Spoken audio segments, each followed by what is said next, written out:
Welcome to Flat Earth Debate Uncut and After Show. I'm your host Nathan Oakley, and if you are new to this channel or you've not done so already, then be sure to subscribe, hit the bell notification icon and join button to keep up to date with the Flat Earth Debate.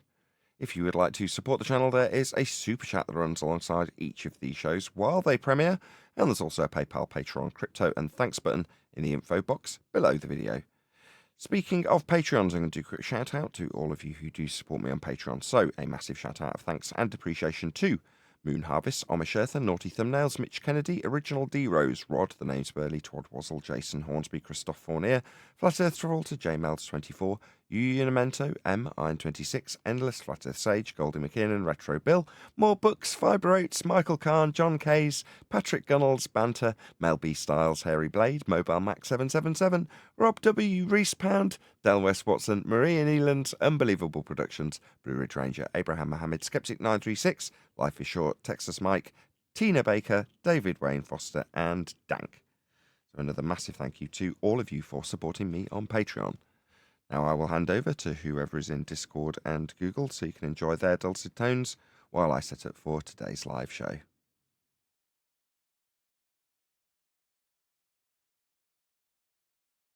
Well, the thing is, somebody got to looking into the background of Professor Phil Bell. You know how weaponized autism on the internet and such. It's kind of interesting video. It hasn't got any talking.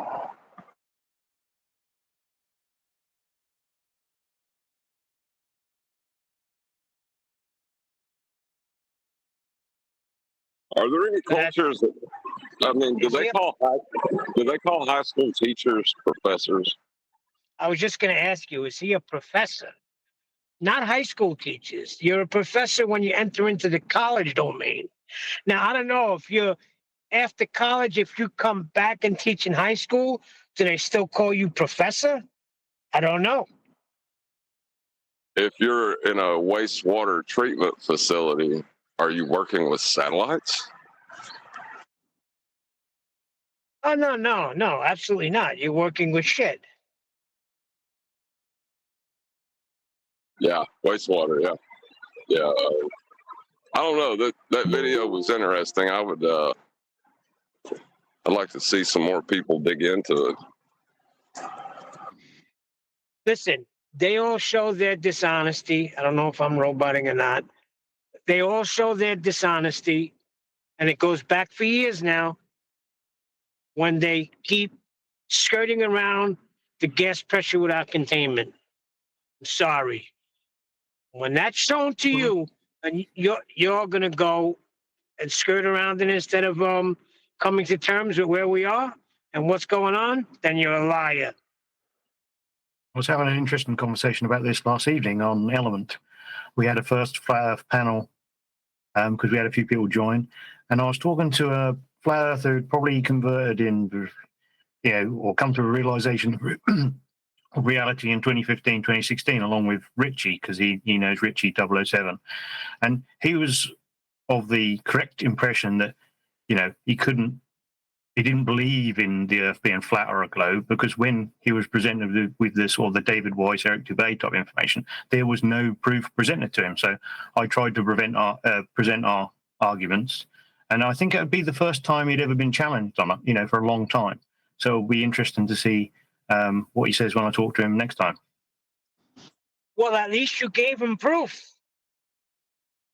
Yeah, he was like, if you go 60 miles up, then there'll be no pressure. And I just tried to explain the argument to him, because the problem is when you say, can you have gas pressure next to a vacuum? I mean, a vacuum is also pressure. So what we're saying is you just need containment in the first instance. No matter what the dynamic system and the pressures are inside that system, containment is required. Correct. To get that, to have, what did he say? To go 60 miles up, there'll be no pressure or less pressure? Yeah, and eventually you get to zero pressure, yeah. Yeah, he said this about 8 times, but I tried to press him on the fact that he needed containment, but I didn't get anywhere in the end. I spent about 30 minutes, but, it was a pleasant conversation, aside from not getting through. Thing is, Paul, when they start talking about the pressurized system, the atmosphere and all that, they're immediately presuming that they live on a globe. and they don't live on a globe. He knows because that we don't live on a globe, and he's of the feeling that we don't live on a flat Earth either, because he was presented with the David Weiss type stuff, and then left the arena. I was trying to sort of get, hello. I was just trying to get a point across what Nathan was talking about today. Is you don't need to go to all that bullshit. He needs a globe for that, and the Earth's measured flat. Yeah, I know. This is what I was trying to put across to him. You don't have to waste your time with all that crap. No, but he was genuinely didn't know our arguments, because he'd left this years ago, and he just does other stuff, philosophy, other things. He's not looked into the flat Earth debate for many years. So he was an honest recipient of this information.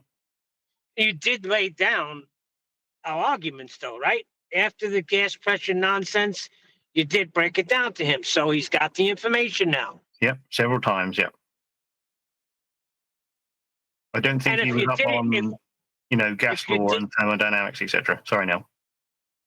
If you did it the way you read it to us the other day, that was very concise. And I'm sure he's thinking about it, because that's a proof. That's a silver bullet. You can't get around that. Well, yeah, I mean, all of the things we talk about are either natural laws or just, what is. And if you disagree with them, then you're denying reality, which is a very illogical position to hold.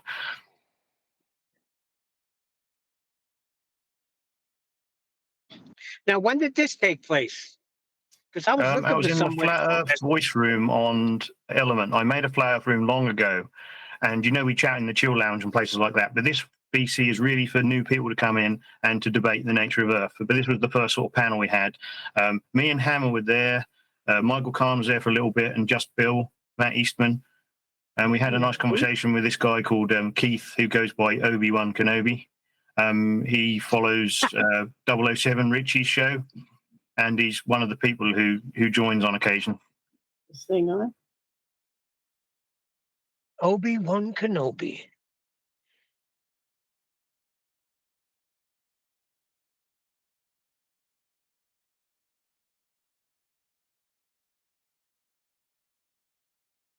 Well, I was looking for places to go last night. I didn't see anybody.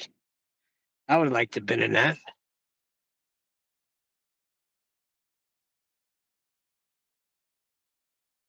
You said it was in voice chat?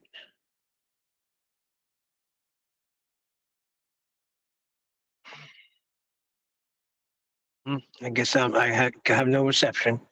Sorry, Neil. No, I did hear you. I was testing a program to replace this G+, and Paul has just joined, so I was just talking to her.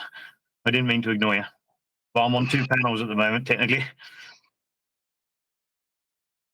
Well, it's interesting where we're going, 2024, because I agree with Nathan totally.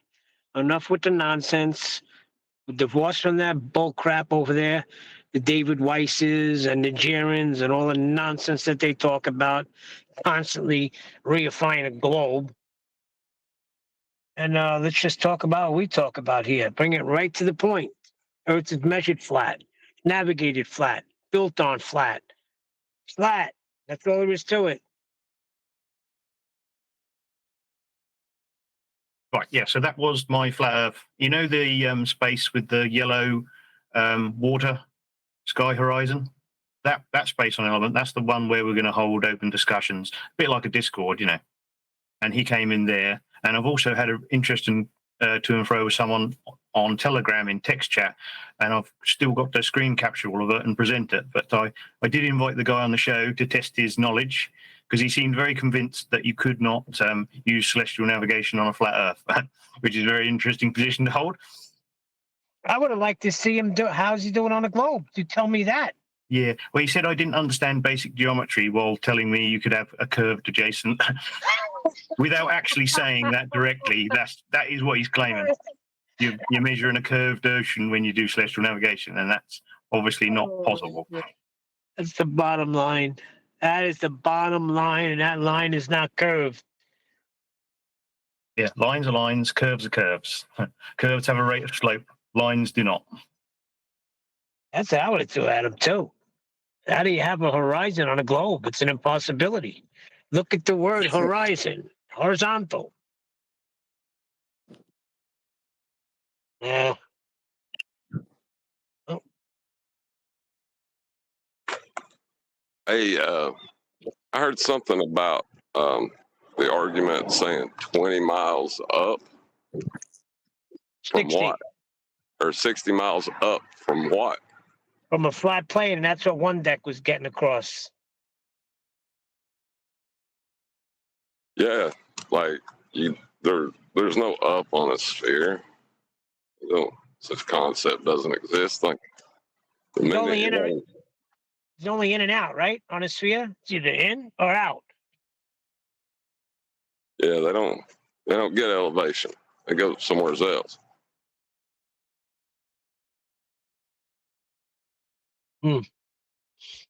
We find ourselves in a great position here. It's like you're a martial artist master, and everybody that's coming at you is amateurs, and it's just like you're just swatting them away, you know, like a Bruce Lee type coming at you with little kindergarten karate that they learn. Like Hoist Gracie in them first MMA fights. Yeah, like not even a challenge. Boom, boom, boom, tap out.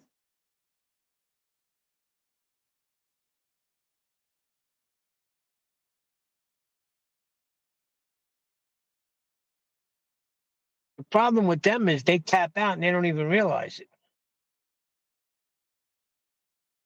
Now they just end up with all their arms and legs broke, laying in the center of the ring, talking about how bad they are. Trying to bite you, right? Yeah, yeah. I mean, ain't much else you can do to them, you know, mentally. I mean, at the point where they're telling you the horizontal horizon isn't horizontal and mean sea level isn't level, I mean, I think it's all over at that point. Do you think they understand what they're saying? That's what you got to tell them, listen to what you just said. Got to comprehend what you just said, because words have meaning. But they live in a model, Neil. They don't live in reality. They're in a little model. And in their model, they can change these things. So horizontal can become curved and mean sea level can become curved. It has to for the globe to exist in Yeah, their model world. they could get away with that all they want, but now with the Black Swan and celestial navigation, you can't have that no more. Right. Yeah, Well, but I mean, you don't even need that. You just sea level, and you can't curve sea level and then still claim a model that utilizes level as horizontal. Correct. exactly. And tell them that the globe was measured using mean sea level. All elevation profiles acquire the mean sea level. All maps. Well, what's that you said? Sea level? Yeah, level. Mean sea level. That's how the globe was measured, from mean sea Not level. curve. No. And when you look out at that horizon, it's horizontal. That curve you're talking about is horizontal, isn't it? Right. And when you look out at the horizon, the only reason you're seeing a horizon is because you're not on a globe. You're on a flat plane. You can see it's horizontal. Everybody can. That's what we do observe. Yeah. Maybe that's why they named it Horizon. If you didn't have mean sea, if level wasn't horizontal, you wouldn't have a baseline for your angles to, form the globe with. I mean, if their sea level was curved, then the height of mountains along that sea level would have different heights, depending on what part of the curved sea level you was on. You couldn't derive a height. It wouldn't work that way. Exactly. Yeah, well, exactly. That's what I'm saying.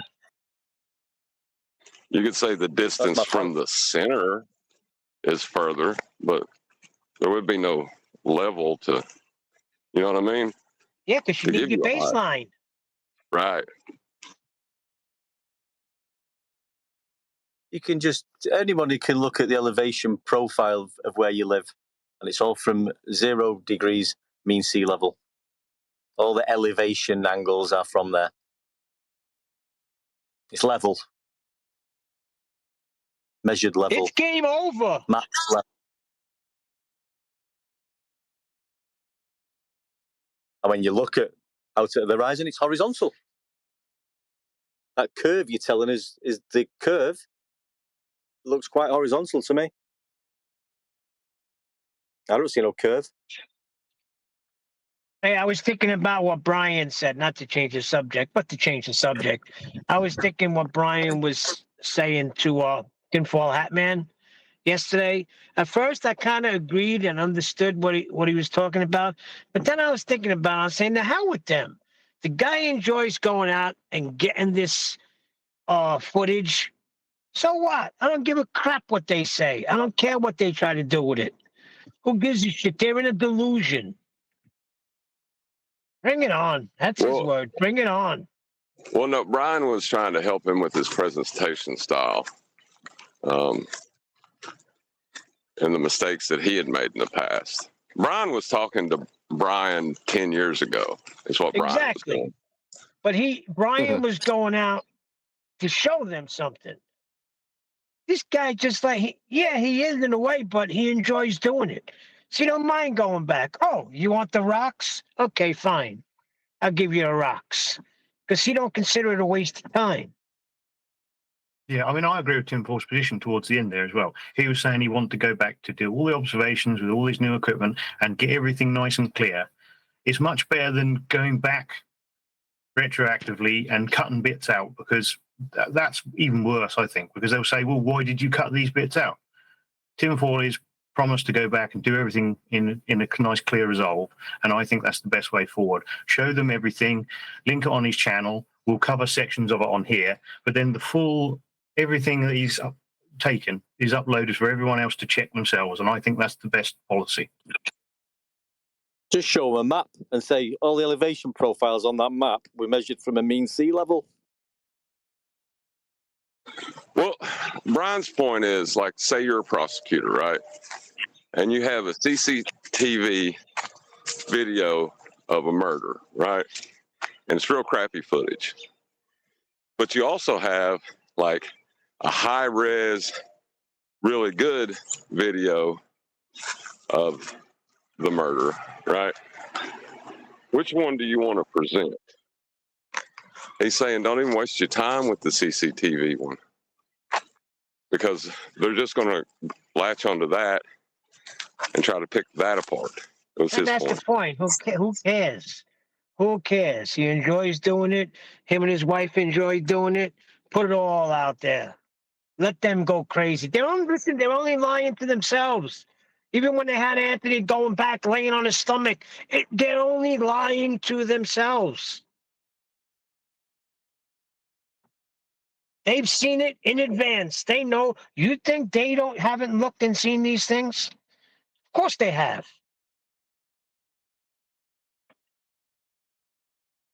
I just think Brian might have been taken wrong, because I don't think he was saying you can't show it or anything like that. He was just saying, if you're offering up a case, use your best stuff. I don't know. I understood exactly what he was saying, but I'm at the point, and I agreed at first. But then I thought about it. I'm saying, leave the guy alone. Let him do what he wants to do. Let them go crazy all they want. But they do sway the public. I will agree with that. So if they take that not so good footage and do their little tricks with that, the public will pay attention to them when they say, see, look how much is missing. Yeah, but I don't really care either way. You know, like, yeah, I'm of the opinion that it doesn't really matter, you know, but I mean, I see what Brian's trying to say, and I see what Tinfoil Hat Man is trying to say, and I don't know if I can say that I disagree with either.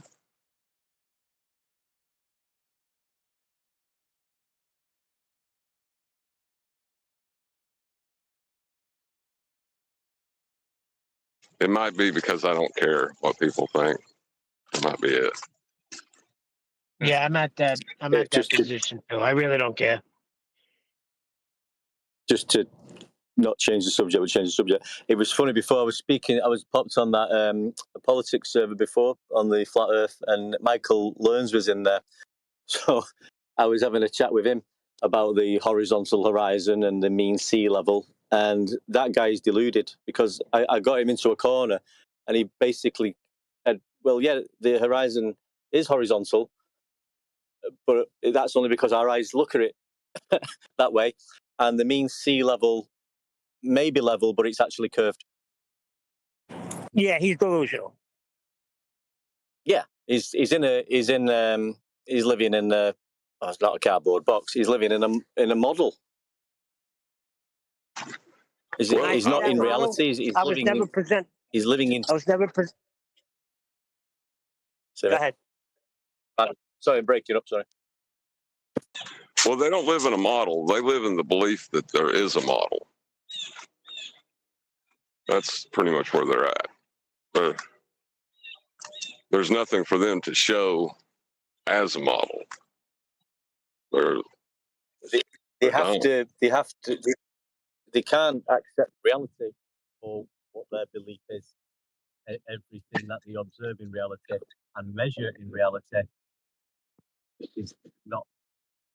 Hold on, one deck. Have they presented this model yet? I've not seen it, mate. I've been asking for it. I don't know where it is. How can they live in something that don't exist?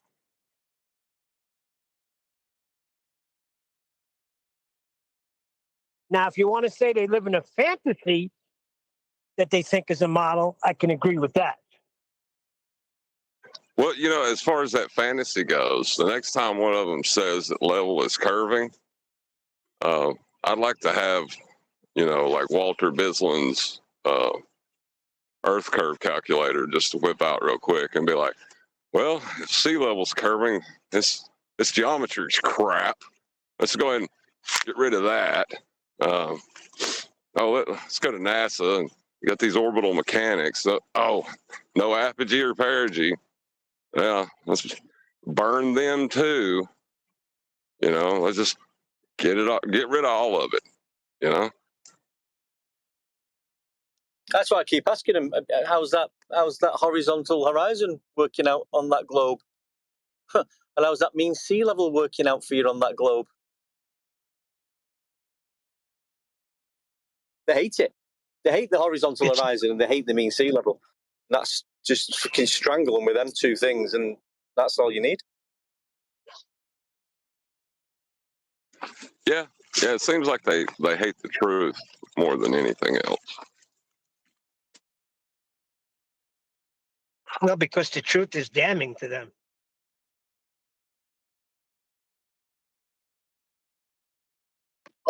So in the model.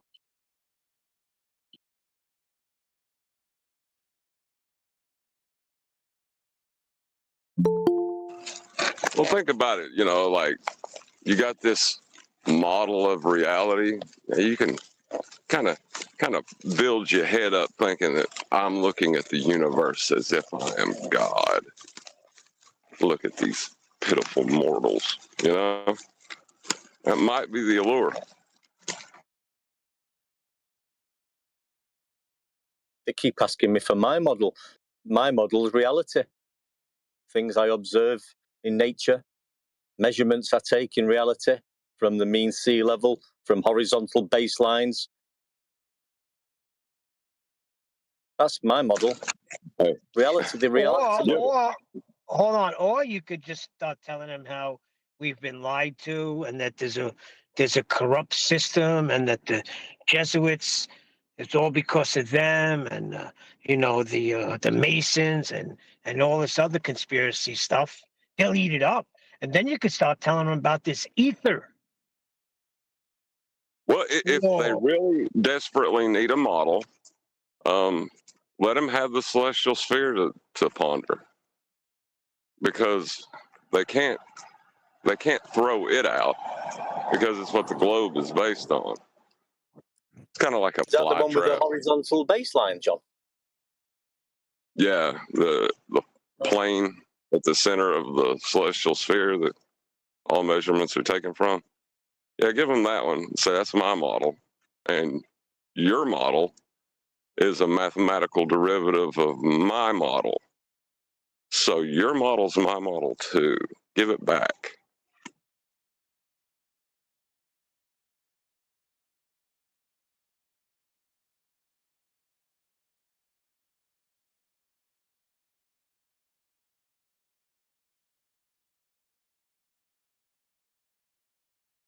Right, I still haven't gone because I can't get hold of this guy. Well, I am going to have to do it, so I'm definitely going to be late. Just so you're aware. Late starting the show. Yeah, unfortunately, I can't start and then disappear. It's just too risky. I mean, I'm content to leave you guys temporarily, but I'm not going to leave a live stream running and just nip out. Nah. I'd rather just start late. Well, yeah, definitely don't do it I can't and announce it. My kids are going to see Santa, so I don't have a car to do it in if I leave it later, if that makes sense. So while she's chomping at the bit to go and get a Christmas turkey, and I'm like, well, I've still got this to do. So if she disappears to Santa at 2:30 or 3 o'clock or whatever it is, no matter what happens, I'm not gonna get this done. Anyway, hopefully you'll be able to chat amongst yourselves for a brief while. I've let the chat know in the live stream that the show might be a little bit late. We'll run the show today, Nathan. You go and do some shopping and enjoy yourself, mate. Hardly. We'll take care of business.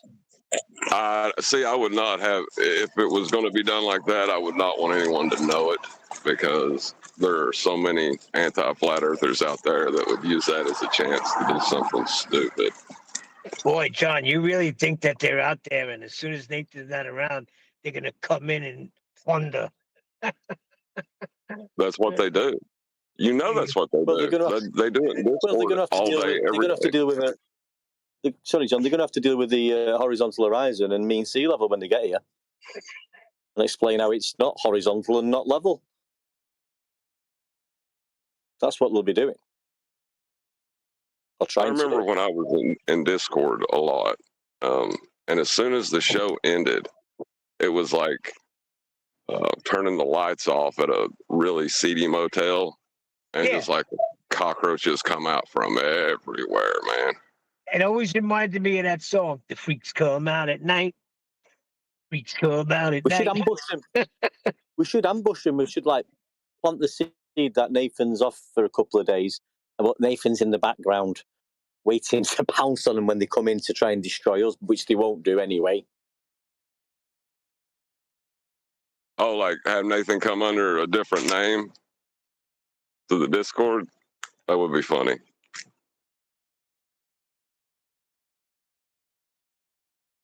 What could we call him? You call that that'd be like specialty episodes of headhunting, you know? Like you could do it like what was that guy that got stung by the stingray? You know, the Australian dude. Be like, all right, crikey, we're looking at the glober here. As you can see, he's in his element. He's making shit up. We're going to take our thumb, stick it up his bum, and piss him off real good.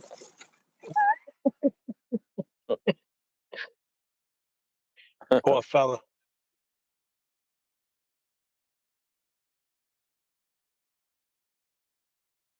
It is funny how they tell you the horizon is the physical edge of a sphere, but when you look at it, it's horizontal. I find that very strange.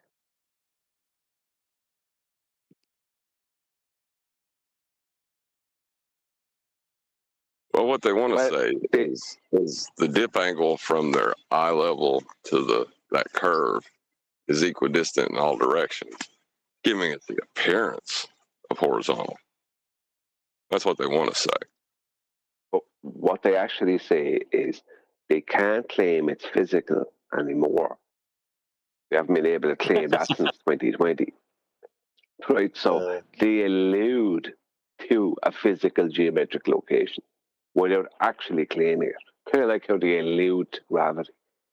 Because they're pathetic. They don't have an argument.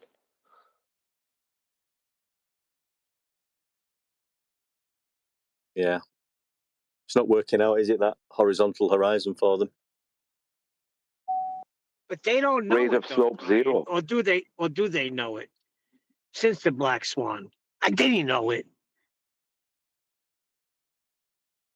Well, if you can believe that the horizon is not horizontal and a consistently refracted position that's refracted at different rates, that refraction calculation is based on the horizon, an actual physical geometric horizon being seen and measured to, which would be a day of no air and temperature in their paradigm. If you can believe that, then you can carry on from 2020 onwards. But you're heading down into it's like like in these movies from years ago, these Twilight Zone type things, where this big twirly, circly tunnel of crazy, and it going down the way. But that's what you're starting to go down into. Oh, we're in it now. It's there. I mean, they'll tell you that all the elevation profiles are measured from a curved mean sea level. This is what they're telling you. This is the world that they have to. This is the mindset they have to go into. Well, they'll tell you anything. It must be painful. It's kind of about the size of it. Sorry? What you say one day? I'm saying it must be painful to think that the sea level is actually curved. Well, if you deny the perspective exists, and you add in all the other nonsense I said a few minutes ago, then you can go down that tunnel. The best way I describe it is they're all on the Titanic, and there's a perfectly good ship of equal size next to the Titanic, even bigger. And they won't get on that other ship. They're staying on this sinking ship because they want to believe that it's not sinking. That's the best analogy I could give it. Because that's what they're doing. Or it's like a video or a video game where you're trying to get through a maze, or you're getting from one place to another and you're hitting obstacles, and one of the obstacles is a horizontal horizon, but you can't move forward because the horizon's horizontal. So you need to make it curved. So you're going to have to find that magic sack in that cupboard, get the code for it, get the magic pill out of it, take the magic pill, and then when you look at the horizon, it becomes curved, and then you can move forward. And then you might hit another obstacle, like you might be on a boat on a sea level, which is level, but you can't get to where you want to go because it needs to curve to get to that point, but the sea level is level. So they're going to have to find another magic wand now to make that sea level curved in order to get to the island. Hold on, they can never get the first magic wand. It don't exist.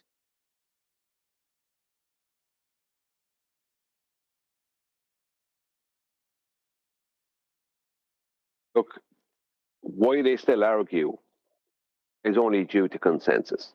That's about the size of it.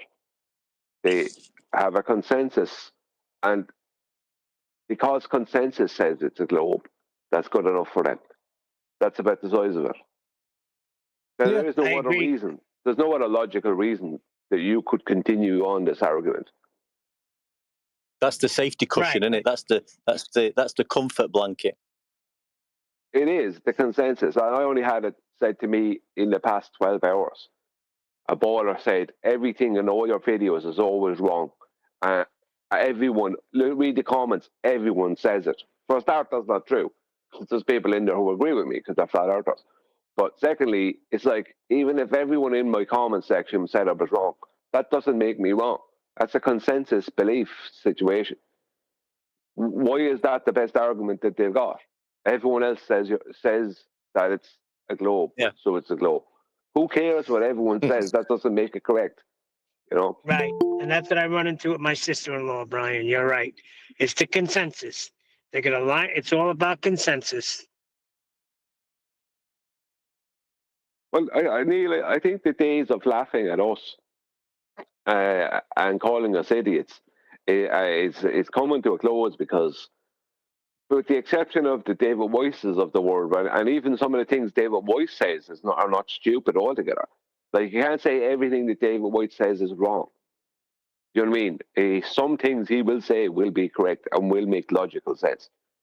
You know, some of the arguments he might make or whatever.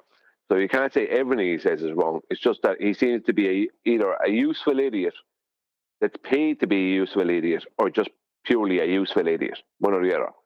But the problem is we exist, and people like us. So there's loads of people like us out there, I think, and who use logic and want to have things that actually prove their claims and total debunks of the opposition's claims. It's like you can only keep calling those people stupid for so long. You know, how long can you call a group of people stupid when they keep on disproving your claims? I mean, Correct. You have to look in the mirror eventually. And I can't agree with you on a David Weiss thing. Come on, stars are sentient. I said some things. Well, I don't know what the stars are, so I have no idea. See, this is the thing. That's a claim I couldn't say they're not. How do I know? I don't know what they are. Do you know what I mean? So, but he shouldn't be saying they are, because that's stupid. Yeah, I mean, that things like that. Then for a glober or a anti-flat earther, that they'll just jump all over that. These flat earthers are saying stars have got feelings and things like that. It's just not good. But you need to stick to the hard and fast facts. The fact of the matter is, the Earth is observed level and horizontal, and that's how it's measured. yeah, but at the same time, then the people laughing at David Weiss for saying that are saying that the stars are balls of gases and plasmas that are uncontained in a vacuum. So, I mean, That's you know true. what I mean? It is one group of believers with a crazy belief versus another group of believers with a kind of a crazy belief that's not as crazy, that does adhere. Let's be honest, the David Weiss and all the things they say, they do adhere to reality much more than what the ballers say. So really, the ballers can't even laugh at David Weiss for saying that, because what they're claiming is a complete physics impossibility. Sorry, one neck one. Sorry, I remember telling one of my kids that when I was a glober that we're only here because of when a star dies and collapses in on itself, that releases carbon, and we're all made of carbon. And if it wasn't for stars, you wouldn't be alive. Shit, there you go. That's the story. That matter can collapse in on itself and disappear. Okay. Which is a weirder claim, that the stars have feelings or the stars are your daddy? I think the stars being your daddy is a weirder claim, because the heliocentric. Let's put it into perspective. The heliocentric claim concerning what stars are, right? It all begins and ends with what the sun is, right? But besides that, their claims about what stars are and your connection to them is like, that is far more outside the realms of what we experience than what David Weiss says. If David Weiss says the stars are sentient, you can roll your eyes.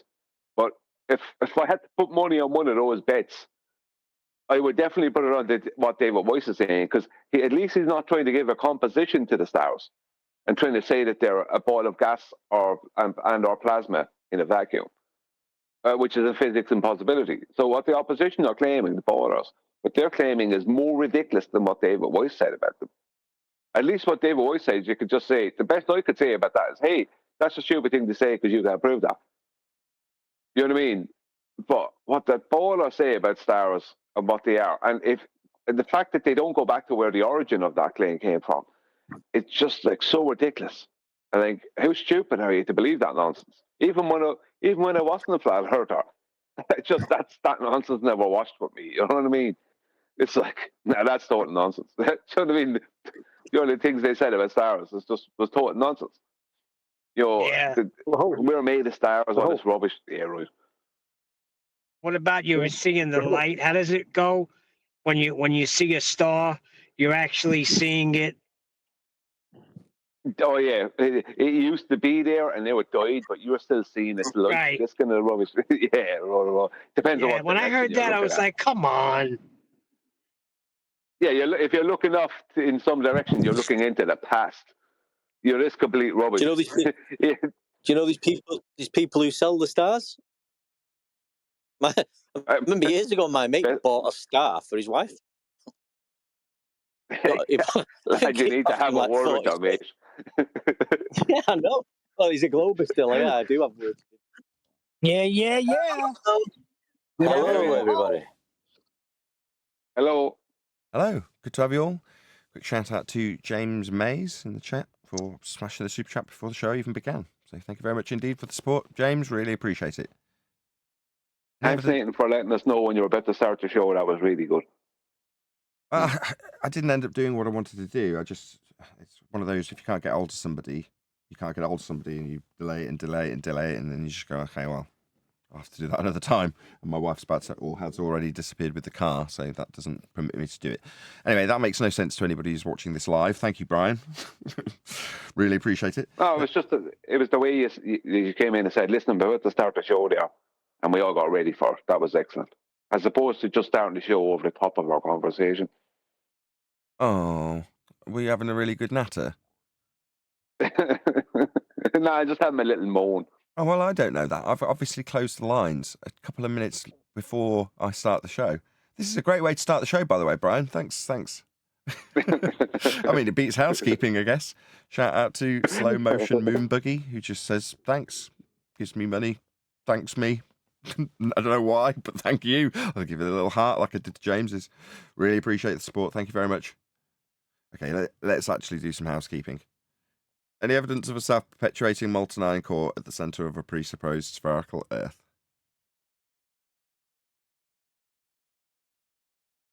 Well, first of all, you're going to have to prove that we live on a globe, and you can't do that because the Earth where we live is measured flat.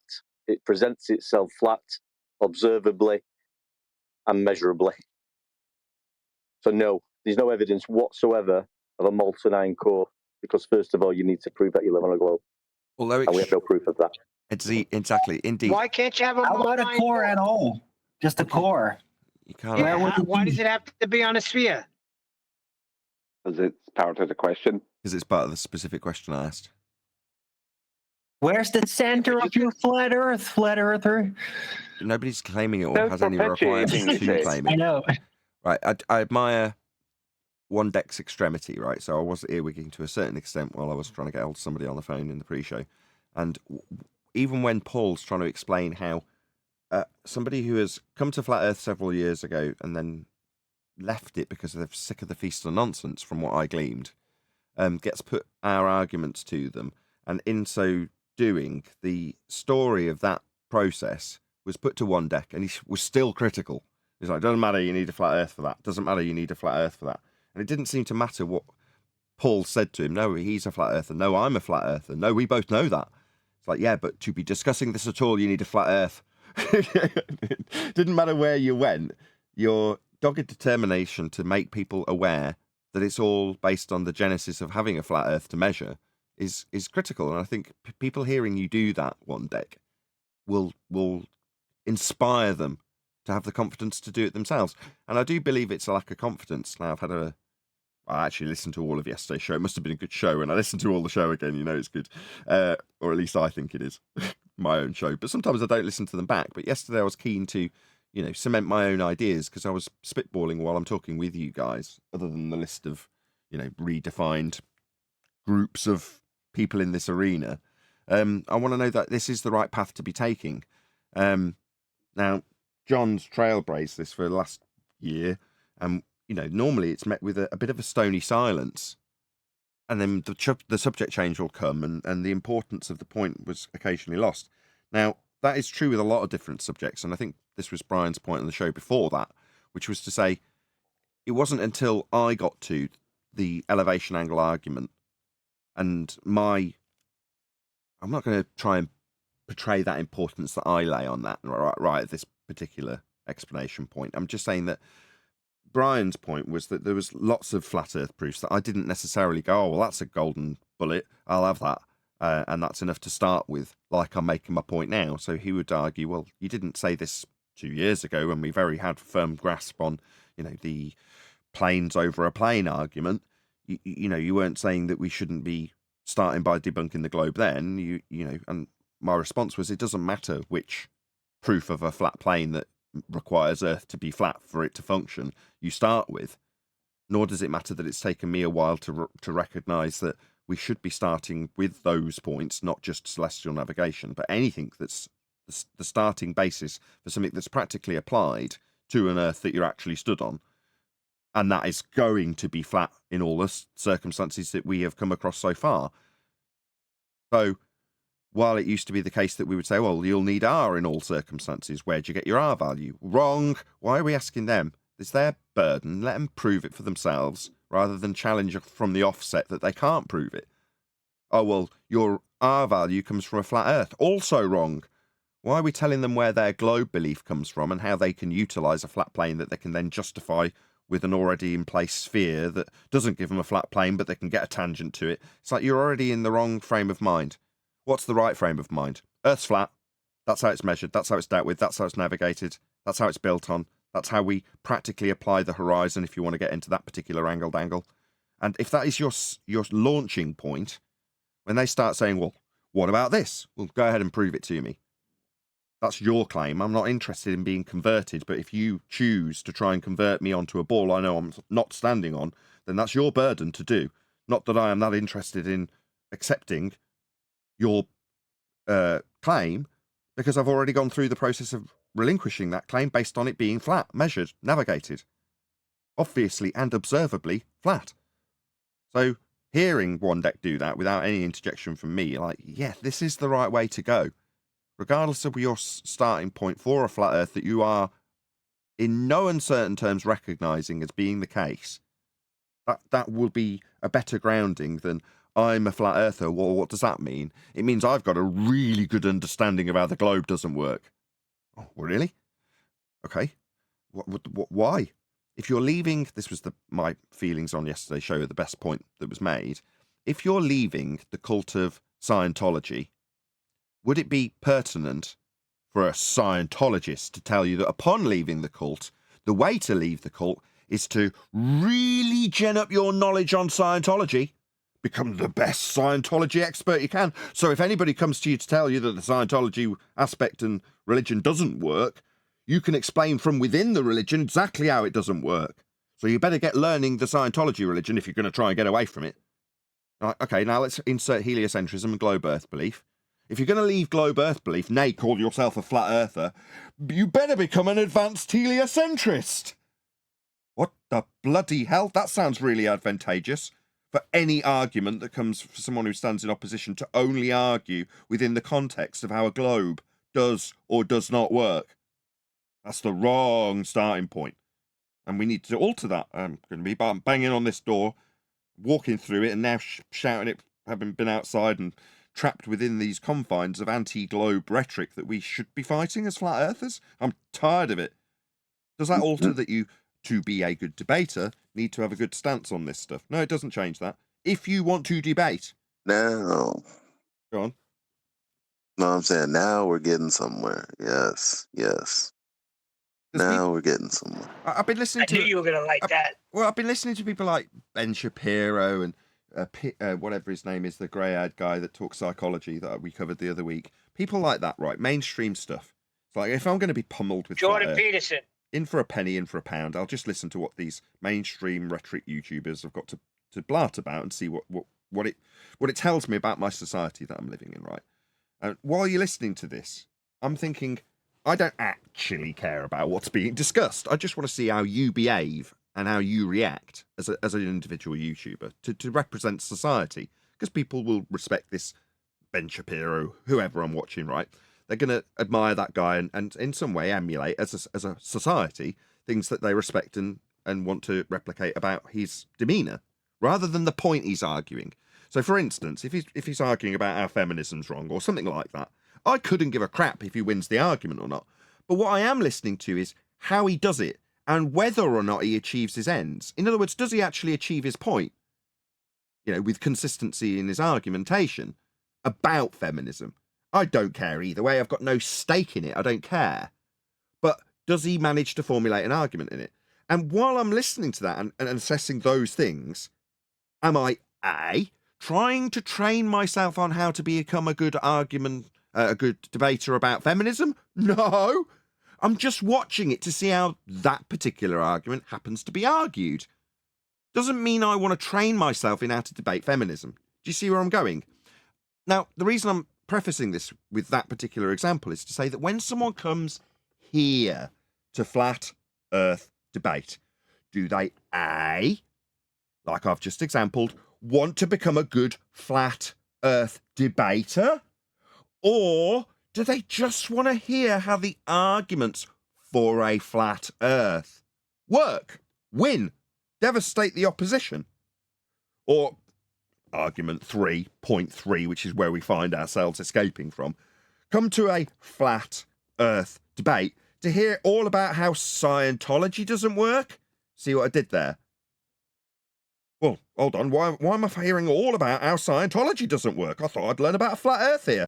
No. We were told that when you escape the globe, you need to learn all about the globe. Now, Scientology basically is the globe. It's the exact same religion. It's a spin-off. So when I phrase it as you need to learn all about Scientology to call yourself a flat earther, it's akin to what we're in now. You need to all learn about how the globe doesn't quite function correctly in this subtle nuance. Do a hell! No, I just need to know it's flat. If I'm coming as a cursory viewer to this show, how do the arguments break down? Arguments about how Earth's measured, navigated, flown on, mapped, obviously, observably. That's what they want to hear. Not, well, the globe don't work like this. Concave Earth don't work like that. Hollow Earth don't work like this. Ether don't work like that. Why does anybody who comes to a flat Earth debate want to hear that if they're a cursory viewer? Don't get me wrong, there's going to be people who expect, as a regular viewer, that we get them to the tip of that spear that we profess to be on. And they want to hear the advanced heliocentric arguments taken to pieces for their fallacies or their inconsistent logic, or whatever it is that they're professing to have as proof that isn't. They'll still want that from this show. But we should reposition the way we do that with the starting point that One Deck was doing in the pre-show and is undoubtedly going to maintain. Why are we talking about how this and how the globe don't work with the horizon that the globe's saying it should have but isn't? The horizon's established as a flat reference. It's used practically to establish flat, to establish horizontal planes of reference. So why are we even discussing how much it might have or should not or is not perceived to be curving? It's utterly absurd when we have a practical flat earth use for the horizon. That's where we start.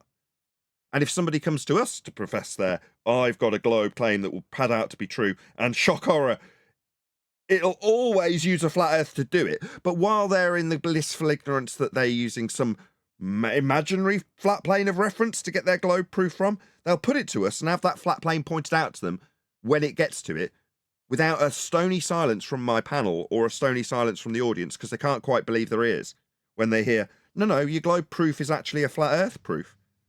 Because that will be the general demeanour of us on the panel, us as a debate. That is to say, we're starting with the notion, nay, unassured prerequisite, that Earth must be flat for us to even have this discussion about how you will turn that into a globe. And if you don't know it's being turned into a globe, you can present your evidence and we'll tell you how it's being turned into a globe, because we start with the point that it's flat, and so do you. So that's where we'll start in the discussion. That's how we'll start in our education. That's how we'll start moving forward, so that anybody who gets here automatically knows, because it's constantly reiterated, that Earth is functionally flat. I agree 100%. Yeah. Are you, Nathan, are you saying that Scientology is the Baywatch Nights of the globe? It's all from the same crowd, isn't it? They're all bosom buddies. Yeah, I know, yeah. I know they are. But yeah, it is the Baywatch Nights, isn't it, of the globe. It's not really that popular. But they try and make it out as if it is. But actually nobody watches it. I've speculated that the the rhetoric of heliocentrism is intrinsically linked and tied to the rhetoric of Scientology. And the Scientology rhetoric has been vacuum sealed and packed up into humidity controlled and in temperature controlled vaults underground that are protected by armed guards currently. So they've invested shit ton of money in protecting what essentially tucks heliocentrism away in a religious package, should it ever fail, to be pulled out at whatever means or whatever time that it may be necessary to regurgitate and recycle that particular jape / control method. But for the time being, you think, well, what would happen to heliocentrism? How does it get, number one, memory hold, easy, what is seen as a joke and then violently opposed is eventually accepted as always having been known by everybody anyway. Why would you even tell me that Earth's flat? Everybody knows that. That's how it'll happen. But you've got this very, very useful control system that's been in place for a couple of 100 years, perhaps, that, you know, you don't just chuck that stuff away. You got to carefully bottle that stuff up and put it on the shelf ready to mature and be used again when it's been refined a little bit. Well, in my mind, how is that done? Well, it is a religion. We all know that. We profess it almost daily. So what strongly ties heliocentrism to a literal religion that can be packed away and put on a shelf without anybody caring to give it a glance? Well, that's just an old-fashioned, out-of-date, nonsensical religion, isn't it? Yeah, but tucked within that religion, if you scrape beyond the surface of L. Ron Hubbard's Xenu and, you know, DC-10s and all that nonsense, underneath, the heart and soul of it is Copernican heliocentrism. That's what it is. You know, if you want to argue about it, it's like you show me how Star Wars in any way differs in its rhetoric from heliocentrism. Well, you go, well, it doesn't. It's based in reality for you, the Fundy Globe believer. It's like, no, it isn't. It's based in a space with orbital motion. That's what Star Wars is. You go, well, okay, well, that's not very useful to tuck on the shelf. No one's going to extract Copernican motion out of that, are they? But they will from Scientology because it's the heart of it. And why is it the heart of it? Well, because it was all developed in terms of the public face of the religion aspect of it and the public deception face of NASA at the same time by the same people because they're all in the same group. So, you know, it makes sense in a timeline way. But when you get to the end of the path for a certain religion that is only designed to keep control of the masses, if it's starting to fail, you've got to tuck it away neatly somewhere and have it such that no one really looks at it. And if you just tucked once it fails, you just tucked heliocentrism, Copernican heliocentrism on the shelf, there'd be a lot of people going back to that shelf going, yeah, I still remember being lied to by the government about that. Whereas if it's packed away as, oh, those kooky old Scientologists, no one will give it a second glance once it's memory hold. Make sense? Hold on a second. That sounds a little conspiratorial to me, Nathan. I said it was only my idea of why we are in a position where fact, you have Scientology rhetoric, which is fact, heliocentric rhetoric being fact, tucked up in vaults that are temperature and humidity controlled. What do you want? That I can speculate a tiny bit beyond that when we've got a failing heliocentric rhetoric that is literally been defied and deviled, or whatever the words you can use to say it's been messed up good and proper by us, because we know it's flat. Therefore, we know it's not real. Therefore, we know it can only fail. There must be a contingency to preserve that. You name another and I'll be all ears. But I can't see anything other than what we've got in reality with that particular rhetoric only being tucked up in one method, one format, in one place by one religion. Now, we're calling it that, but like I say, Scientology is not a parallel to heliocentrism. It is heliocentrism.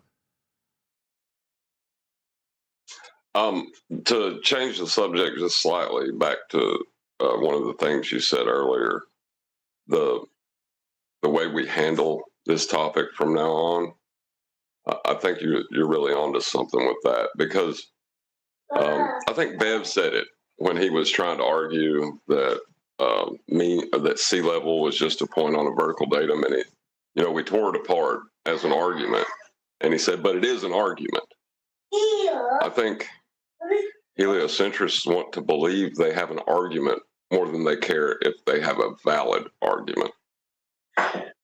Well, yeah, that was exemplified by Matthew Learn's discussion again with One Deck. You're getting a lot of props today, and you should like it, John. You're the trailblazer for this.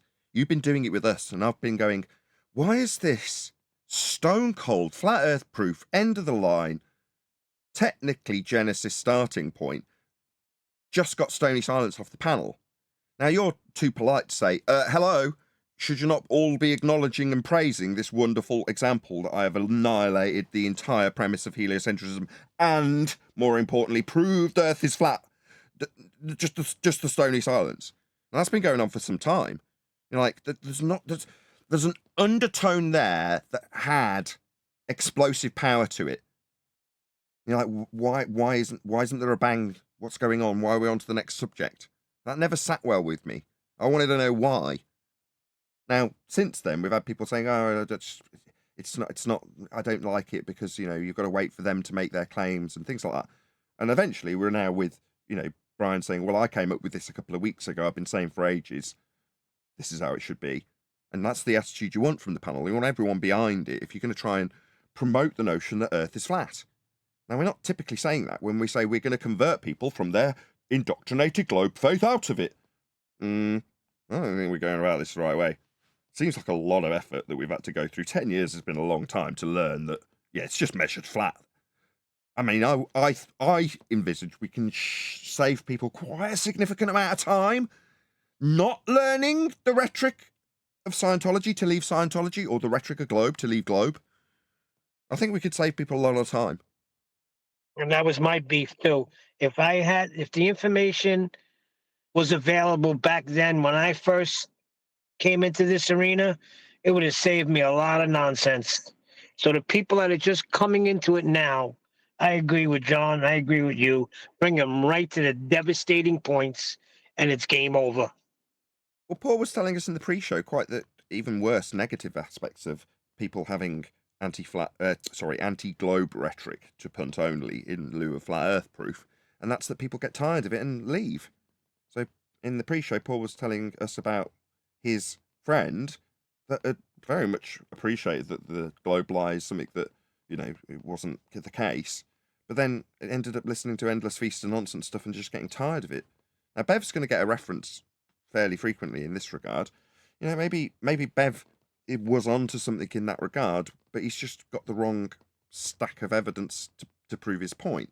But his objections, I don't think we've ever disagreed with in terms of his disdain for general flat earthism, because what we're now quantifying as essentially anti-globism, not flat earthism, is what I would assume his objection lies with. Bearing in mind, unless he's a fundamentalist in regards to whatever he stands by, I don't really know, that you can't have elevation changes with respect to a horizontal plane of reference and then call it flat, which is, in essence, the most succinct summary I can give of his crappy little argument that he has to object against us with.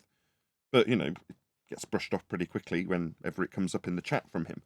Meanwhile, he detests the nonsense, presumably, of flat earthers when he's appealing to geometry in the first instance. He's sick of hearing stuff about Illuminati, I would assume, and just general crap that you get from flat earthers, in quotes, that are really anti-globers, priding themselves on really having a good grip on how globe doesn't work, to the point where they're tasking people like, again, Paul, with showing his exemplary knowledge of anti-globe rhetoric and how the globe doesn't work. Because if you don't know it, you can't call yourself a flat earther.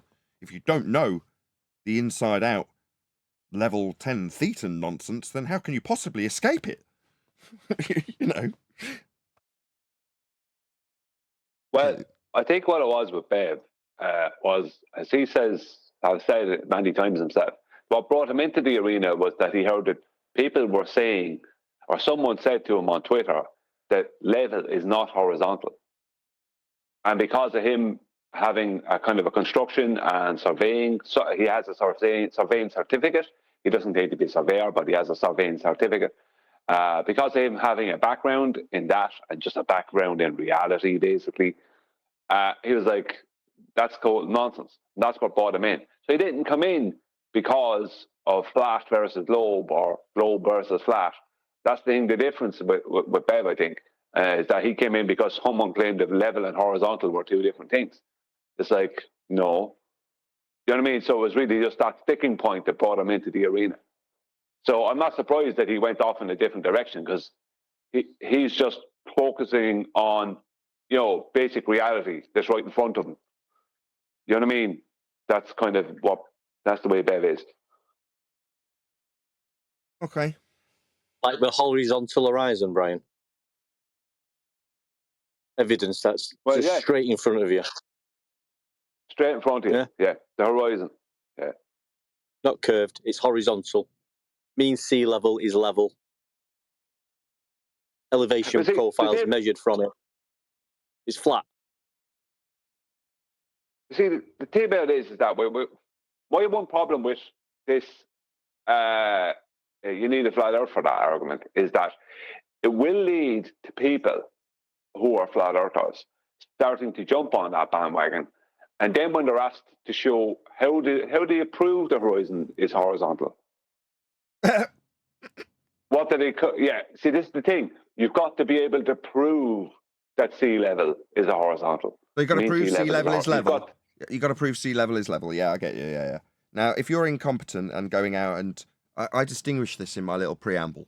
If you're coming here because you just want to know the arguments and you want to know how they pad out, then that's what you'll get with a starting point that Earth's measured flat, with stone cold evidence and facts that is the case, right?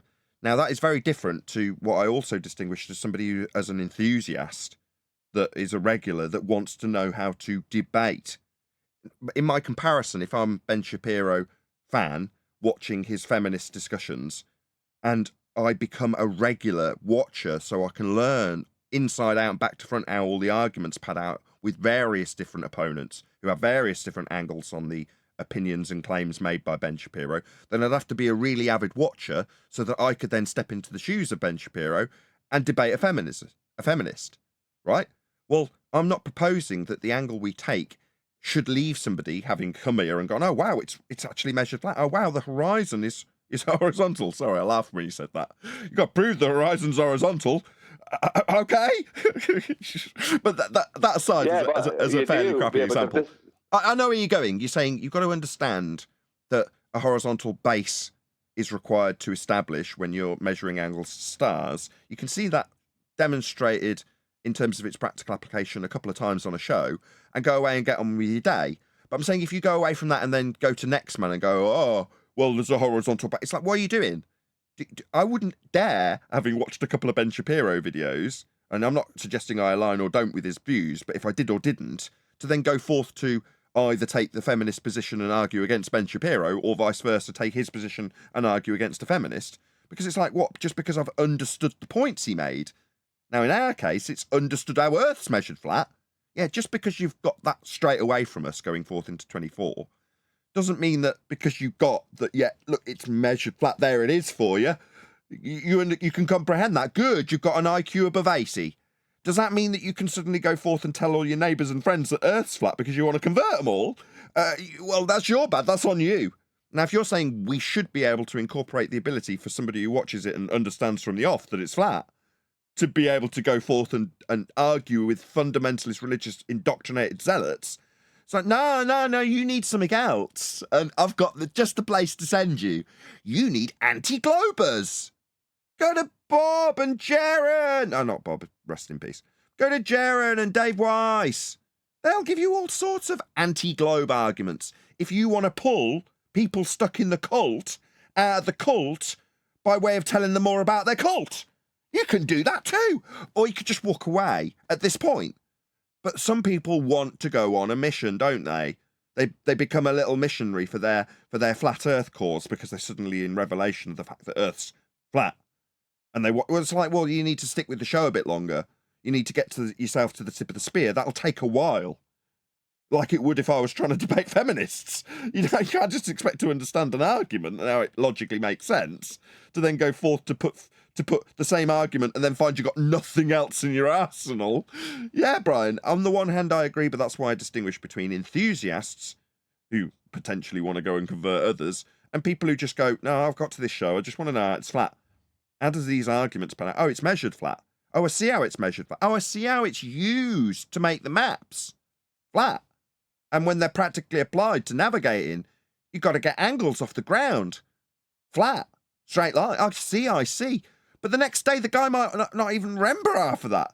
But he knows, he's already recognised and understood from that point that it is measured flat. He's already recognised it.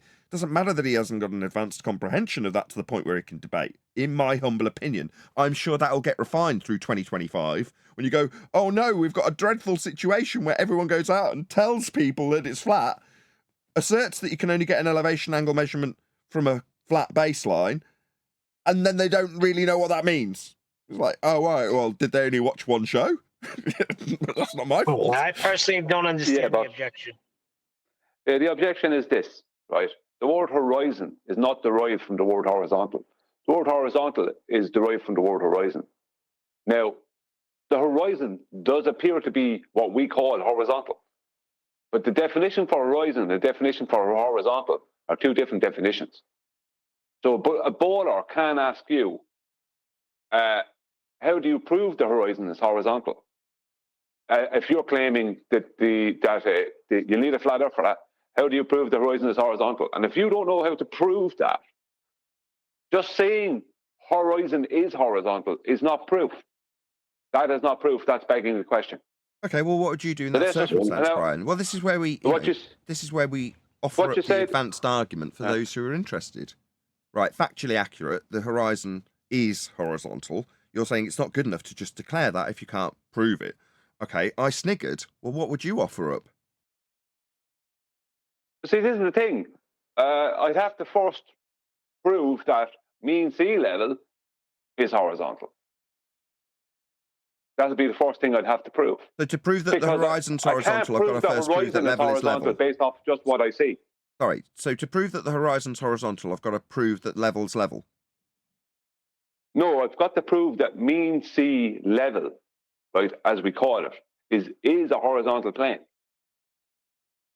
Yeah. Now, okay. I might use. But these aren't something. Okay, I got you. I see where you're going now. What you're saying is there are certain established facts that go alongside the statement that if you are unaware that to put it in a succinct statement, the horizon could be utilized to establish the horizontal plane of reference.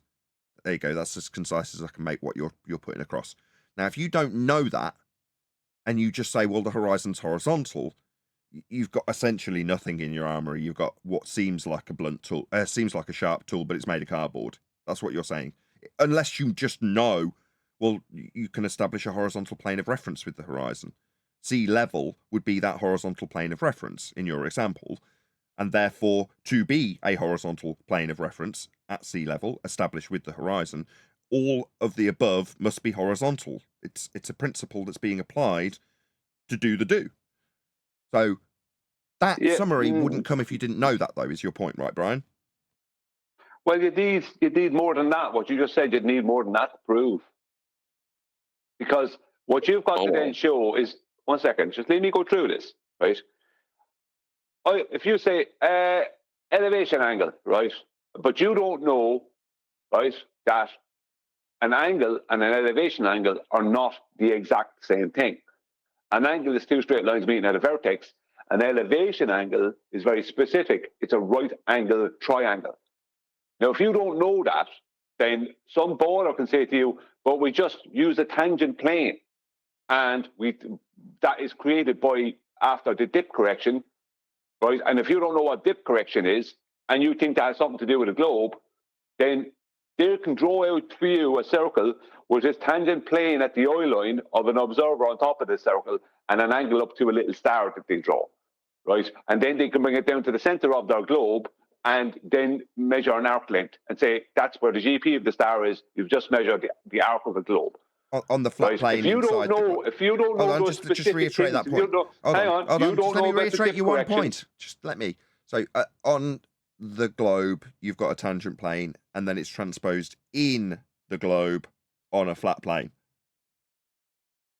Yeah, okay. But if you don't know what they're doing, and you don't understand, if you don't understand what the dip correction is, and you don't understand that it's not referencing globe's geometric horizon, right? If you don't understand all these things, then you're in a world of hurt, as they say. Because you got nothing. You end up looking like an idiot. Nothing in so debate. You have to know what, before you say, but my point is before anyone out there can just turn around and say to someone, You need a flat earth for that. You better know why they will need one. And you Agreed. better be able to go through all the steps and put it all apart, because otherwise you're going to end up looking really stupid. Yeah, exactly. That's why I distinguish between an enthusiastic guy who wants to learn how they can convert others from their globe faith to a flat earth. Well, they will also be better served with a starting point that Earth's measured flat, but a comprehensive understanding of how it's measured flat will mean that you can actually argue the point. Whereas if you just come to the show, see how Brian, or now, if someone had listened to that, right, they'd go, okay, I get it. You know, it's got to be flat to get the angle. I got it. Yeah, that seems perfectly sound. And I don't see how you can get around that. That makes sense. Following day, they don't remember it, but they still feel the need to go and tell someone else that it's flat. It's like, no, just because you understood it doesn't mean you can go out and debate it. So you kept prefacing it by saying, when you go to someone, yeah. At that point, it's like, no, you need a better understanding to be able to go and tell others. You know, you understood it from someone who's disciplined in the subject. Us. Good. Glad you know it's flat and it's measured flat and it's required to be flat and it's functionally flat and Earth's flat. Good that you know that. What are you doing? You feel the need to go out and convert people? Why are you starting a YouTube channel? What are you doing? But yeah, I see that as a danger too, Brian. Go on, hold on, Brian. Well, it's like John's in the wings. He's been waiting. Go ahead, John. Okay, sorry. I was going to say, to prove the horizon is horizontal, first you're going to have to define these words that we're using, right? And it's in the definition. You don't prove the horizon to be horizontal. It's just what is. That's it's what just I'm how thinking. It's defined. Yes and Yeah, no. but No. it's Let's not in just the agree with definition. Brian. Let me just agree with Brian. Yes and no.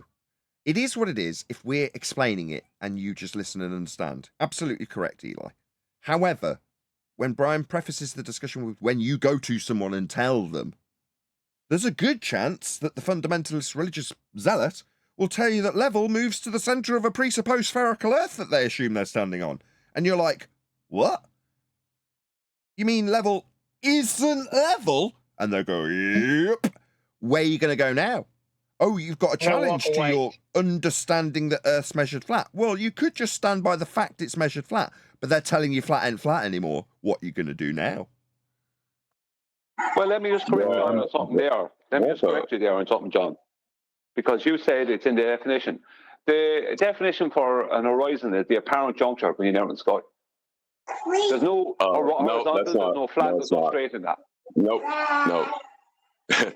That's not the definition. If I can get a definition that says that, then the definition of horizon is the apparent position where sea level or surface level meet the sky.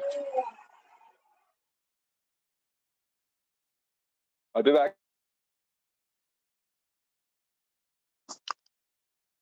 Yeah, well, to Nathan's point, when someone says level isn't level or level is just remaining altitude above a globe, it's just like, well, can you prove that?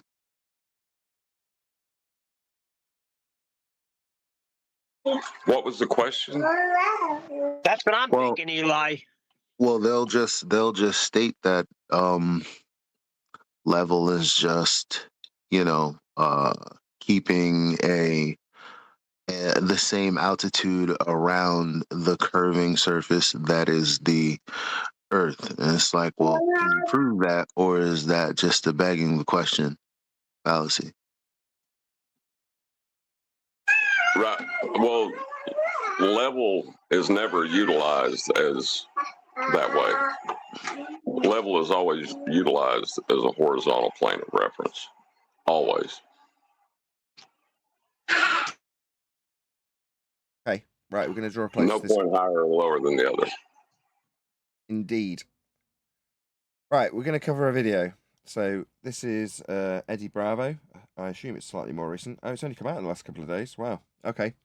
So, as always, let this videographer know, Jamie Kennedy, that we've responded to his video with a kind comment in his comment section. So right now, hopefully this call to action will be long enough for a few to actually do this while we're live. So if you're watching this right here, right now, we are actually live, and you can actually see in the chat going by right now, along with a Theo Megawerty super chat. Thank you very much indeed. What orientation is horizontal? Thank you for the super chat. Yeah, you can see a link going by to this videographer. So please let him know at Nathan Oakley 1980 sent me, and let him know that we responded to his video. So I don't know whether or not we're going to agree or disagree with Eddie Bravo, as we've had a bit of a change of heart in terms of what we're going to be covering and how we're going to be covering it moving into 2024. But hopefully we don't become too critical of some feast of nonsense that we get from Eddie Bravo. We shall see how we get on. Any comments before we start? No? But yeah, why are you critiquing an Eddie Bravo video? I don't. Why? Because it was provided to me. So thank you to Paul, who provided yesterday's video, which was Dave Weiss with Adrian, and this is today's video. That's why. Why not? I would say Eddie Bravo would be a fan of the show, and I don't like. I mean, I don't listen to Eddie Bravo a whole lot. I don't need to because of my position in this arena. I know about things within it. You're an Eddie Bravo fan, Brian. Then no. My point is that Eddie Bravo has called out Nathan and praised Nathan in the past, and Eddie Bravo is a pretty big name. I think you'd be better off keeping. I mean, I know he's probably popping out Feast of Nonsense stuff and whatever else, but I think we should keep him out of the Ballbuster realm or Glowbusters realm. Well, I mean, we're assuming that he's going to completely drop the ball right now. Yeah, we're assuming two things. Number one, that he's going to drop the ball, and number two, that when we correct his dropping of the ball, that he's going to react badly to that. Well, number one, we don't know he's going to drop the ball. Number two, we don't know that if we were to correct him, if he does it, that he would react badly. If you take Flatsoid as a perfect case in point, he's out and about talking about this subject. And whenever we're critical of him personally, he thanks us. Now, I'm not suggesting that everybody should behave in that manner, but he's looking to advance his understanding and debate skills. Well, here's Eddie Bravo going deeper into Flat Earth with Eddie Bravo. Well, I assume he wants to go deeper. Okay? Well, we'll offer him Genesis, won't we? He'll know, if he's listening to this video, and he's just skipped forward to the bit where his pretty face is on screen, that we're changing our tact in terms of non-globe debunking as a starting point. We're going to start by proving Earth's flat with its measurements, and then go on to the objections that come from our opponents if they are postulated. But if they're not, we'll just keep pointing out how Earth is functionally flat. Any other comments before we get started? Also, Brian, Yeah, I don't see the problem. And with my YouTube hat on, oh yeah, sacred ground. Eddie Bravo's praised this show. Better not critique him. Yeah, good for my YouTube stats if he was to comment again or promote the show again. Yeah, fuck that. Excuse my language.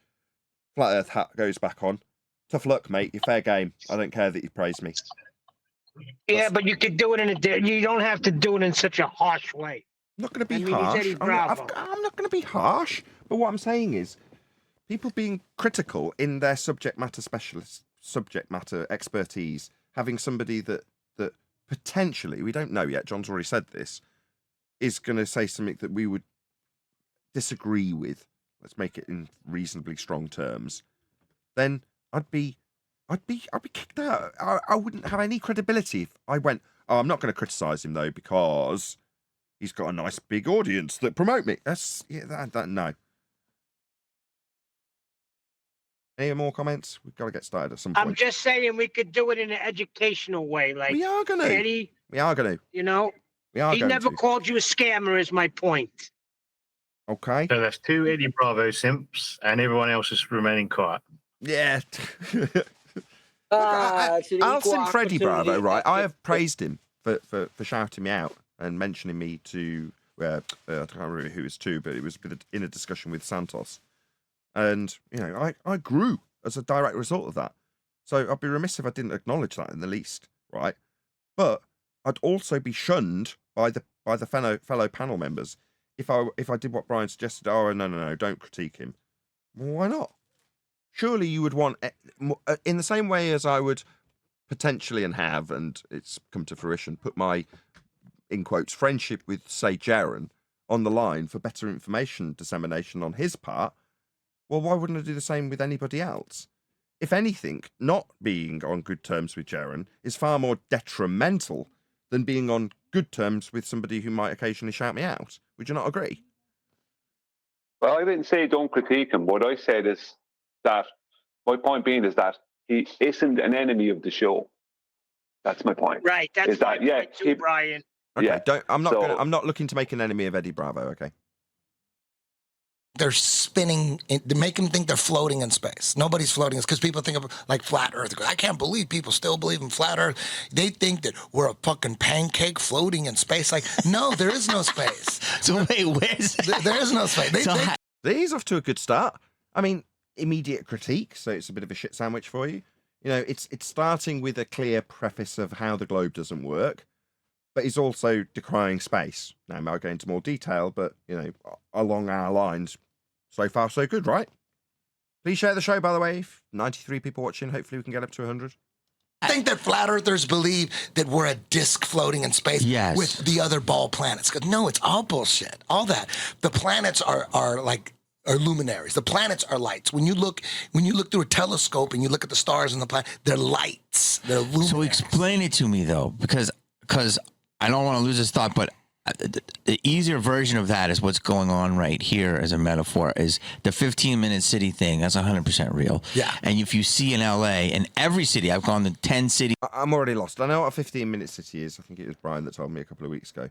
But why is he juxtaposing this with the flat Earth society pancake that we're definitely not experiencing? Again, so far so good. But I don't see how this gets pulled in by comparison. Obviously, cities in the last 2 months. They're all doing these projects, all big, brand new buildings with your Wi-Fi, your yoga studio, your healthy market. This building, right? Oh, this building, exactly. That's a 15-minute city right here. 100%. Can you get everything here? Everything. Is there a supermarket attached to this? 100%. Sure, we will get the comparison at some point. Supermarket, a yoga studio, a killer gym, a tanning studio. That's how they like influence and spy. Does this guy just know a lot about 15-minute cities and doesn't have a response to what Eddie Bravo said, so he's just taking it on some crazy tangent? Seems like it. Wi-Fi, Amazon Prime. I mean, it's bomb. And you lock the key, you're gone. But how much longer can I leave? Great. Coherent. Right? Like they cut the travel down. So I feel very happy in my little, and you know, look at the gates. They're huge, right? So it's like this weird ass, like little like safety zone, but they're building them all over America. Yeah. So and I noticed that coming here. I'm like, that's the new thing. Is retail stores at the bottom floor, and then apartments over them. Have you watched this, by the way, Paul? You said you hadn't watched it when you presented it yesterday. No, I haven't got a chance to watch it, and it is called Going Deeper into Flat Earth with Eddie Bravo. But yeah, we'll see. And everyone's in here: podcasters, actors, comedians, OnlyFans, Twitchers. Everybody is just making a living with a ring light, and they don't want you to leave. And a lot of people don't. And so that is because why? Because that's a bigger whole thing of my whole theory is that we've hit our time now. AI is going to do everything. We're not going to need a lot of people. And so what do? You have to control all these animals. Yeah. That's why I believe it's all about control. Yes. Okay, now I've got the comparison. God, cool. Finally. Easiest way to control. So the same thing what you're saying with the Earth, control these animals. I bet that you go to all all the lakes, and rule number one, you're going to run another lake.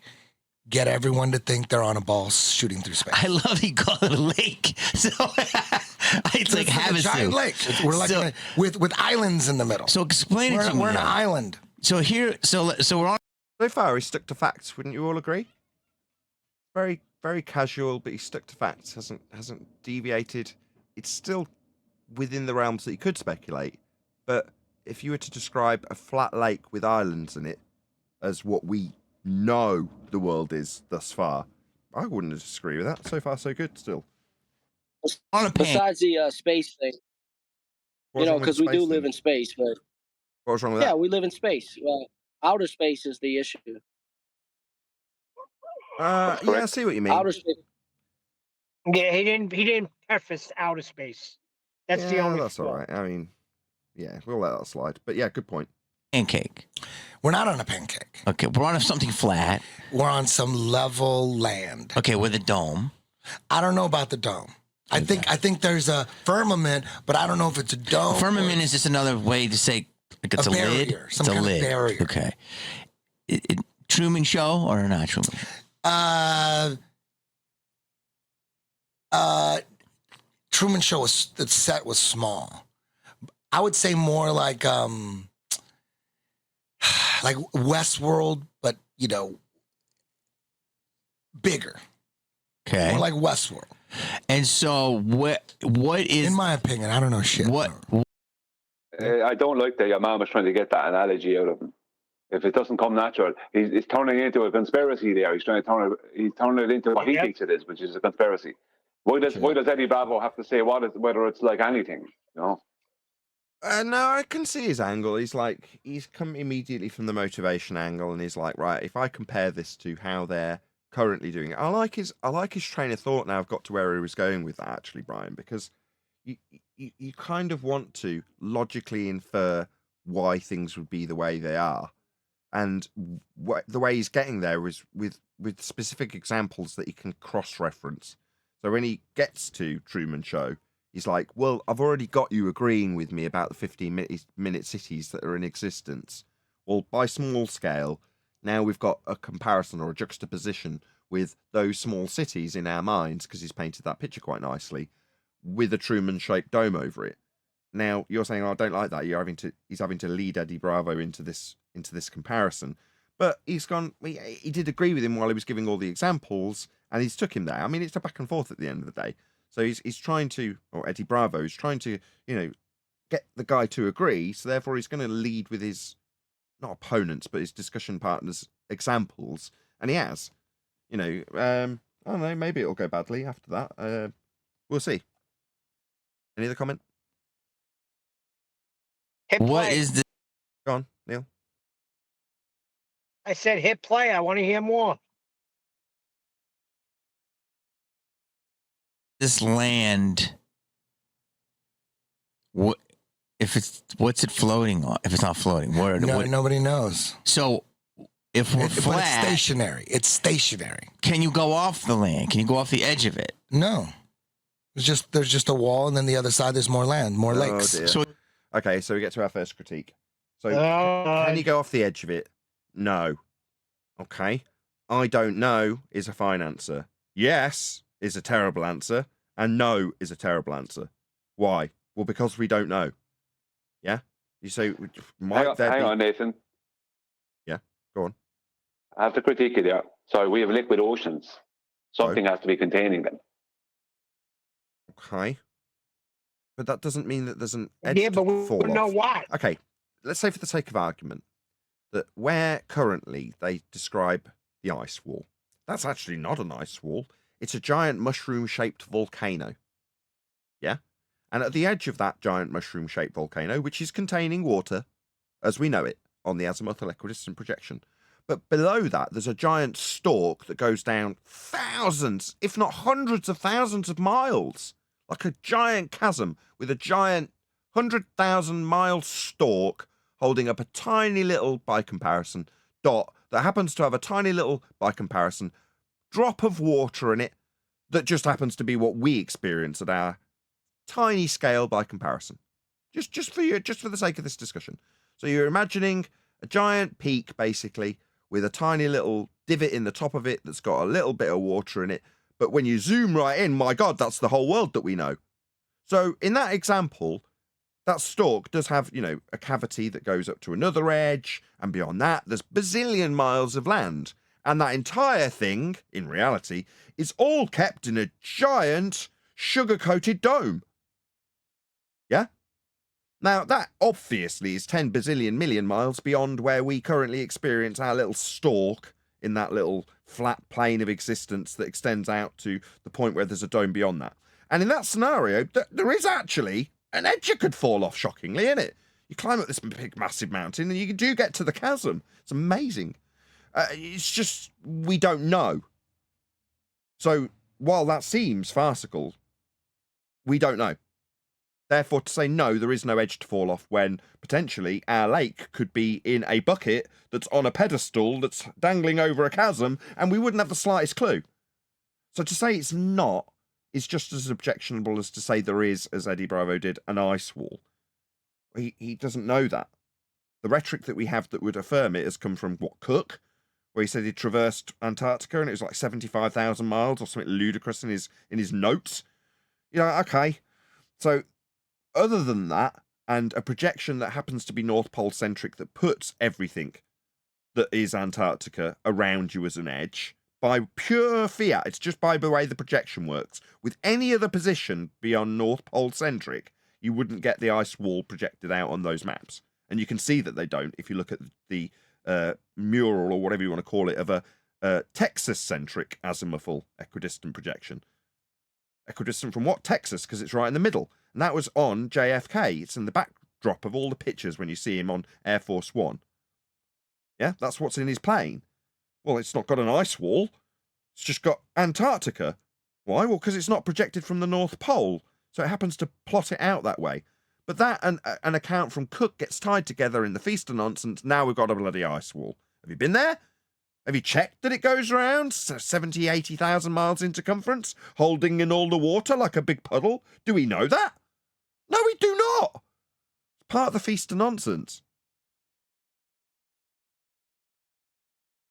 And what's space? Not sure what those Sorry, lights Nathan, are. I have to correct you on something there. Here we go. Go ahead, Brian. Yeah. We measure the latitude and longitude grid from the GP point of Polaris. That's where it's measured from.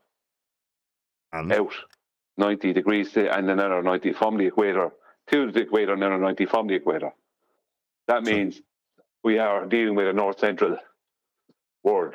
No, that just means that grid system's developed from elevation angle measurements off a flat plane to Polaris to give you the minimum value at 90 or 0 for it at your zenith or it at the equator. The equator doesn't exist, the grid doesn't exist, none of it exists. It's all arbitrarily inferred by us by taking angle measurements off a flat plane that's first required to take those measurements. But that doesn't mean anything. How does that mean there's an ice wall? It doesn't mean there's an ice wall. The point is that we live in a north-centric world. Polaris is the only star in the sky that doesn't move. That doesn't mean anything. That's a system we've devised arbitrarily based on accurate measurements off a flat plane of a star that happens to not move, that we put as our, north centre? Why? That's completely arbitrary. You go, there's magnetic waves emanating from it. Okay. Oh, they're also circular. Just for the sake of discussion, if we didn't have a quadrupole system in reality, by way of its presentation in general terms, you've just got a north and south pole. Well, okay. So that means you've got circles emanating out. Yeah, okay. So what? That mean that the centre of our universe is the North Pole? No. Quite useful for us. What's the universe? Well, centre of anything. Centre for our arbitrarily ascribed grid system. That's all that is. You're going to tell me that dictates how our world is and how we've got a North Pole-centric world? No. We've plotted a North Pole-centric world arbitrarily. Well, let me ask you this then. How else would we have measured a grid system? Well, we haven't, but what does that prove? The fact that was the development of our grid system. Well, we require Polaris as a center point to create the grid system that we use. I'll be with the buzz. Can you pop yourself on mute? Oh, apologies. Oh, unless you were trying to actually say something. Were you trying to interrupt Brian? If you were, feel free. No, I was talking to the dog. Sorry. Okay, fair enough. Mike discipline. It's okay. These things happen. Hasn't distracted Brian. He's got an attention span. Yeah, which is my point would be that we have no evidence whatsoever that a north central world is incorrect. Absolutely none. We could only measure the grid we use, and it would have to be the original grid which would be the latitude and longitude grid of navigation. We could only lay that out via Polaris being at the center. That's the only way we could do it. It's the only way you could measure out that grid. I know. And then after that, we can add other grids, but we need that grid first. So there's no other way we could have done it. So I don't think it's a stretch to claim an Earth-centric world. No, we have mapped and modelled, even with the globe, a North Pole-centric world. I'm not disagreeing with you. That is what we've done. That is how it's useful. And it does work. But that doesn't... It doesn't make the world and how the world is dependent on it. It's arbitrary. It's our... When you say, well, what else would we do to achieve the same ends? Well, I'm not saying or suggesting that we should do anything different to achieve the same ends, or that the ends we have achieved when plotting this grid system aren't useful, accurate. I'm not suggesting any of those things. But it doesn't... This point only cemented in my mind when I was arguing about the equator about 3 years ago, and QE interrupted and said, "What equator?" Or something like that. I was like, well, what do you mean? Well, there is no equator. Now, we know what gives us this description, right? It's the minimum elevation angle measurement to Polaris, as that's what we're specifically talking about right now, you and I, Brian. Isn't it? Where's the equator? Well, it doesn't exist beyond that structure that we've created arbitrarily to give us that system, and indeed the rest of the grid. But us doing that doesn't mean that the world is anything. Do you understand? I'm not going to stick on it, because it'll hold up the show.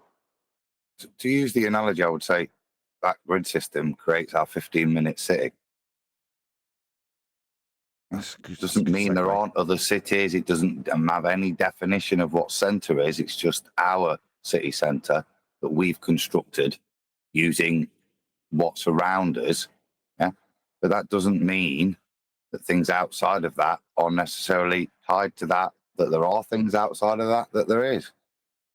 Yeah. Why can't he just say, "I don't know"?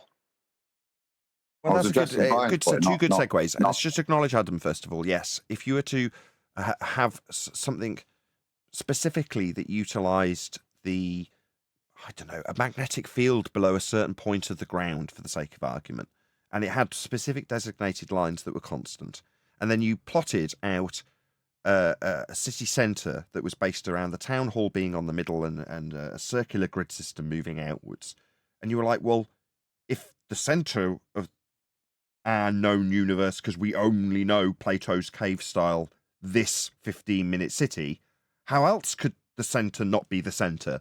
It's like, well, yeah, but we developed the centre to be that way based on, things that did exist in physical reality that we could utilise and reference. But that doesn't mean anything about the world around you, because the centre of the 15-minute city has something that it cross-references. So the fact that our centre of our world that we know cross-references a useful point in the sky that doesn't move, Polaris, to give us a grid system, doesn't infer anything about the extent of the world or how the rest of the plane, if it exists at all, might or might not work. So to answer Neil is a perfect segue. Why couldn't he just say, "I don't know"?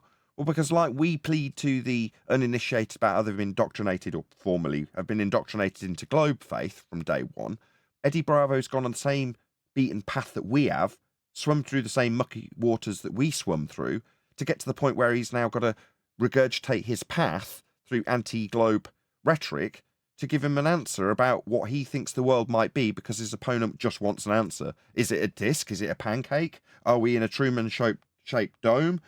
Are we going to fall off the edge? Well, what do you think it is? Because he's got nothing but questions.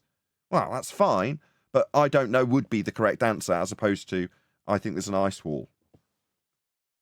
Right. Well, I don't know. And then, what are the things that we do know, and what we could know, and what we definitely can't know? And then figure it out from that point on as to, basically what you think it is or could be. No, just we don't know, and we don't know anything, really. Yeah, there's nothing certainty when trying to address that question.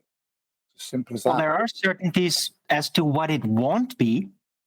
Definitely. That's not what he's asking for, though, is it? Shout out to Shasha. Thank you for the super chat. It won't be chocolate.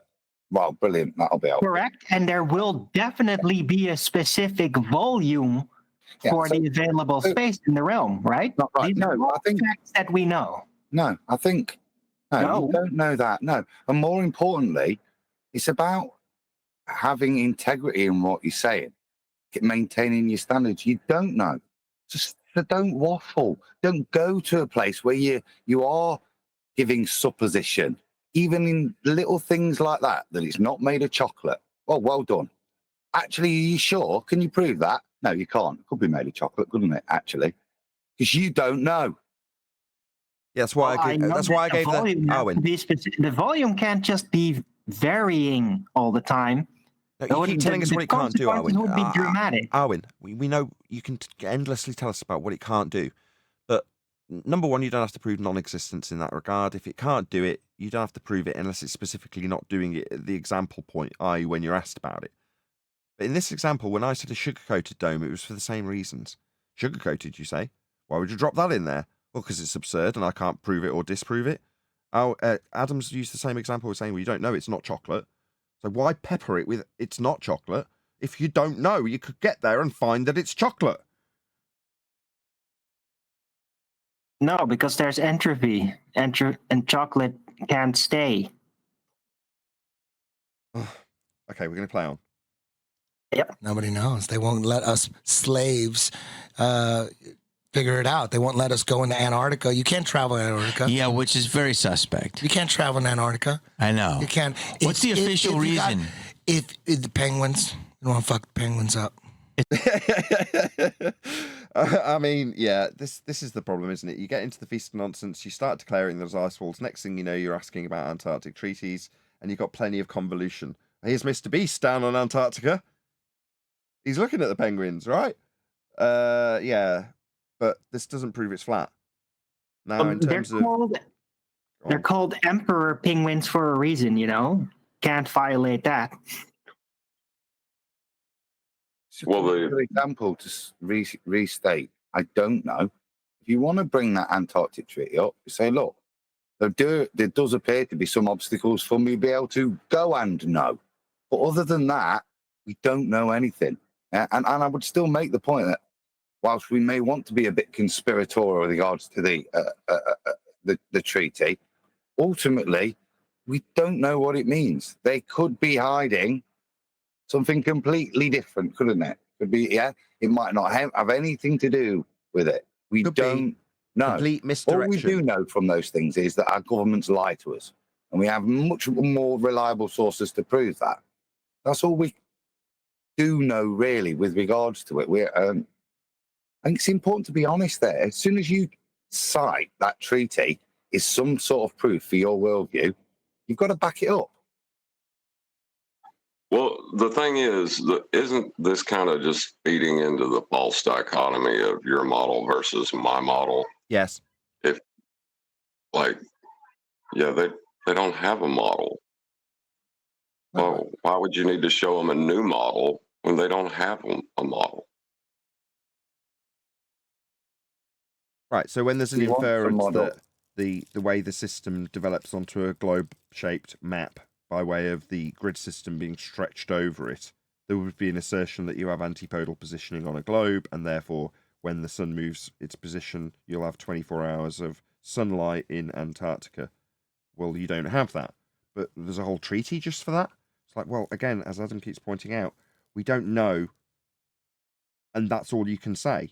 But when you start affirming that you do know, you end up in a false dichotomy where the globe proponent is claiming that an antipodal position with respect to an axis that can only be devised from a flat plane would give him a 24-hour sun that actually in the flat earther or the flat earther's view isn't giving a 24-hour sun. These are like 2015, 16 arguments that we used to go through where it's whether or not the globe will have a 24-hour sun in Antarctica that you end up arguing about.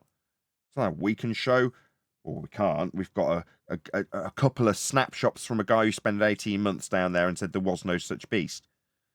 But why are we arguing about it? The grid system that's been developed to give him an antipodal positioning system required a flat plane to develop in the first instance. Shouldn't that be the starting point? I don't know about Antarctica. I do know that all of the systems of navigation were based on a flat plane in the first instance. All the maps and charts that may have been used to get down there would have been utilising the stars in the same manner to get angles off a flat plane so they could navigate with them. So in terms of what might have been discovered about Antarctica, it was discovered by way of navigation techniques that used a flat plane. But I don't know, it might be something of interest. Any more? Well, I was going to say, even if there was or wasn't a 24-hour sun in Antarctica, it still doesn't change that, it's measured flat. And it's still presupposing that it's in a position and all these things, right? All these things are all presupposed in order to even make an argument. Oh, ice wall, not ice wall. Right. We have a consistent angle above the horizon to the sun 24 hours a day in Antarctica. Okay, well, you needed a flat Earth to get that consistent angle. And? Exactly. To say, well, I can take a grid system that was measured off a flat plane and then convert it onto a globe. And when I convert the measured flat grid system onto a globe, the position we're detailing that in this argument does have 24 hours of sun can be explained by you being antipodal on a globe. Okay, so if I measure a flat plane and develop a grid system with it and then wrap it round a globe, I can say that the answer to this problem of there being a 24-hour sun in Antarctica, which we would infer there is not, is that the antipodal positioning system of a globe that's been taken from a flat Earth measurement makes you on a globe, therefore antipodal positioning for that 24-hour sun. That makes no sense, because you've developed the notion of being on a globe from a measurement that came from a flat plane. How can you possibly infer that you're antipodal because you've measured a flat plane and then stretched it over a ball? That makes no sense. Considerations, Nathan. Considerations. Considerations for the flat plane you measured to develop the grid system to stretch over a ball. Yep. Play. Is that true? Yeah. That's true. They don't want to fuck the people. Are you kidding me? That's the reason we can't go to Antarctica. We don't want to destroy, we don't want to... Because he was all concerned about going to Antarctica before I had this conversation. Clearly, he's shocked. I mean, it was me in Carrick Travel going, what do you mean there's no trips to Antarctica? My wife will be very disappointed. No one was concerned about this till they got to this subject. Why? Well, because it's thrown in with the feast of nonsense. Polluted. That's true. Yeah. And anybody that gets near the ice wall, I mean, there's video of the ice wall. There's endless video. People, anytime you get near it, there's buoys all over the ocean by the wall. It's like radar. Man, I take him at his word. He's done 74,000 miles of travel and confirmed there's an ice wall and it's everywhere and there's loads of pictures of it. There's pictures of ice. It's happening. There's pictures of ice. But to infer there's a 74,000 mile circumference ice wall because there's pictures of ice in certain locations. No. It's straight out the feast of nonsense. This is absolutely unequivocally unconfirmed. What are you talking about, Nathan? Eddie checked that just a week before this interview. He went there and did that, right? Well, having just said that he can't go there because the government stops you. Just to keep my Eddie Bravo Simps happy. There, just to check that you can't get there. Just to keep my Eddie Bravo Simps happy, right? I'm sorry I've got to do this to you, Eddie. I'm really sorry. Yeah, it's not your fault. That's all I will say to soften the blow, right? We all had to swim through this pool, and it was literally a matter of weeks ago that some of us would have been putting things like this to opponents that we wanted to convert. So it's not your fault that you're tarnished and dirty through that dirty, horrible pool we call flat Earth that we all had to swim through. But now, things are going to change. Earth's measured flat, that should be the starting point for all of these discussions. And where there is speculation to be had, and perceived information to have been garnished by you already in regards to ice walls, do you really know what you know? The answer is no, you don't. So why speculate on it? Anytime someone from Australia or South Africa, they get on a yacht and they go too close, the fucking military turn around. There's video of that. There's video of that. You can't go to Antarctica unless you have permission from the government, and they're not going to give you permission. They make you jump through all these hoops. How are you going to confirm it's an ice wall 74,000 miles in circumference then? So you can't even confirm this if you wanted to. It's already been done before. That's what I said. It's an argument from ignorance at best, isn't it? Yes. Yeah. Now, all he can say is our governments lie and cheat to us. It's great evidence of that, and they control us. Look, you're not allowed outside of these are your 15-minute city boundaries, pal. Yeah, you can make that point. What you've got to make clear is that from your point of view, whilst you recognise this as an issue in society, you don't cite it as any evidence for flat Earth. Yeah, but in terms of getting there on your boat, you'd need flat maps and flat navigation systems and sextants and star charts and almanacs, and all of them require a flat Earth to be functional. So those are points that you can make when someone's talking about navigating to the points that, yeah, societally we're under control in terms of where we can go.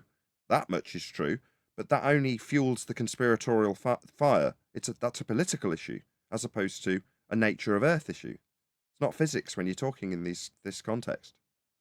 You have to prove.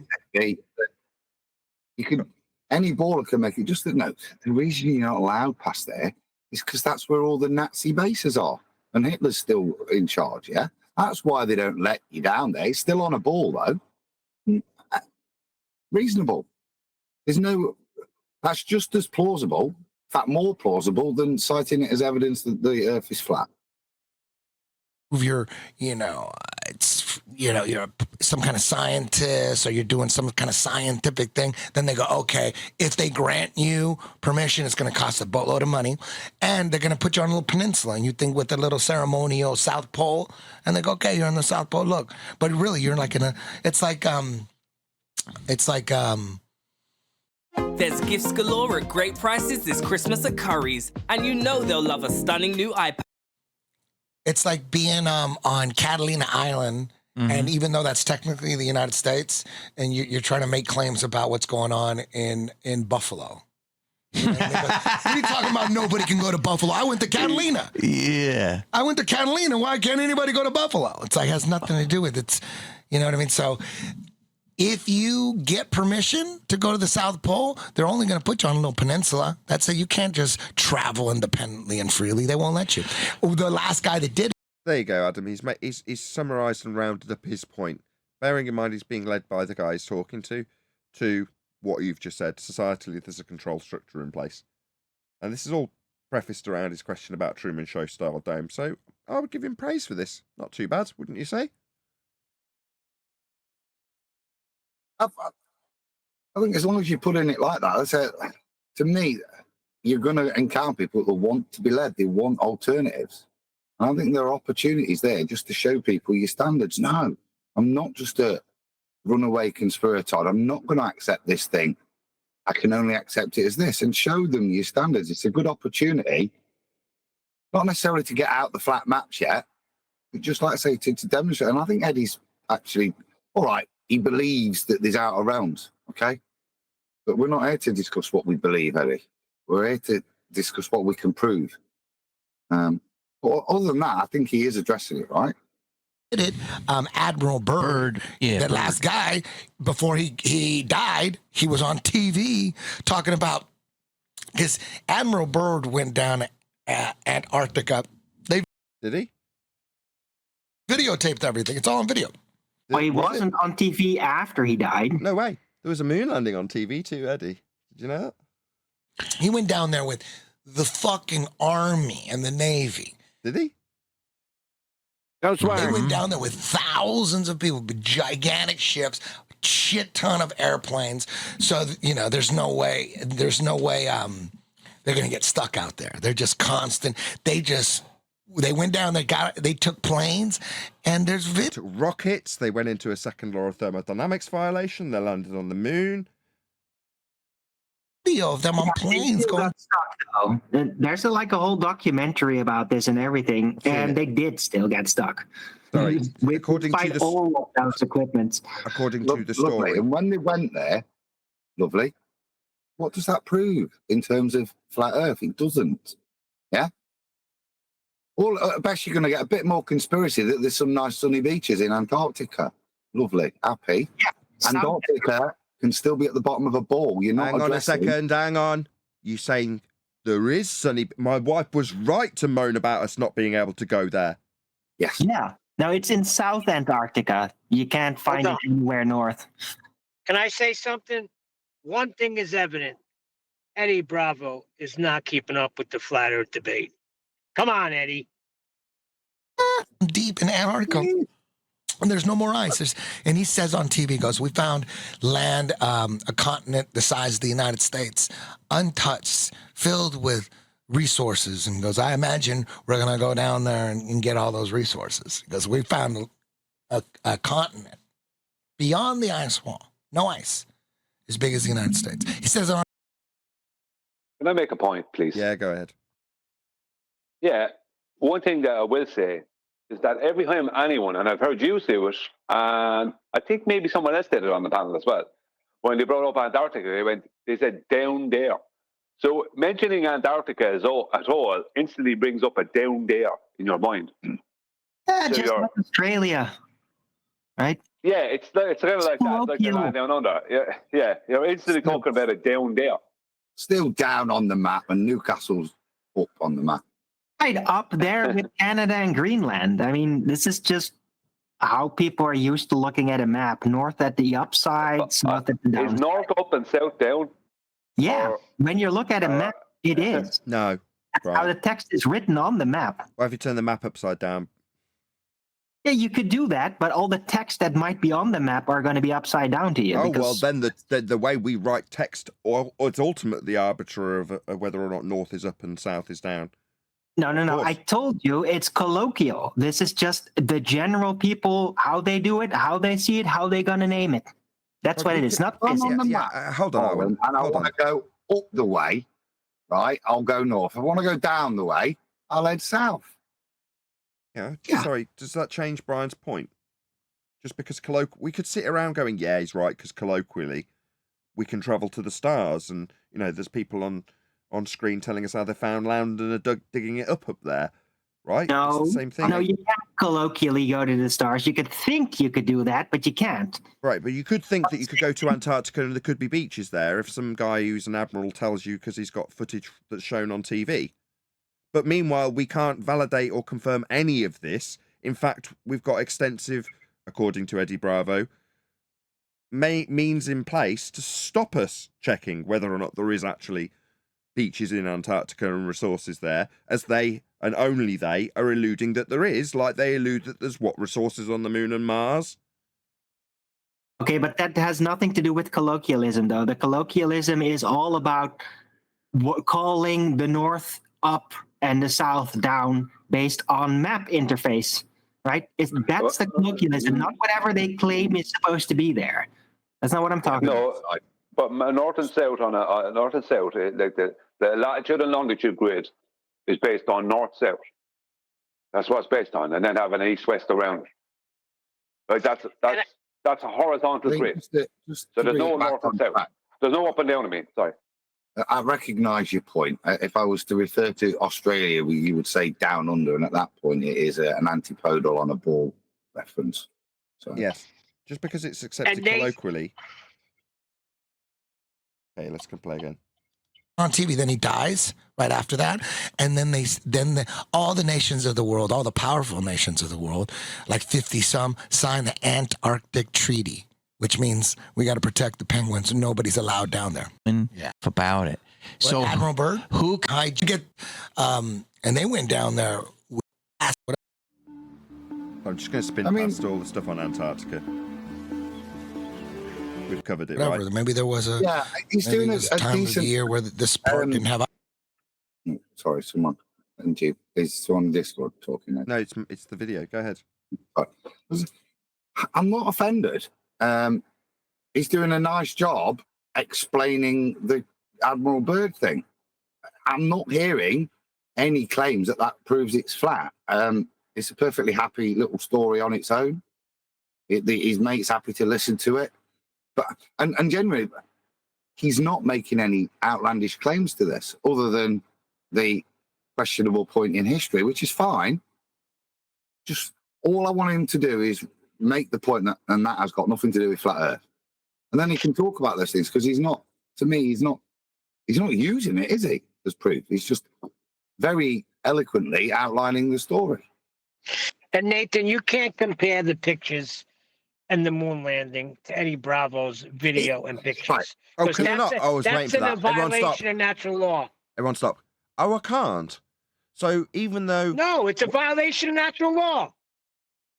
Okay. Even though in direct comparison to what has replaced, quote unquote, outer space when finding new lands that we can most assuredly show people do live on after they were discovered and weren't on maps.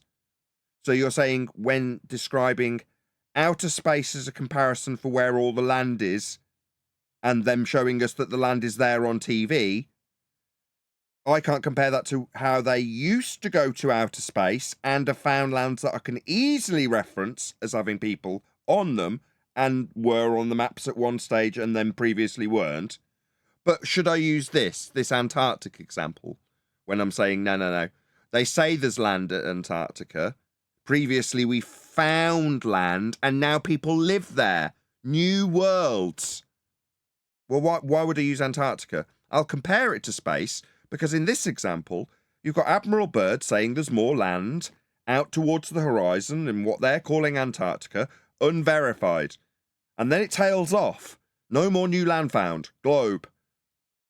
And where is all the land? Out in space. So it's absolutely comparable. How is this any more validatable? It's the last example where they're going out to space, the horizon, to find new worlds, in this case Antarctica, but it isn't verified. Why wouldn't I just use one that is? All I'm saying is the pictures they took of the moon and all of that nonsense, it can't be accomplished because they can't get there. Yeah, that's my point. You're not listening. You're not listening. What? But we can go to Antarctica to verify the beaches? No, because you're not allowed. Right. Antarctica. So it's directly comparable. When I say, oh, right, we do have mineral wealth and beaches in Antarctica because of the footage and Admiral Byrd, no, directly comparable to the lights in the sky with soil and minerals and resources because man in astronaut suit. There's no difference. If it's not verified... I got you. That there's beaches in... Thank you for talking through me while the penny drops that you've interrupted me incessantly for not understanding. That's really wonderful. Yeah, it's directly comparable. Keep doing it, I would suggest, while I try and round out this point. Maybe 2 more or 3 more interruptions, Neil. Go ahead. There is absolutely no way that anybody, Eddie Bravo or otherwise, can verify that which was punted to them by Admiral Byrd.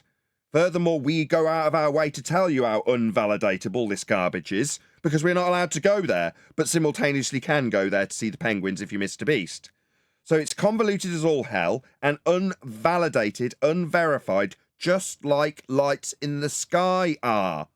Unvalidated as being soil, resources, minerals, beaches, places you can send tractors to go and dig stuff up, in the case of Mars.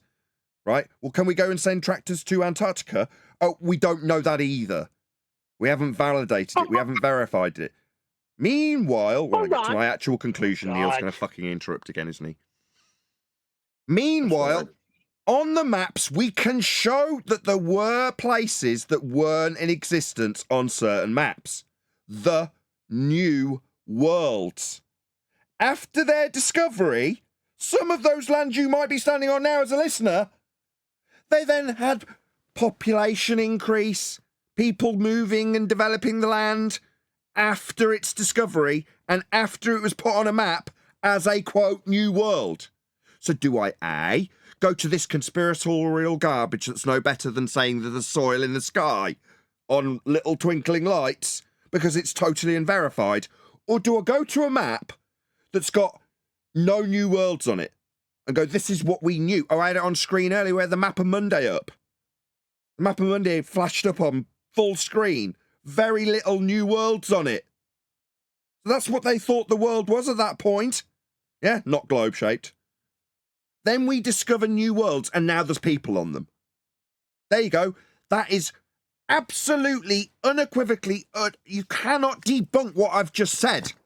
I can spend 50 minutes going through the crap of Antarctica till I'm blue in the face. And will I validate any of it? No more than NASA can validate that the rock in the sky we call the moon is a rock. Because it isn't validatable. We can't do it. We can't go to Antarctica. Let's just use better examples. Ones that people can't argue with, or question the validity of edges that might be there, or the ice wall that may not exist, or the dome that meets the edge.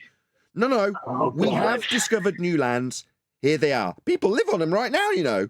Well, they didn't exist before we discovered them out in outer space, towards the horizon, established as horizontal, to develop the systems to go out and discover these new lands, and then plot them with respect to a grid. Don't let me get a freaking word in. Can you ever get to the moon and take video of it? Can you get to Antarctica and take video of it, Neil? That's my point. Maybe it's there. It's on the map. Maybe we can get to the moon, Neil. Maybe. No, that's a violation. All right, but Antarctica... You can't go to vacuum of space. Right, it makes a difference. I can't validate Antarctica, but yet we use it as an example of how the world might be expandable. It has expanded. I can demonstrate that. Why go to a conspiratorial place that people claim is an ice wall when that's not validatable, not confirmed? There isn't people living on there and mining the resources, but there are on other countries that didn't used to be on the maps when we discovered them in outer space. Why not use them? Can we hit play? Well, Just wait to tell me that my passion's point. totally unjustified, Huey. Thank you.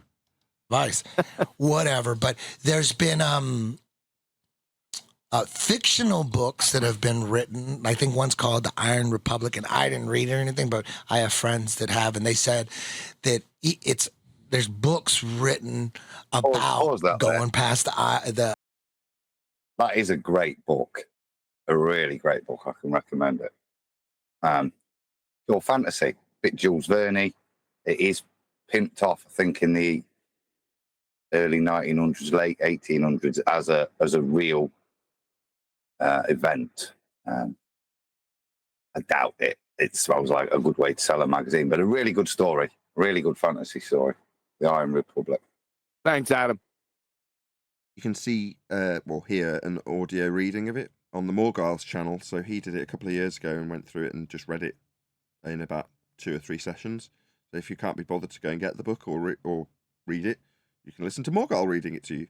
Shout out to Elvis Kavovic, who says, ban Neil. No.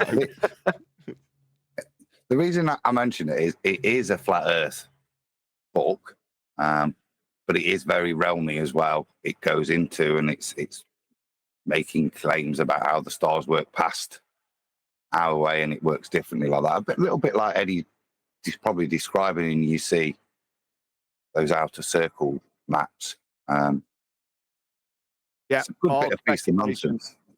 Speculation with a flat Earth tag on it. That's exactly what we need.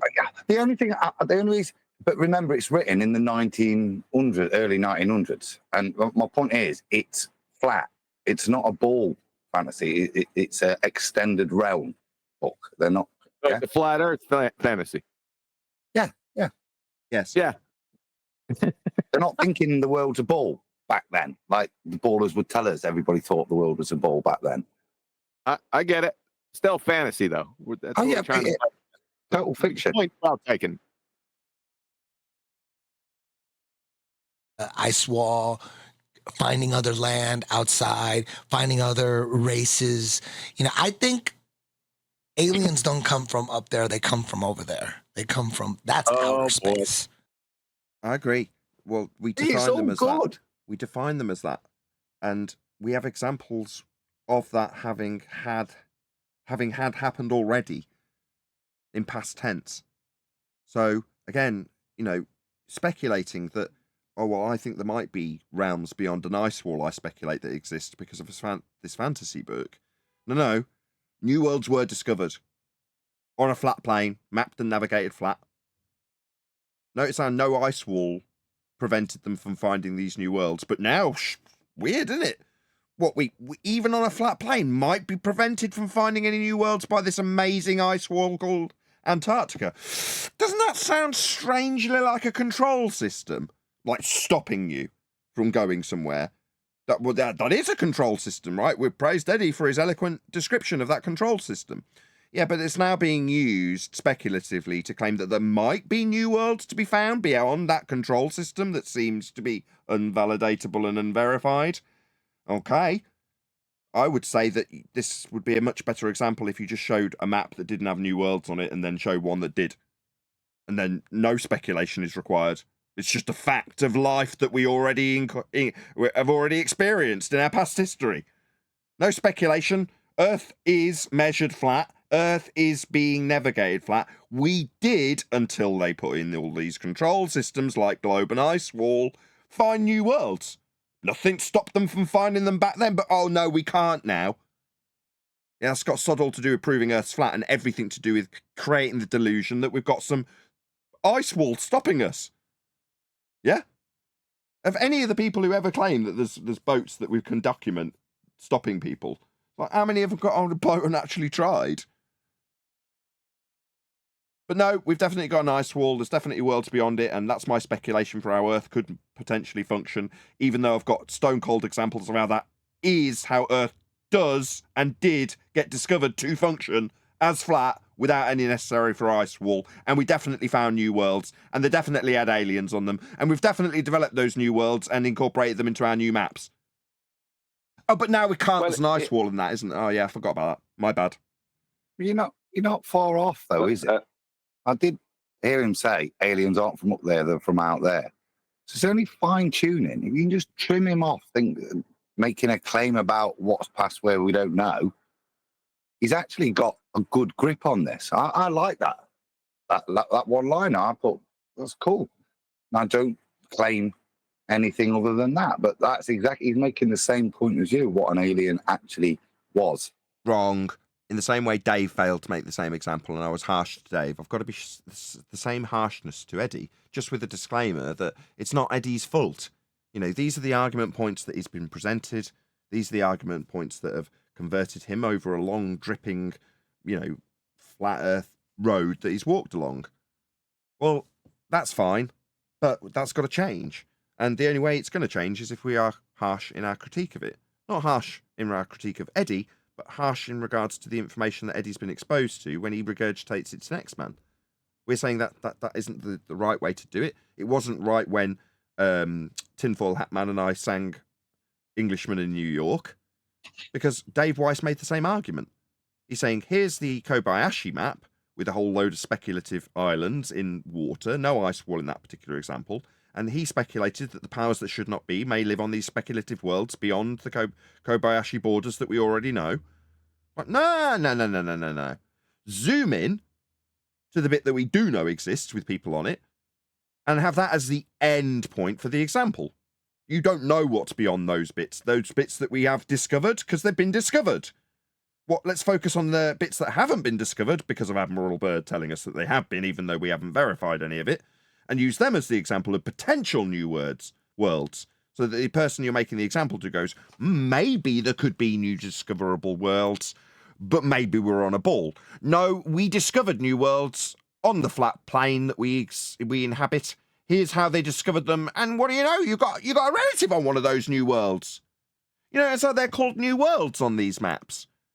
And where were they discovered? They were discovered in space, outer space. How you described the area of land that you hadn't discovered yet beyond the horizon on the maps that didn't have these new worlds on, as I can ably demonstrate as a fact. Notice how there is zero speculation and ample flat earth proof in that. Yeah, so we're in agreement then.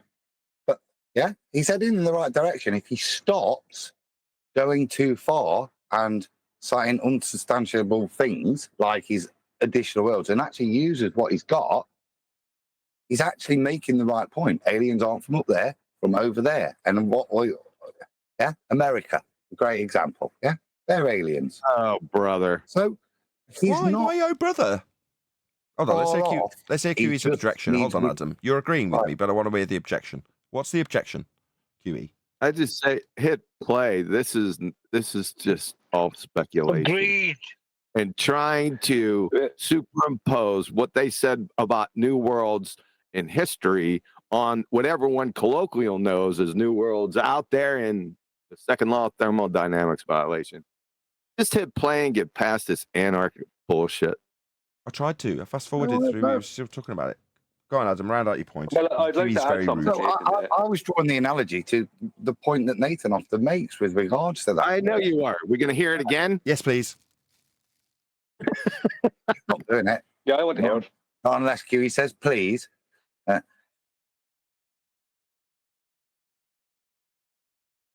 Alternatively, we could have prolonged dead air. That's also good. Well, I knew he I was have going to something. say Unless Adam's going to say something, I have something to say. It's on topic. Havre, is that the man's name? The French sailor. He pointed out how magnetic declination brings you around in a circle, avoiding the 60-degree parallel south, if I remember correctly. So isn't that kind of interesting? That based on what you said earlier, Nathan, about how has anyone gotten a boat and actually gone to the tree and find this ice wall? It's like, well, if you go by magnetic declination, you won't get anywhere near it. You'll be brought around the end of Australia and Tasmania. You won't get near any ice wall. What ice wall? Yeah, well, the point is that whatever you think is there, you won't get to the point. If you follow magnetic declination, you won't get to the point where you find out if it is or isn't. So it was just threw that in there as an extra. Well, I think to use the 15-minute city analogy again, what Brian's saying is the way they've set up the map for the 15-minute city, which is the boys, once you get on the ring road, where you think you're going out of the town, it just loops back on itself. And that's constructed within magnetic declination, so that if you think you're traveling in one direction, actually it's directing you fundamentally in a different direction, which maintains the illusion of a ball. You're traversing a ball. That's deep. And you're never going below you're never going south of a certain latitude. It's part of the time bandits thing, QE. So it's part of the way in which you pervert the map and pervert the route by using magnetic declination, and also the varying time zones which are geolocating, you see. So if you've got different time zones, it's moving it, and it's those 20, 24, and then something like 30 in south of the equator that help in this perversion and, as I say, kind of construct the ring road that you can't get off. I don't think they're coming. That's great. From up there. Can we hit play? I don't know, but I'm just guessing. I don't know shit. I'm just guessing. Keep saying it, know? but you do. You know a lot. when you look at government documents, NASA documents from NASA.gov website, from like the Army website, there's all these documents.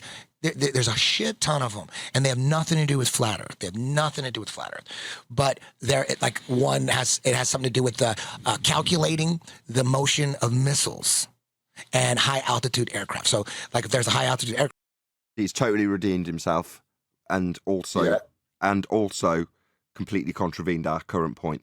So he's redeemed himself because he said, look, these documents that are going to allude to how things like missiles work on a stationary flat plane.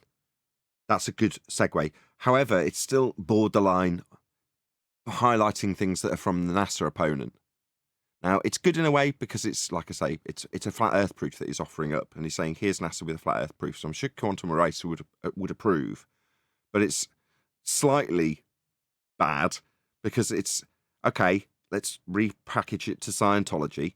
Okay, well, look at all these Scientology documents that say Scientology's wrong.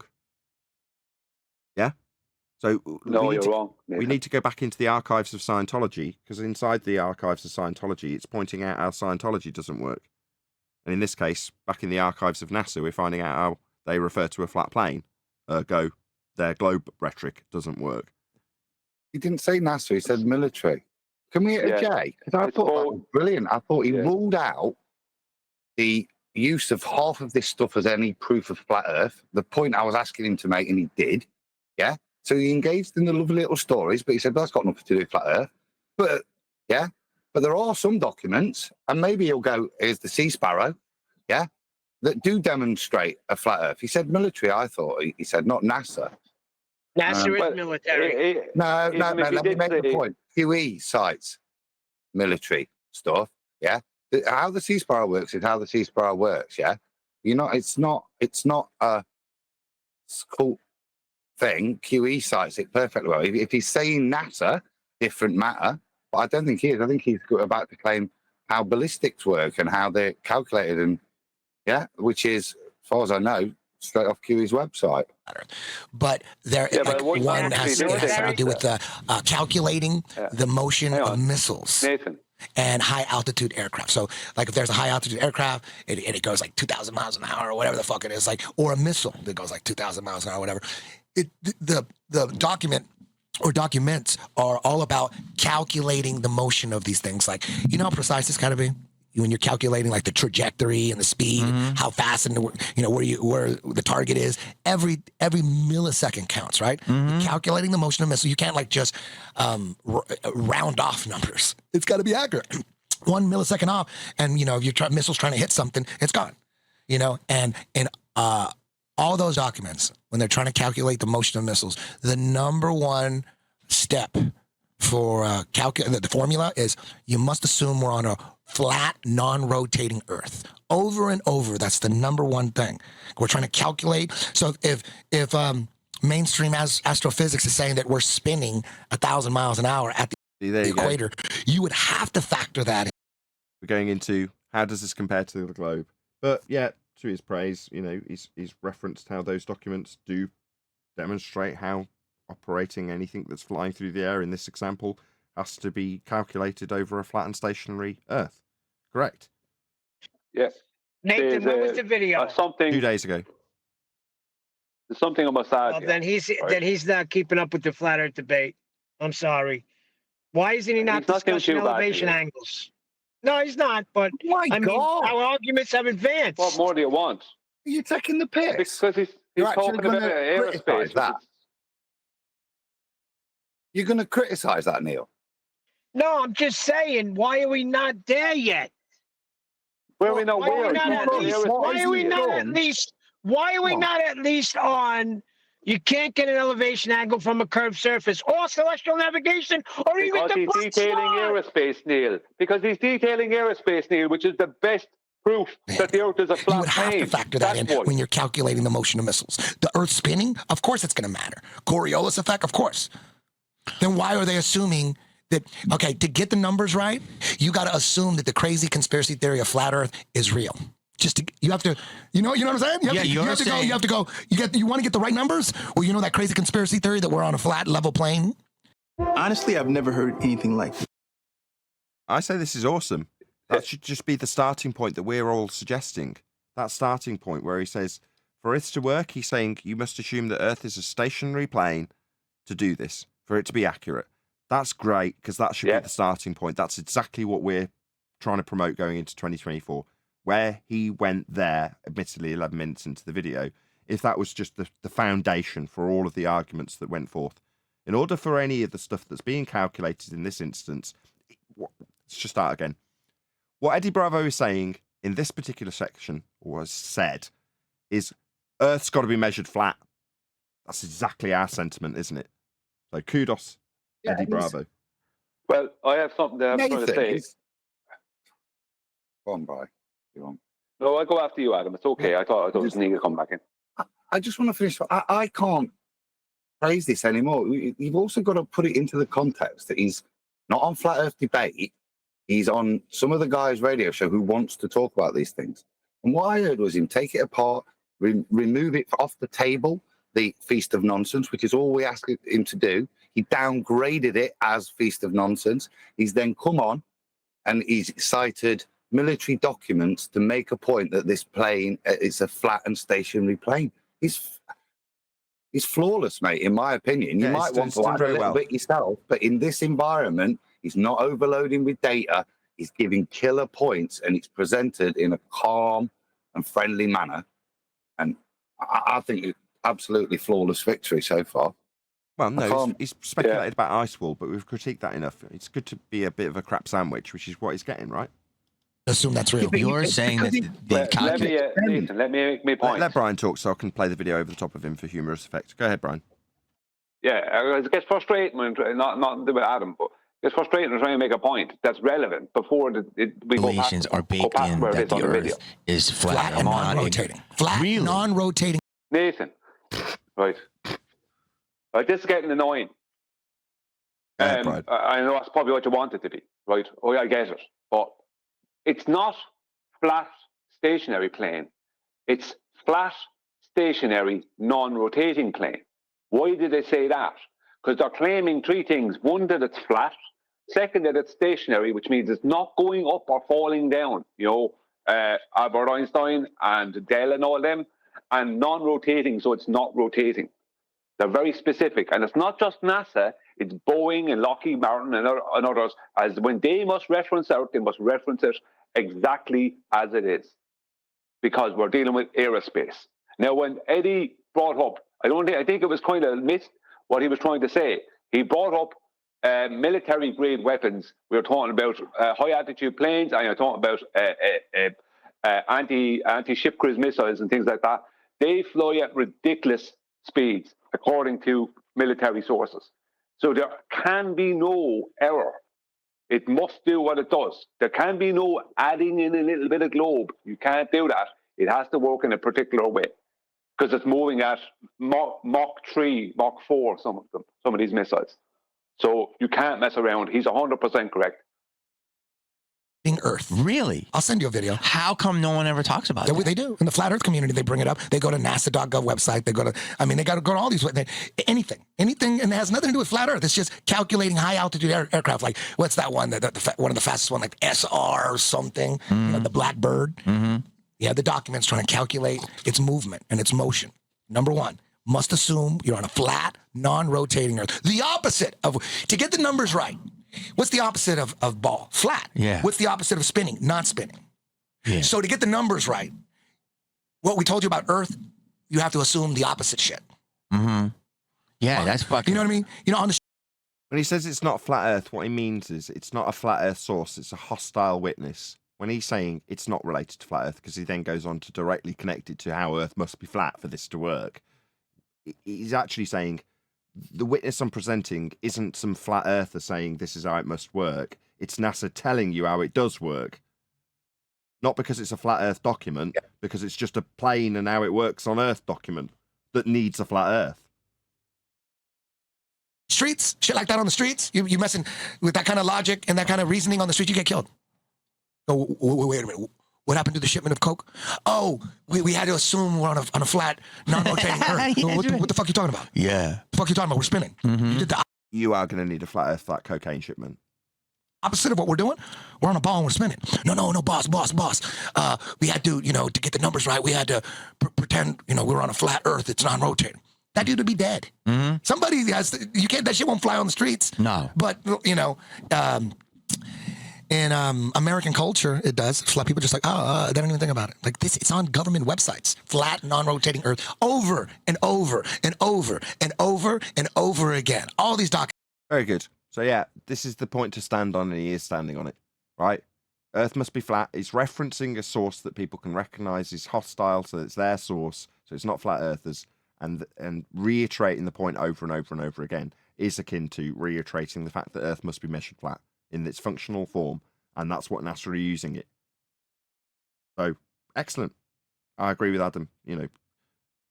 Perfect. Couldn't really criticise that at all. Just flat, must assume flat. Nathan, was what Brian added, yeah? One minor piece of technical detail. Flat, stationary, and non-rotating, and the way Brian explained it, brilliant. That's the only bit, 1/40 bit of technical detail that a geek has to find to correct it. Non-rotating Earth. And then the people that people that are like, they're like doing mental gymnastics. The number one thing is, that's just to simplify stuff. It's just to simplify. I go, these fucking. That's a prerequisite. You're right. He's now giving the anti-flat Earth opinion when someone points out that NASA require Earth to be stationary, non-moving, non-rotating, flat, and they'll say, "Oh, well, that's just to make things simpler." Well, it's simpler if Earth's flat. Yeah, it must be. Rocket engineers, rocket scientists, they don't need to simplify shit. And if you want to simplify it, I would say, okay, we're on a ball. You want to simplify it? Make it a square, like a block. Not flat. Is that simplifying? Going the exact opposite is simplifying shit, and it's not moving. I would say, you know, if you turn it from a ball, we like to measure everything in like one of those like soccer ball, whatever hexagon things. You know what I mean? Then I'd go, okay, I guess that's okay. You're simplifying it a little bit. Yeah. But flat? Yeah. And non-rotating? The opposite of what you've been telling us we're on? That doesn't make any sense. Dude, I've never heard that. Yeah. That's the biggest one. When I was in pro of it, in pro of flat. That's the biggest fact I've ever heard. And see the impact it's had on him. So it's got to be flat for it to work for NASA. It's had a big impact on him. That's how it should be. Supporting a flat argument. Far from criticising you as we did with the ice wall, Eddie, you now become a trailblazer. You're doing it how it should be. Kudos. That's the biggest. That's the biggest one. And then now, I mean, it's just once you go flat, you never go back. No one else. Like same thing. Yeah, come on, put that on a shirt. Yeah. We'll let Rachel know. You should call this Big Up Eddie Bravo. The label it that. Definitely. Right, with that, I'm going to say if you are watching this on either Nathan Oakley 1980 or Nathan Oakley Premiering streams, then stay tuned as there will be an after show to follow. What did they say exactly? Well, first of all, he said, well, QE is a one-trick pony. And I said, oh, really? Why don't you pray tell? Why don't you join and let everyone know? And then he said, Adam is also. So he's Adam, yeah, I can see it. I'm on I'll be back shortly. My man called me. Isn't that? Sorry, just a note. My man called. Hold on, Neil. Yeah, you won't, Willie. No. I'll be back shortly. We heard you the first time, Nathan. Go ahead. We got it. In a bit. Now let's have 5 minutes of silence. Well, so I told Brandon Cook, come on and join in and pray tell. And he said, Adam is also a one-trick pony. Yeah, he did. Loved it. Scattergunning. And then he said, oh, yeah, you just know the scientific method. I said, is the black swan the scientific method? I think that ended that one.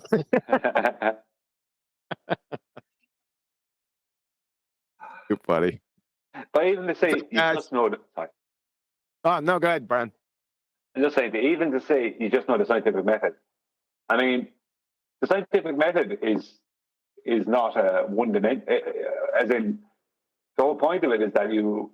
That doesn't make any sense. Sorry, I can't even put it into word. I can't even word what I'm trying to say. What's going on? Well, you can categorize it as like one category as a one-trick pony if you're a numpty dipshit. Sorry, no swearing.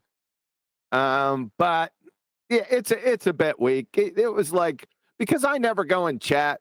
I feel a lot of people have liberties of taking pot shots at me, and I just so happened to be looking at it at the time that he posted. So.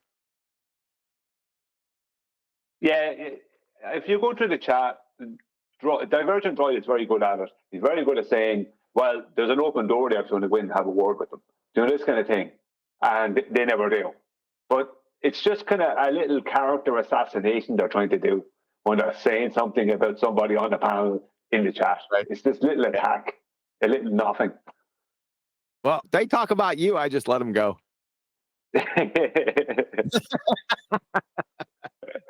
No, I won't get dimensions. It'll be you or Adam or Nathan. Hey, that format's not going to work either. It pulls up. I don't have Microsoft Word. I have another stand-in. And whenever I download your stuff, it pulls that up with it just to talk back office stuff right now. When you say format, do you mean the format that it's in or the format or actually what's on the 2 pages? Well, it's on the 2 pages. As soon as I hit download, it downloads it into my AK. It's like a Microsoft Word, but it's another app like it. It pulls that up. It downloads it in there. So it's a bit strange. Well, do you want it in a format as in a Microsoft Word format? That's what I'm saying. That's what it pulls up, Microsoft Word. Why don't you just give me the ones that the format that you did before in little slides? Is that undoable? No, I can just take photographs. When you said that format's not going to work, I thought you were talking about what was written on it. I was asking you to see. No. All right. No, I didn't look at the substance of it. I'm sure it's fine. Well, I'd like you to have a look at it, just in case. Put it in damn slides like you usually do, and I'll have a look at it. Okay, I'll do that later. Yeah, I'll send it on to you. Yeah, it's not a hurry, and I'm not, Brian. I trust you with going into this. I think it's pretty cut and dry. Yeah, I just want to make sure I have all my ducks in a row. I'm, as far as I know, everything is correct when I'm detailing electrostatics. Fair enough. Fair enough. I just wanted to know. Yeah, go ahead. Put it in slides. I'll take a look at it. I'm sure there's no issue. Should be a short presentation. Yeah, I'm trying to put a bit of meat on the bones with both of them because they're both like cut and dried, aren't they? So much. It's like, well, I like that. Yeah. It doesn't mean that we can't talk about it for a while, because I'll go on and on and on about it. But I love concise. Yeah, it's true. Yeah. Well, I'll keep them as short as possible then. I was trying to add them out a bit, kind of fill them out a bit, but I'll keep the both of them as short as possible. Did you add some garnish?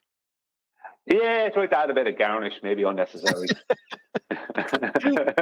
Tried to put some parsley by the mashed potato. Yeah, some parsley. Yeah. Sorry, I missed the show yesterday. I was indisposed though. That's all we're getting. That's all you're getting.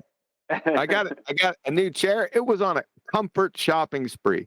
I got a new chair, computer chair, and a new pillow. Sounds good. Yeah, because it's all about comfort. Yeah, right now, I gotta go get some breakfast. I gotta go get my breakfast. I'll be right back. Don't go anywhere.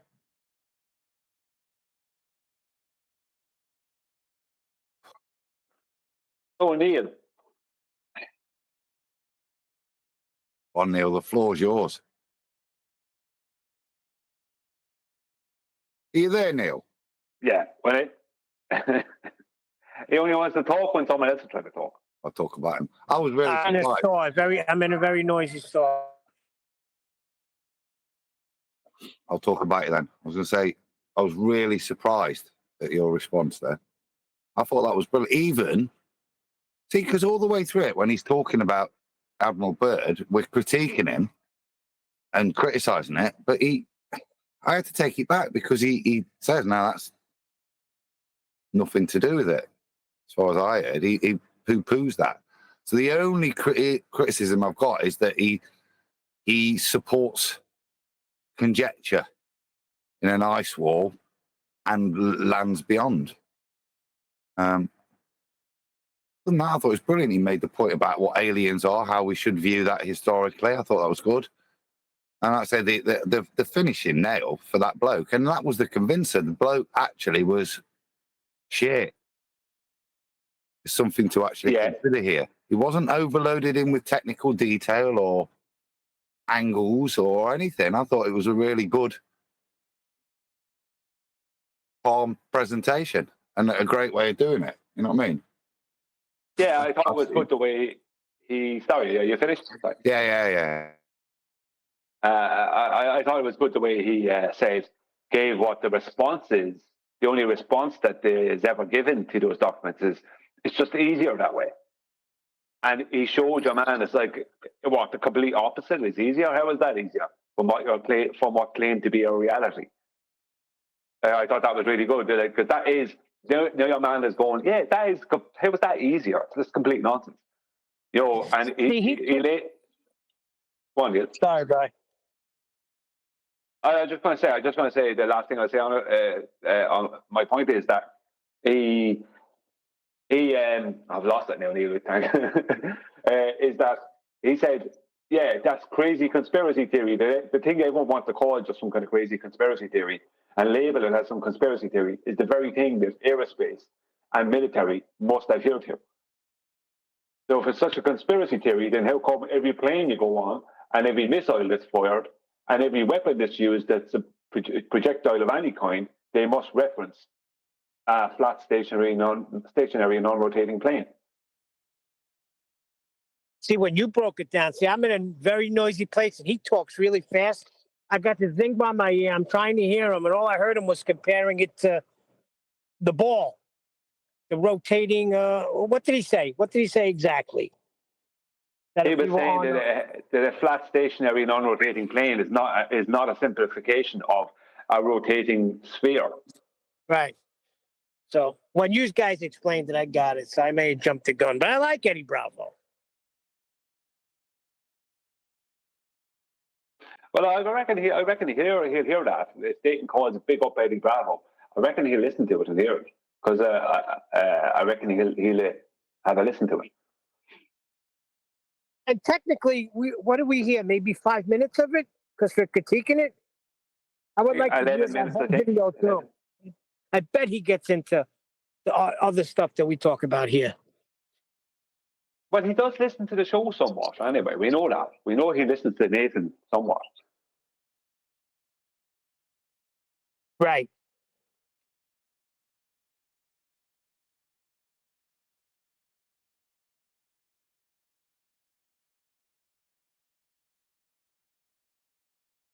I just went back in chat and looked at that Brandon Cook guy. You one-trick pony, you. You see, who was it that super chatted? Paula deleted, I think. But somebody super chatted ban Neil. Oh God, that was. I don't know who that was. Oh, that was Lumpy Gas in a Vacuum or someone. He was joking. Oh, Lumpy. But he wasn't understanding what I'm saying. Me. You're never going to go to space to get that. But possibly we can get... Is Antarctica on the map? That's my point. Well, you had a good point. Right? No, I thought we already went over this. Well, he said ban Neil. I got to say why I was saying what I said. Yeah, someone just responded. Right had a good point right there. And it wasn't Lumpy Gas in the Vacuum that said that ban Neil. It was somebody else. No, I said it. It's Elvis here. Yeah, it was hilarious. I took it as a joke. I don't if it's serious. Ban me. I thought Neil was banned. I didn't think you took it as a joke, by your chat and by Paula timing out. Very hypocritic.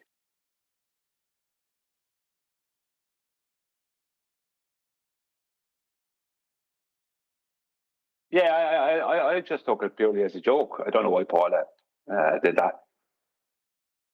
Yeah, Paula's she's gonna delete anything. If anything is said against any one of the panel members, she's gonna delete it.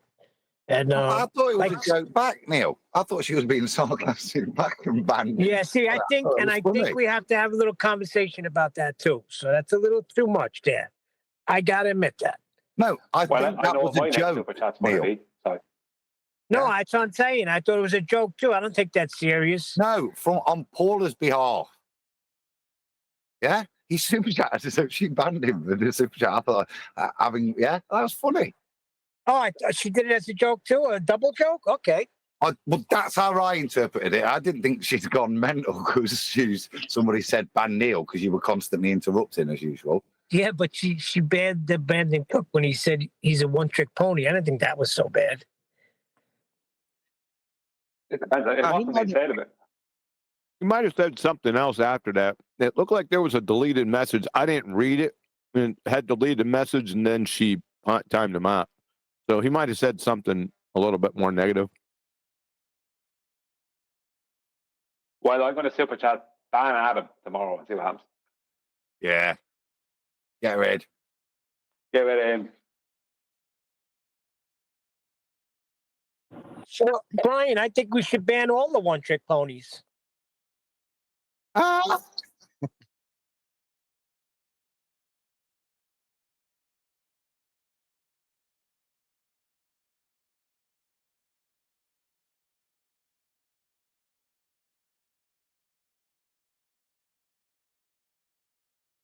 I can't say anything. I'm eating breakfast. Let's go. We've got loads on the panel. Eli's here, unless he's working. I haven't heard too much from Eli lately. See, I've not heard your Is he going shy on us? Listening in on us. He was asking, can he bring a friend? Or has he succumbed to the ether crowd? Is that where he's been, do you think? I think so. No, there was a time when Eli was going to go to one of their little conventions. Remember that? Yeah, but that was to meet women. Yeah. But you won't find Eli in that arena anymore. I don't know. If you stay around that arena long enough, it starts to, that sounds like it's right. Yeah, it is. You're right. You know what I mean? So you're saying you become a Raichi? I don't want to go that far, but kind of showing it, isn't he? He's here, but he's not really manifest, has he? Oh my God. Wait till tonight with the treatment, what shits it. Just wait, man. Well, you guys heard it, but it's really, really bad. So I hope you can join. Well, not join, but listen in. I like that he's window licking. As long as I'm allowed to join in any reindeer games, I'll be there.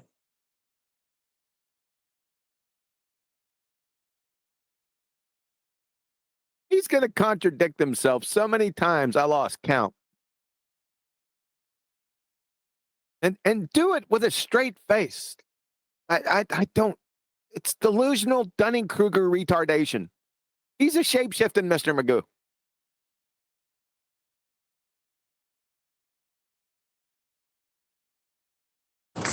The bigger indictment is on the listeners, though, isn't it, Huey?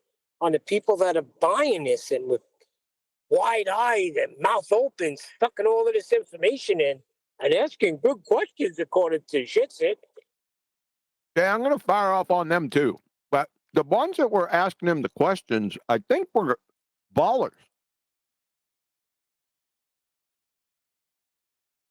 I think. What are you going to do, flat earthers? Stay subscribed. That's what they're going to do.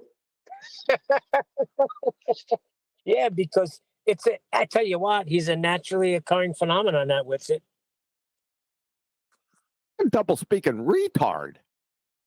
Yeah, but he naturally appears every freaking day, or whenever he does his shows, still talking the same nonsense. No matter how much you cut him down and tore him to pieces, he's like Humpty Dumpty. He puts himself back together again, and another 1,000 subs.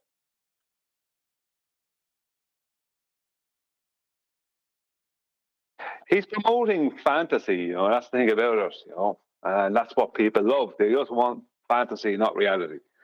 More over reality.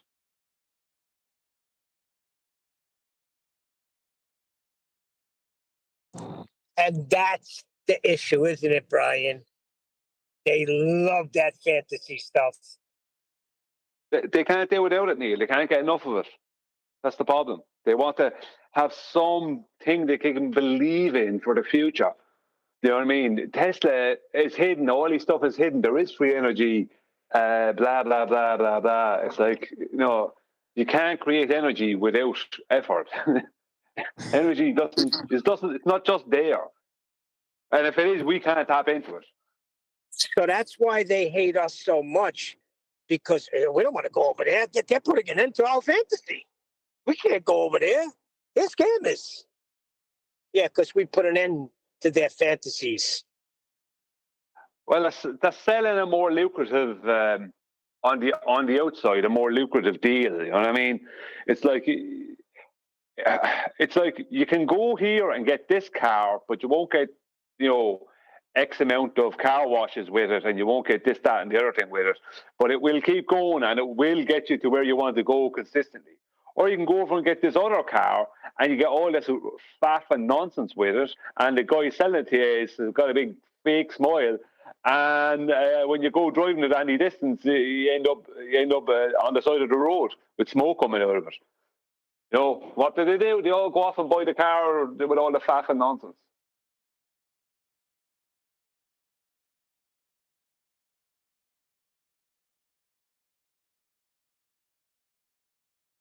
I got a question for Paul if he's about. If you're there, mate. What he's run off. Yes, go ahead. He posted a video earlier, Professor Phil Bell. Yeah. Does it prove it? Has he got credentials then or not? He is an expert in water treatment as far as this guy could find. There's no evidence he works for Indian space agencies or knows anything about physics. From talking to him myself, I can tell you he doesn't understand natural law. And the way the Australian system works, he might be called a professor, but you get that if you're in an administrator in a college or university. The actual professor we think of as a lecturer that leads classes and professors to people, he is not. I was just posting that to Arwen because I've got a feeling that some of the trolls in his chat one of them may be Professor Phil Bell. And that was for Arwen's benefit. Mostly, but I thought the rest of you might want to see it if you hadn't seen it before. Michael Kahn showed me that. Listen, we can safely say that basically all these claim people with these big educations on our opposition side don't have what they say they have.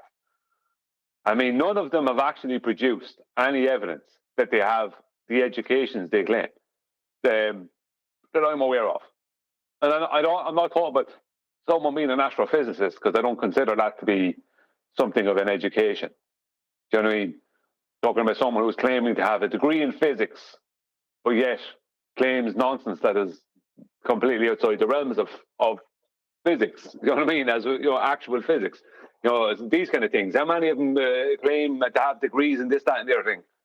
And how many of them have ever actually proven any of this? How many of them have, actually just disappeared?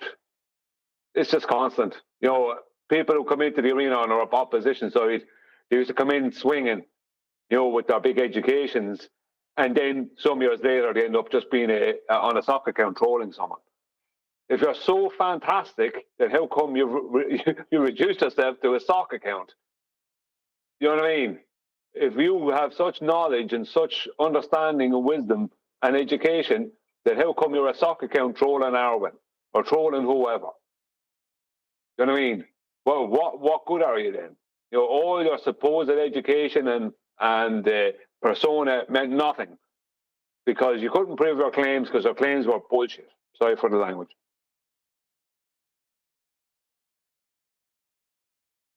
I'm just looking at it, Paul. Yeah. So it looks, I mean, whether or not it's an honorary title or not, it's kind of irrelevant because he doesn't, the lie is where he claimed he used to work.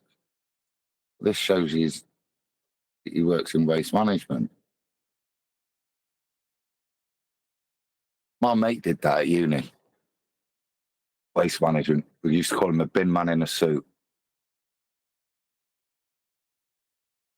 I mean, water treatment is probably a difficult thing to know about, and it's engineering.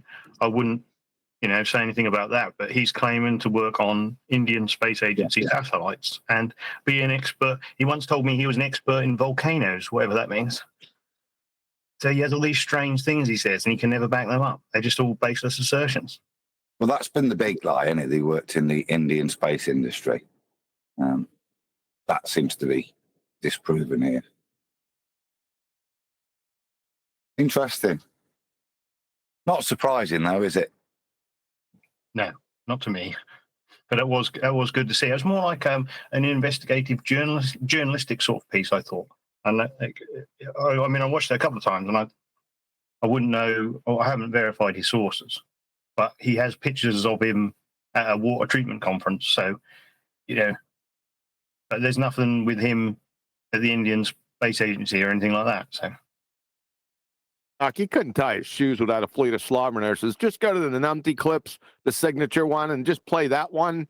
I can't. I don't get how he can show his face anymore. They just respawn right after they already been Mae West exposed. I mean, this is this jokes? That's what Paul's saying. I think he's not showing his face. He's just trolling in a soccer account in Orwins. He's supposed to be a professor of physics, and he once stated that water vapor is a gas is the dumbest thing he ever heard. See, once you state, and that's just one of over thousands of them, Mr. Thermodynamics, then it's a waste of time going after his credentials. Robert Pisano, we exposed on Ballbusters a long time ago Phil Bell when he first came out here. And Robert Pisano was on the show, and he brought up that same thing. He goes, all he could find on Professor Phil Bell is that he was associated with waste management. You guys remember that? Yeah. Now that you're bringing it up, I do.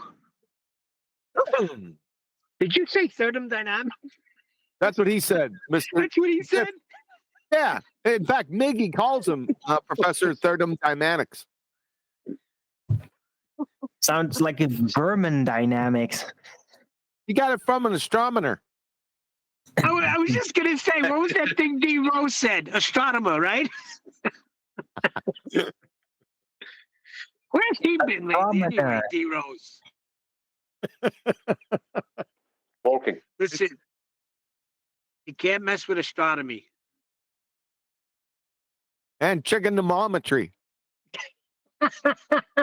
Trigonometry. What's the other one with the wait, what's the one with the light? What's the one with the light with Dr. Spectroscopy? What's that one that Spectronomy. Spectronomy. That's Adam's realm. Go ahead, Adam. Spectrochocoloscopy. Yeah. They come up with so many We can't stupid do this, things. guys. For years. We can't do this. I'm a little less distic, and y'all are confusing me. Yeah, no, yeah, but if you keep on saying it, like remember the numpties not back in the day, but a few years ago, they started calling it the double split experiment. Well, after they did it so many times, right, which was hilarious, I would catch myself doing it. Yep, exactly. And I call it the double spliff experiment. Spliff, you could do it spliff, split, whatever. Too funny.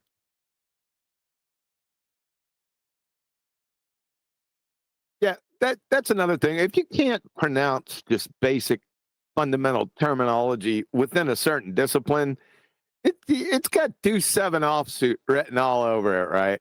It's like it just cracks me up, man.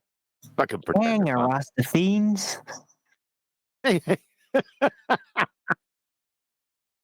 about that one.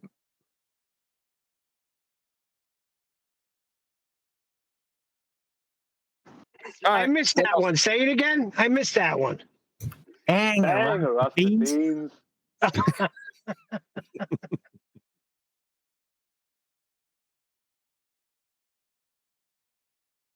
I do enjoy when they bring up Eratosthenes, and I like the story, not the headline.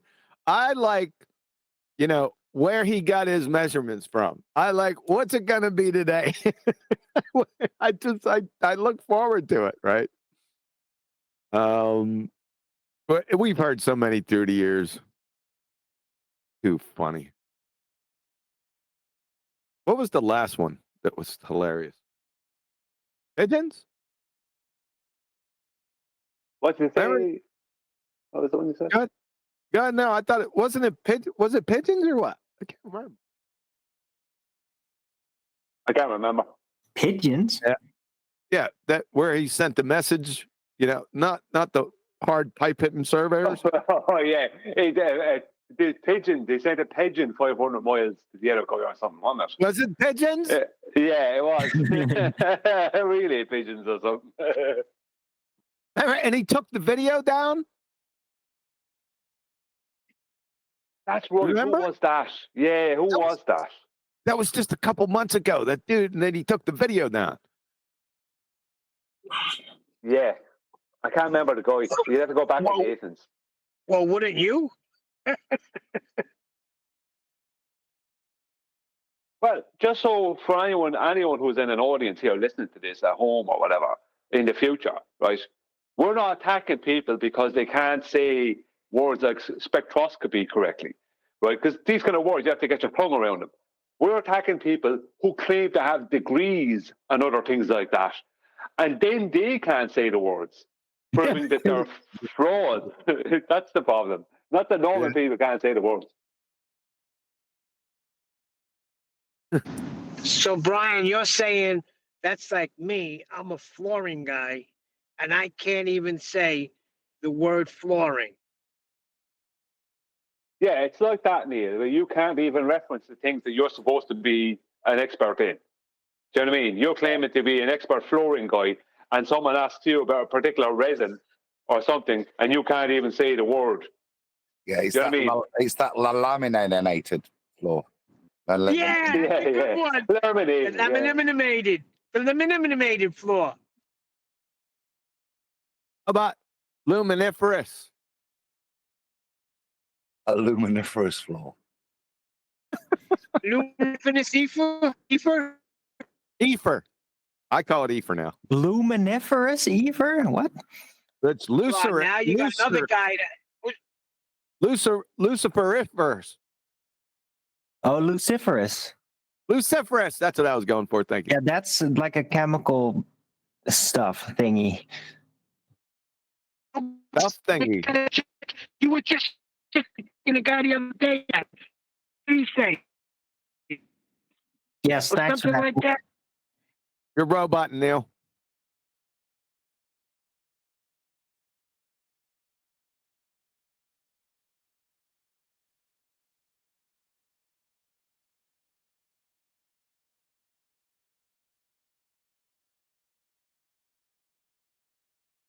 Yeah, good job. I came back, eh? Hey, yeah, we were just silent. Stopped a second. He came back. Yeah, Neil's not roboted all that time.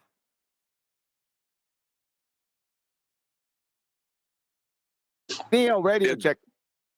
Hold on a second. Neil, radio check.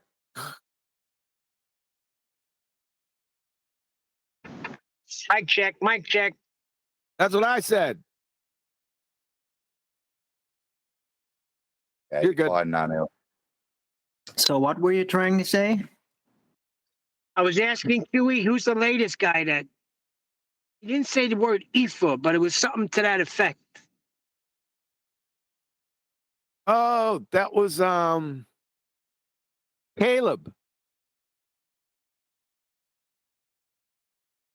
No, that wasn't Caleb. That was Fight the Tight Shirt.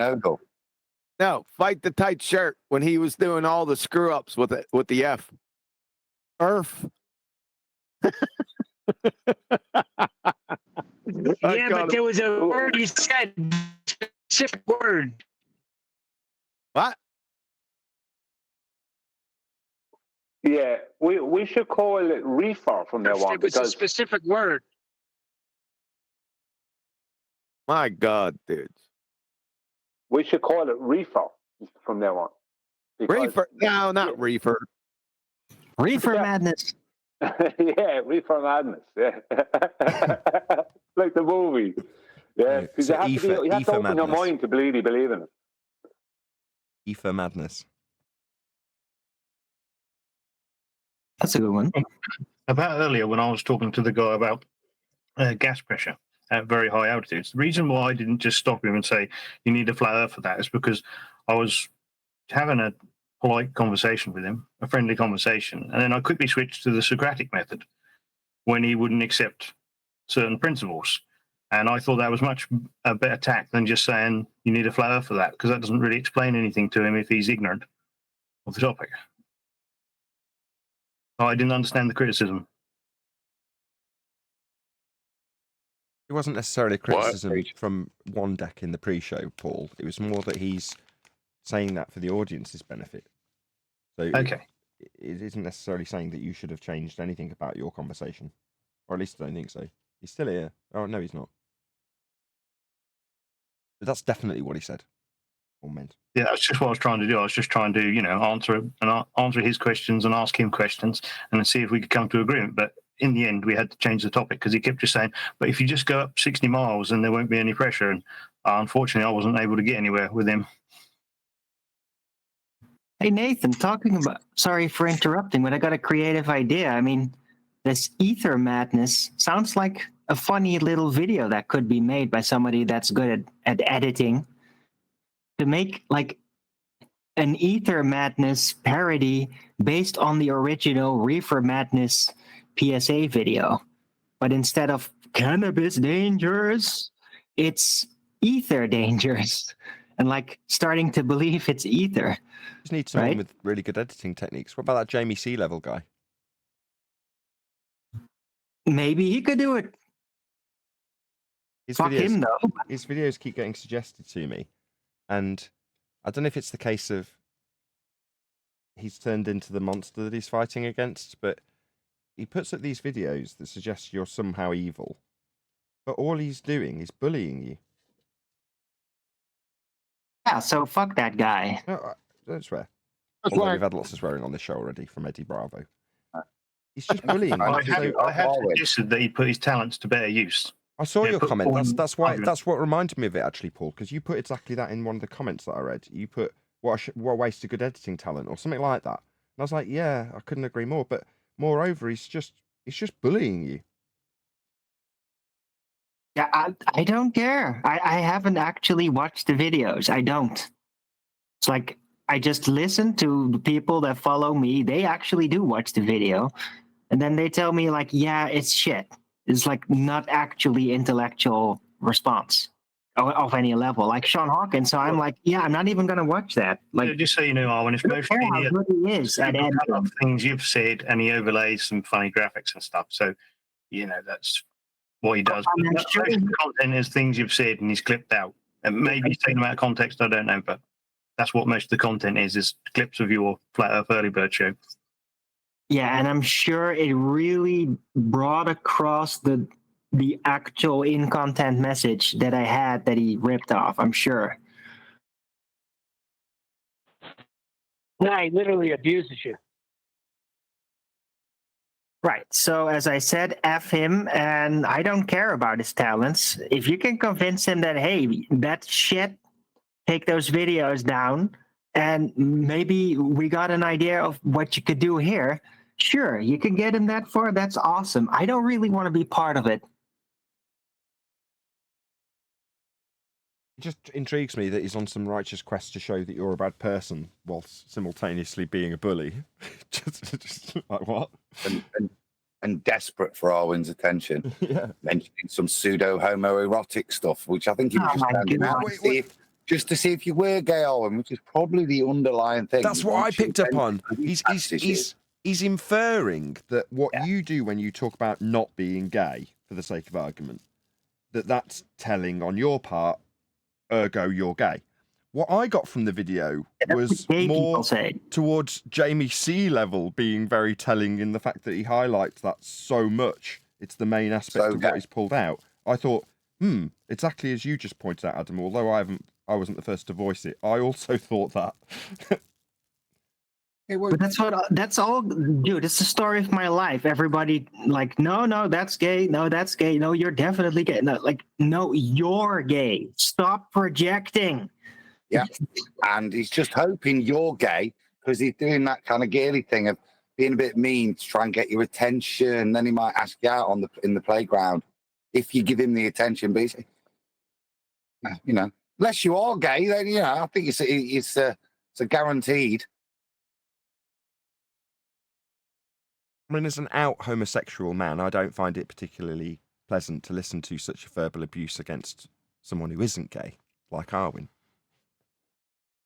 Checking. So I find it highly offensive.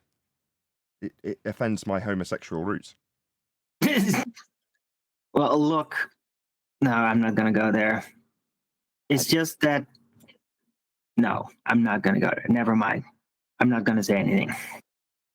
Is someone trying to make the argument that if Arwen's gay, the Earth's a globe? I think this guy's a flat earther. His channel name is Jamie Seas Level. Well, if there's ever a hint at being a flatty, that would be it. But for some reason, I mean, he hasn't showed me specifically on the doll where Arwen hurt him, but clearly Arwen's hurt him. Are you sure that's specifically a flat earther, or is that a Bev earther? I don't know. He comments on Flatoid's live stream sometimes. Me and Michael are pretty sure he's a flat earther, but we haven't spoken to him directly. So, okay, that's definitely a proof then. If Arwen's gay, the Earth is flat. All right, got you. Well, Baldwin agrees, but I don't. But Baldwin is actually a closet homosexual, though, isn't he? Well, from a flat Earth perspective, if you actually believe in the ball, that's kind of gay. So, yeah.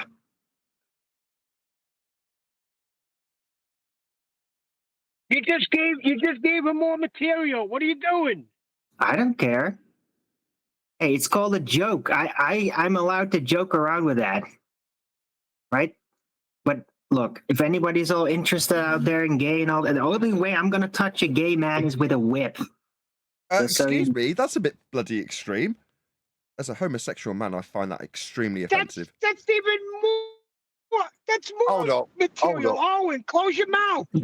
Oh no, you leave him alone. If he's into bondage, yeah, let him share that. I'm not into that. I'm just into the whipping part. No, he means the other guy. If the other guy's into, but the guy making a video might be into bondage. Hey, we'll just clear this up now. If you are in fact a masochist, Jamie Sea Level, just let Arwen know, and this could end in a beautiful, beautiful relationship. Yeah, you're still gonna have to pay me though. To get whipped. Just the two of us. It's true. You pay a lot of money for that. Now he's gonna have you as a homosexual prostitute. What are you doing? He just Hey, keeps I'm only saying touching things. him with a whip, okay? The one thing you did clip out that was funny, Arwen, is you said between you and Owen Benjamin, you were the gay one. And I thought that was funny. What? It's clipped from your show, Arwen. He hasn't dubbed you over.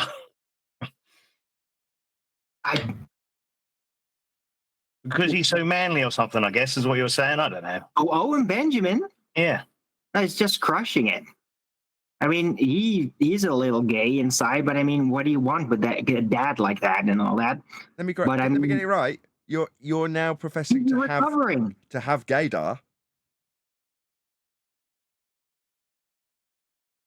Gaydar? I never heard that before. Never heard of gaydar? Oh. No. Well, Arwen's clearly got gaydar because he knows how to spot a gay. Well, I have to for my own protection. I would like to point out you do not need a flat Earth for gaydar.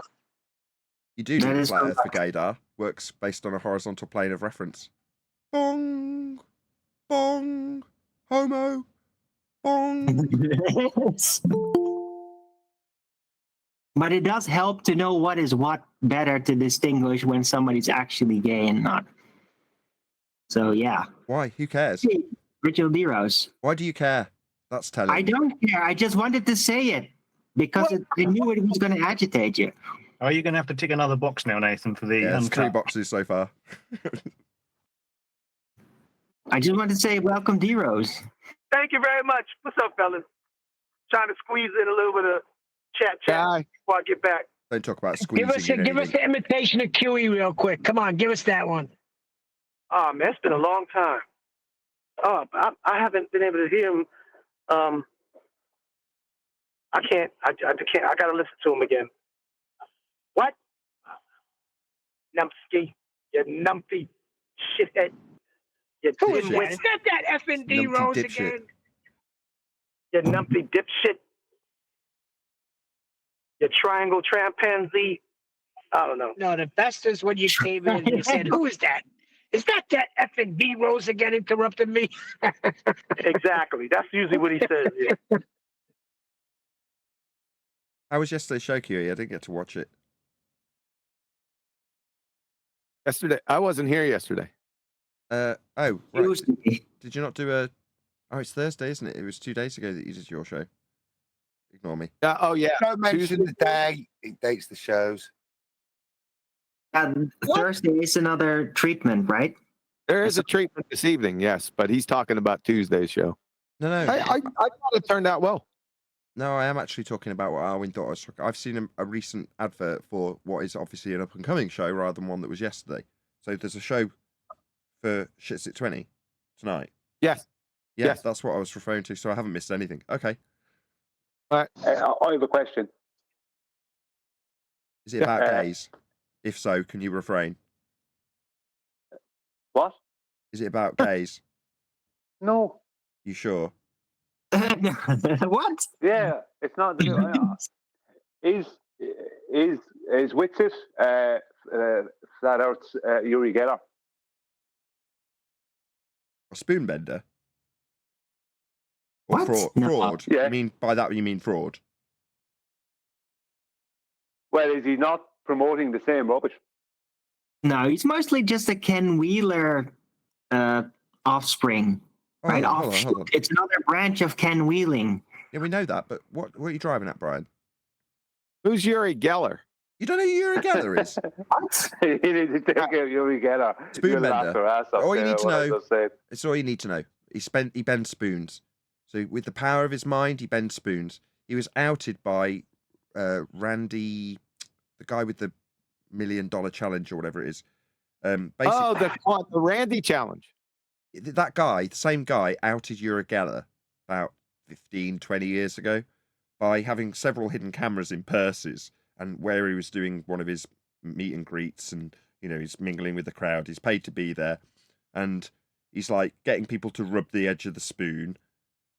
And then he gets a pre-bent spoon that's already stashed. But he's using the spoons that are there. So in order to achieve the trick, he has to pilfer a spoon off the table and bend it. And he gets caught doing it, under his coat or whatever. He bends the spoon blatantly. So he just got caught out as a fraud. I got you. Oh, no, it does work. It just that one time it didn't work, so I had to do that. Really? What's that Randy guy's name? He went by something like the Great Randy because he's basically a magician. Macho Man Savage. No.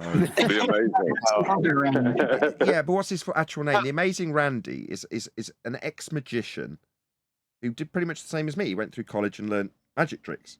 But then what he noticed was there was plenty of charlatans out there that took literal magic tricks and con people with them. So spoon bendings amongst that, clairvoyance, things like that, ghosts. And James Randy. Sorry? It's James Randy. Randy. There you go. Yeah.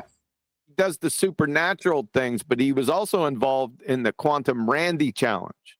So he was on the good side for once. But yeah, the James Randy. Yeah. So you'd have people that would say that they could physically move like a phone book with only their mind. And what they'd do is they'd, do a full-on dramatic act and pretend that they're moving it with their mind when they're just gently blowing subtly. So what he does is he gets a phone book and puts the guy far enough away so he can't blow it and puts all little styrofoam pieces around the phone book so if he is blowing you can tell. And what do you know? He can't do it. Oh, he hasn't got the powers. They're not there today. Things like that. That's old stuff, man. Yeah. The amazing Randy. That was back in the 70s.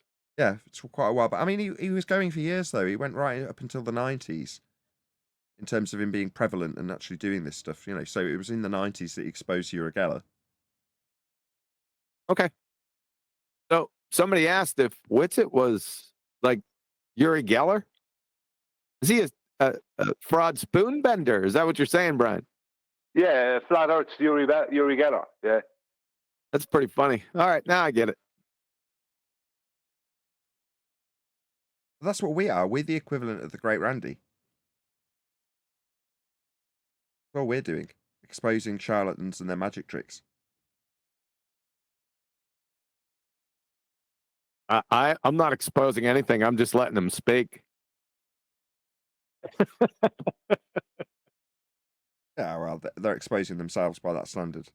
But you just have to laugh at the right time.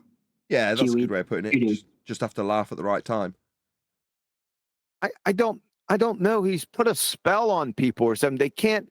I mean, I'm catching contradictions within the same breath. There's got to be over 80 to 90 of them in the piece that I'll do this evening. Just it's right in your face. But QE, it's not about how much it makes sense. It's about how confident he sounds when he's doing it. Right? Nah, that video the other day, it was crazy. Come on. One contradiction after the other in the same breath. But just because it's contradiction doesn't mean that it is not valid. What? Excuse me? Hey, I'm just upping the game for the ballers, you know? If you'd have said that with a little bit more confidence, Arwen, you might have snuck it through. Exactly. That's the point of this. That's the point, isn't it? When you say, well, he's just got to say it with enough confidence, that's what con is. All con means is confidence. You're a confidence trickster. You're a confidence scammer. You're using your confidence to convince people that something like ether is true, because you don't have valid arguments. In fact, quite the contrary. You've got contradictions in the same breath. But the confidence that Witsit has, well, I didn't understand, right? When we covered him the other day, do you remember when you did what you said was going to be today's show, but I've already released it? Did you already release it? Well, you've already covered it. Well, you asked halfway through, is Nathan here recording? And I was like, yeah. Remember? Yeah. Well, I watched that back, and it occurred to me that the panel is not on Witsit's side. They're ballers. Yes. But none of them are objecting like we get. They're not calling him a stupid muppet and then quoting globe rhetoric. They're inquisitive. It just seemed like they were Witsit shills, because they didn't behave like any baller I've ever seen. Where did these ballers come from that retain their globe faith and yet are inquisitive about stupid contradictory nonsense? Those aren't ballers that I've ever experienced. Well, maybe they were just indoctrinated by his beautiful confidence game. If you were talking about flat earthers, I'd agree, but they were ballers. That's what I'm saying. How can you say that's true if that's... Oh, they're just taken in by his beautiful flat earth etherism when they're all inquisitive about how might this work and how might that work? Oh, yeah, that's what I've found with every baller. Oh, what's that you say? Flat earth? Oh, tell me more. But yet when it comes to ether, they're all inquisitive. What the hell? Yeah, because he's another thing to believe in. Ether is part of their rhetoric. Hold on. Listen to what Brian just said. Listen to what Brian just said. Go ahead, Brian. Yeah, because it's another thing for them to believe in. It adds to their belief. It just gives them some other fantastical thing to believe in, because they're all believers in some kind of fantastical thing. All of them.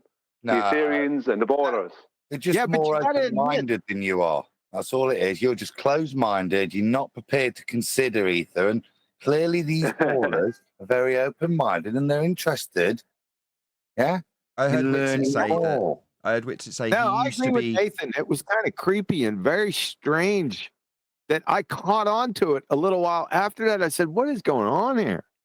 So, Nathan, you're all over this. Yeah, well, hold on. We discussed this like years ago, right? It's compatible. The globe is ether compatible. That's why they're like okay with it. Yeah, but they don't know that. No. Number one, the QE's right. Number one, they don't know that. And number two, when have you ever seen a sycophantic baller with a flat earther? You don't. It just doesn't happen, does it? That's what it seemed to be. No. Well, that's the thing. Hold on. Like Einstein said, space-time is inconceivable without the ether. Correct. What does that have to do with that? Why would they be opposing him on that? They don't know that. How do you know they don't know? I know they don't know. How do you know they don't know? How do I know? By their... Hold on. I don't know how the digestive system of a dog works, but I do know it poops. That's lovely. You could be a vet. Right. So they don't know how space-time works, but they can recognize that it needs ether. No, they don't recognize it. It's only at the higher levels that it's recognized. How do you know they don't know that it's at the higher levels? Because he knows that these. Because they don't know just the fundamental aspects of relativity. How do you know that they don't know? How would they know that? Yeah, how do you know that? How do you know that they don't know? You just have to listen to Earth Awakenings, and it's unlikely they've been reading into the higher levels of their nonsense with quantum foam, as they call ether, and that sort of stuff. They have very surface level wiki type points. They always parrot to each other, so I find that unlikely too. So I agree with quantum arrays. They're unlikely to know about that stuff. Well, quantum foam they just use for their POs. So why would they be sycophantic towards his ether if he's a flat earther, regardless of their recognition or non-recognition of the connection that's sympathetic in heliocentrism to ether? Why would they still? The question still stands. Why would they be? Oh yeah, tell me more. With ether believing named Witsit. On there quite a lot. Okay, 5 at once. Can I, Nathan? You didn't hear my question, but go ahead, I guess. Yeah, I did hear your question. Why would they do that? Well, because they think that ether is okay with the globe. It really is. And they do know. I mean, I don't know where John's getting that from, but they just know that. It's been around for a long time. They don't understand. They think that comes from within it. Stop. Can we stop querying what they might know? We're not going to divine their knowledge in this regard. We don't know what they don't know or do know. Let's just stop doing this. It's not going to go to Witsit, are they? They're not going to go to Witsit to develop their Einsteinian knowledge of incorporating the concept of ether. The reason they're doing it is exactly what Huey's doing. Let the numpties talk. He's nodding along, so they're hanging themselves. Yeah? You're saying they're smart enough to want Witsit to hang himself by just jabbering? The best, if I'm a baller, an anti-flat earther right now, yeah, I don't want to come up against us, but I'll tell you what, I'm happy to go up against them and let them just talk and pretend I'm interested, because listen to it. That's the best argument an anti-flat earther can use against an Ethereum, is let the Ethereum talk. Maybe. I think that's a little bit, that's the part where I'm going like, that sounds like it requires a little bit too much intelligence. Okay, then they're going to Witsit to ask for advice on formulating ether within their Einsteinian concepts. Yeah, maybe they are. Well, I wouldn't say they're going to him to formulate those ideas. I think they are just entertaining those ideas because they're not contradictory to their worldview. Gotcha. Maybe that's a reasonable explanation. I would say there's a little bit more going on. I would say because these people believe consensus is correct, because Witsit is growing in popularity on social media and he's growing in numbers, then that's a consensus. So he must have a point if he has the consensus amount of people thinking that he does. So these people are driven by consensus in the first place. So why would they not go to someone who has a consensus building? I like that. Consensus amount of people. I like that. That's a good description.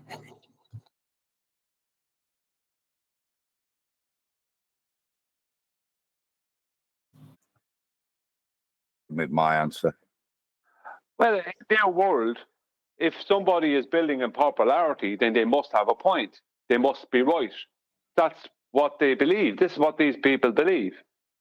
I only had it in the past 12 hours where someone telling me, everyone's telling you wrong all the time, so you must be wrong. You know what I mean? Talking about him and his friends. Consensus.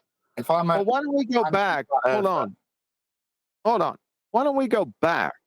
And because I was more focused on Schütz's responses rather than the two globetards.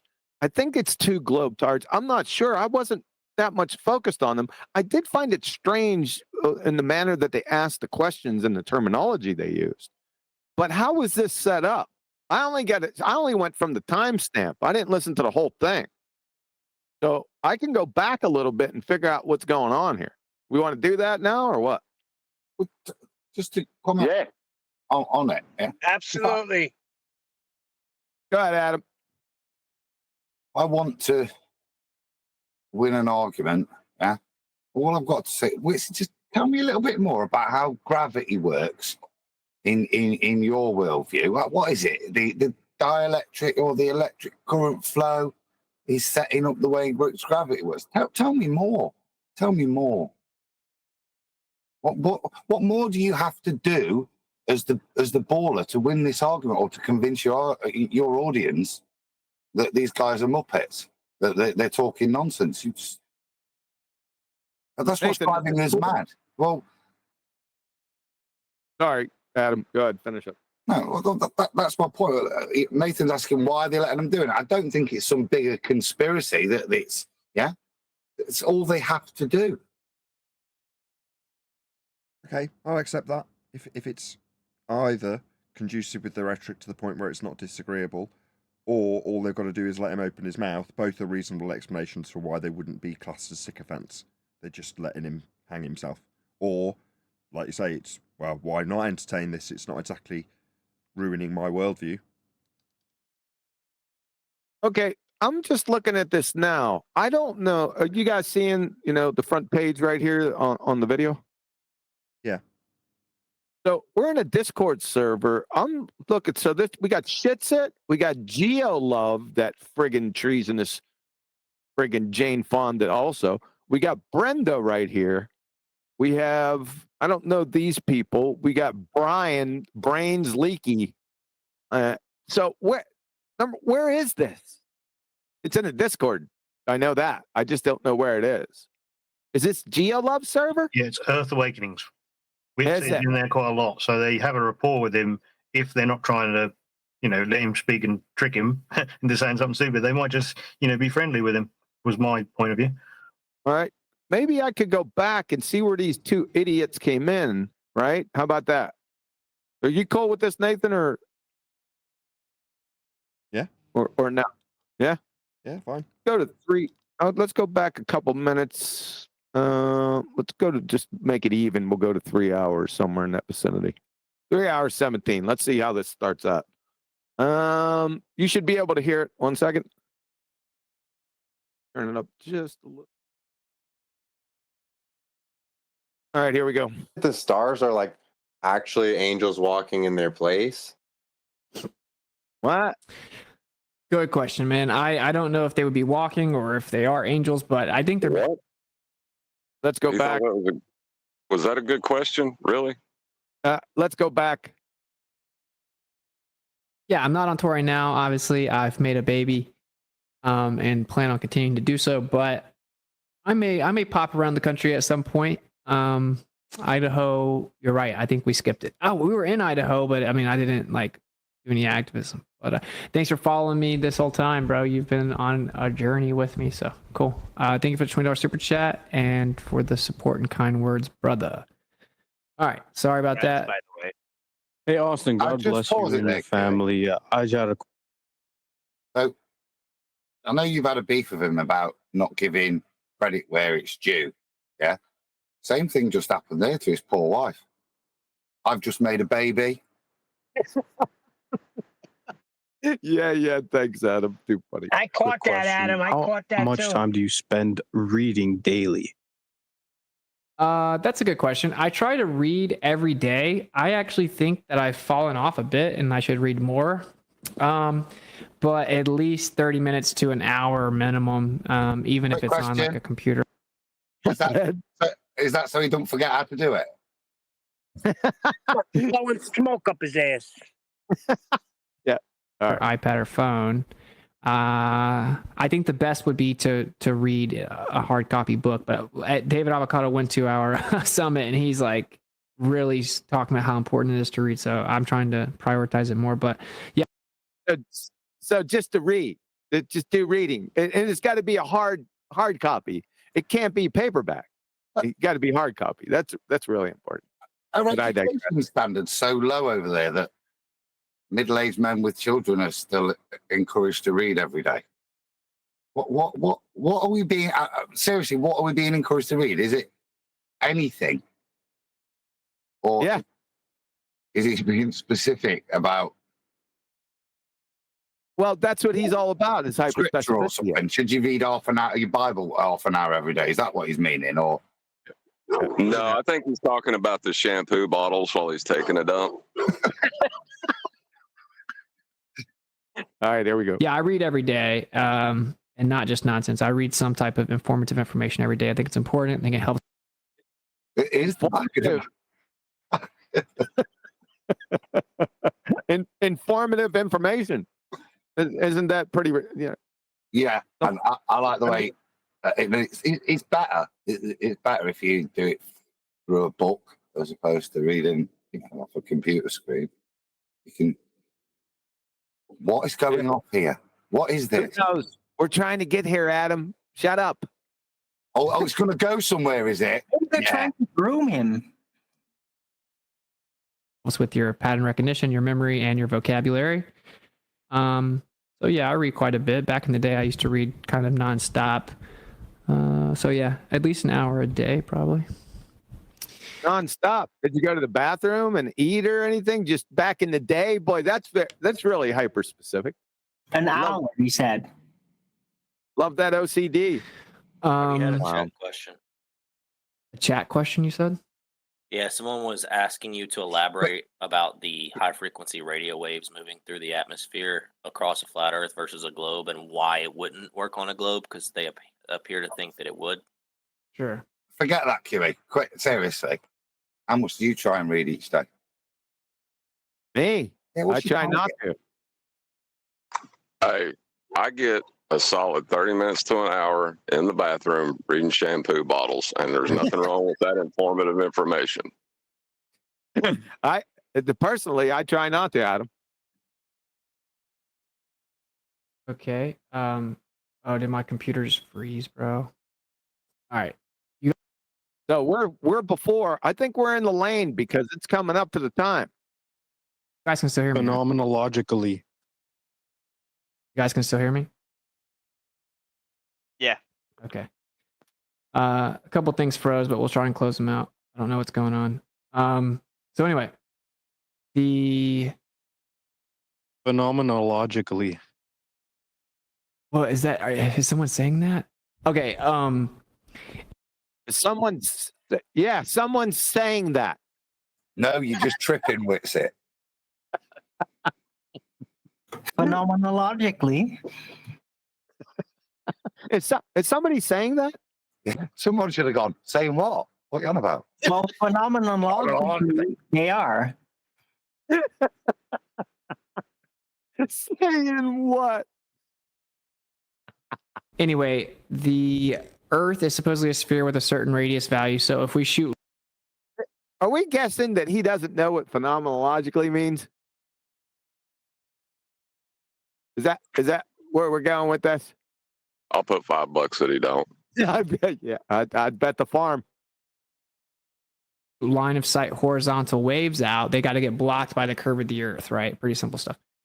We did this a long time ago, and they say, well, they keep going towards space, and then there's something called the ionosphere that reflects them back down, right? Because if and who was the one that first put out that nonsense? Heaviside.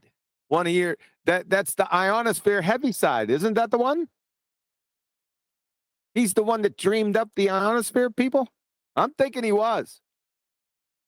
I digress. They don't, then it would mean the Earth is flat because it's just going to, propagate parallel to the horizontal plane Earth, and it would be blocked by the curve of the Earth. The reason that these don't work on there, and that's why it specifies high frequency, is because the ionosphere is supposedly up to 40 megahertz. So if you send a radio wave above 40 megahertz, it would penetrate the ionosphere. This is basic physics. It's not negotiable. It's not debatable, right? If the frequency of the radio wave is higher than the frequency of plasma, it penetrates it. This is basic physics, people. What the ionosphere is? Yeah. Penetration rate. Yes. Have we just reified that then? Yes. Well, he did reduce it down to the actual material, but it was a bit sloppy. What, the ionosphere? The thing the idea of an ionosphere. Radio waves further because it bounces off it. That's why. It's still a ball, but that's why we've got the ionosphere, and you can get those radio waves. That thing that it's bouncing off. Let's stay focused now where we want the ballers to come in. or potential ballers. I still haven't classified them yet. Therefore, these high frequency radio waves of 100, 200, 300, up to 1500, 5000 megahertz going over 2, 3, 4,000 kilometers when they should go no more than maybe 30, 40, 50 miles on a globe. Refute the globe. You can't claim it bounced off the ionosphere because it's way too high of a frequency to be reflected off the ionosphere. So yeah, the world record distances for the radio waves refute the geometric claim of a sphere model. Of course, microwaves are from 300 megahertz. Refute a sphere model. What the hell? Look at him looking up. Look at him looking straight up, just making shit up. To 300 gigahertz, and once you get up to 300 gigahertz, the beam divergence is like 1 millimeter, and at 300 megahertz, it's 1. I want to see that proven. The beam divergence. I want you to prove that shit right now. I digress. I'm still focused. 1 millimeter over 1 meter, what? which means you can't. He doesn't know. It's phenomenological. Claim is like diffracting around the globe or something like that. So yeah, there you go. It would penetrate the ionosphere even if you granted the excuse, which the ionosphere has never been truly verified other than mathematically modeled. And then all. What? No, it hasn't. No, Oliver Heaviside came up with that horse shit. One of your priests that you always appeal That's his to. boy. And it's no mathematical model either, you numpty dipshit. All the subsequent excuses they come up with also don't work. Oh, the subsequent excuses of Oliver Heaviside. Idiot. They're just mathematical models with no empirical evidence. So there we go again. There you go. It works perfect on a plain Earth. It just goes out over the Earth. On a globe, you have to start invoking magic, and it still doesn't work. All right. So I got 3 questions here I wrote down. What did you hear a while back that there was going to be like flat earthers, globers, and then a bunch of people go to the South Pole? Like I heard that was a thing. I'll just say my other 2 questions before because it's kind of just a quick one. What do you think's going on at the North Pole? Like, is it like the Black Sun, Mount Meru? Like, what's going on there? Do you think? What on earth do you think is going after the North Pole? It's like, what, 4 days till Christmas? They're busy, man, aren't they? Getting very busy, getting presents on the sleigh, getting the reindeer sorted. Is this like question and answer to the Oracle? Is this what's going on here? That's what I'm saying. What? Oh, Grand Poobah. They love him. In the North They Pole. love him. Yeah, I think that's what's going on, Nathan. I think we pinpointed it because now that I think about it, now that I'm looking and I see these, first of all, I thought it was like Witsit may have had a Discord server or he's using, I thought it was his. But now that I'm looking at it, and like Paul said, it's Earth Awakenings, that's what this is. Because you got all kind of ballers in here like Brenda. I don't know these other people though. I know Beasticles, but he's not is he a baller? It doesn't matter. But that's what's going on here, Nathan. It's exactly what it is. We want to continue? Yeah, I think we pinpoint. All right. That the stars are like actually angels walking in their place? Good question, man. I don't know if they would be walking or if they are angels, but I think there may be sentience to the lights in the sky. Yeah, I know some people think that's crazy. It could be that they're singing. There he goes. There we go. Sentience in the night sky. Wouldn't they be moonwalking? They could be, Adam, but don't lose focus. Remember, we just heard this from David Weiss, that the stars are sentient. Didn't we? Yeah. So they're singing from the same hymn sheet.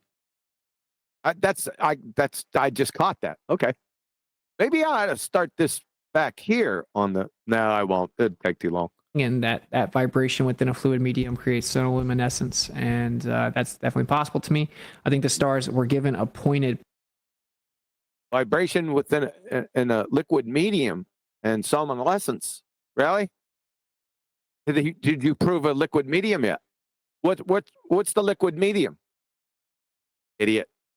Places, and I think the wanderers stepped out of their appointed places. Now, whether they're sentient, whether they're what people call angels, I don't know. When you read Genesis, it gets interesting. It seems to denote two different sets of lights. So I don't know if they all are the same thing or what, but I do think it's possible. Yeah, one thing I know is that they're not little suns. They're not giant suns that look like little lights. I always miss your. So is the point he's not objecting to that in the waters above, that the reason we see lights in the sky is there's an angel in a bubble, creating a bubble of a luminescence like we've seen in a lab. And therefore, because we've seen it in a lab and we can do it in a lab, that's a perfectly reasonable proposition to move forward on to describe the heavens. Something like that, yeah. But because you need it and you're a bit religious, I don't want it, like, I can't just have a lab, so we'll stick an angel in there. I heard some Enochian philosophies dribbled in with it. Other questions, sorry.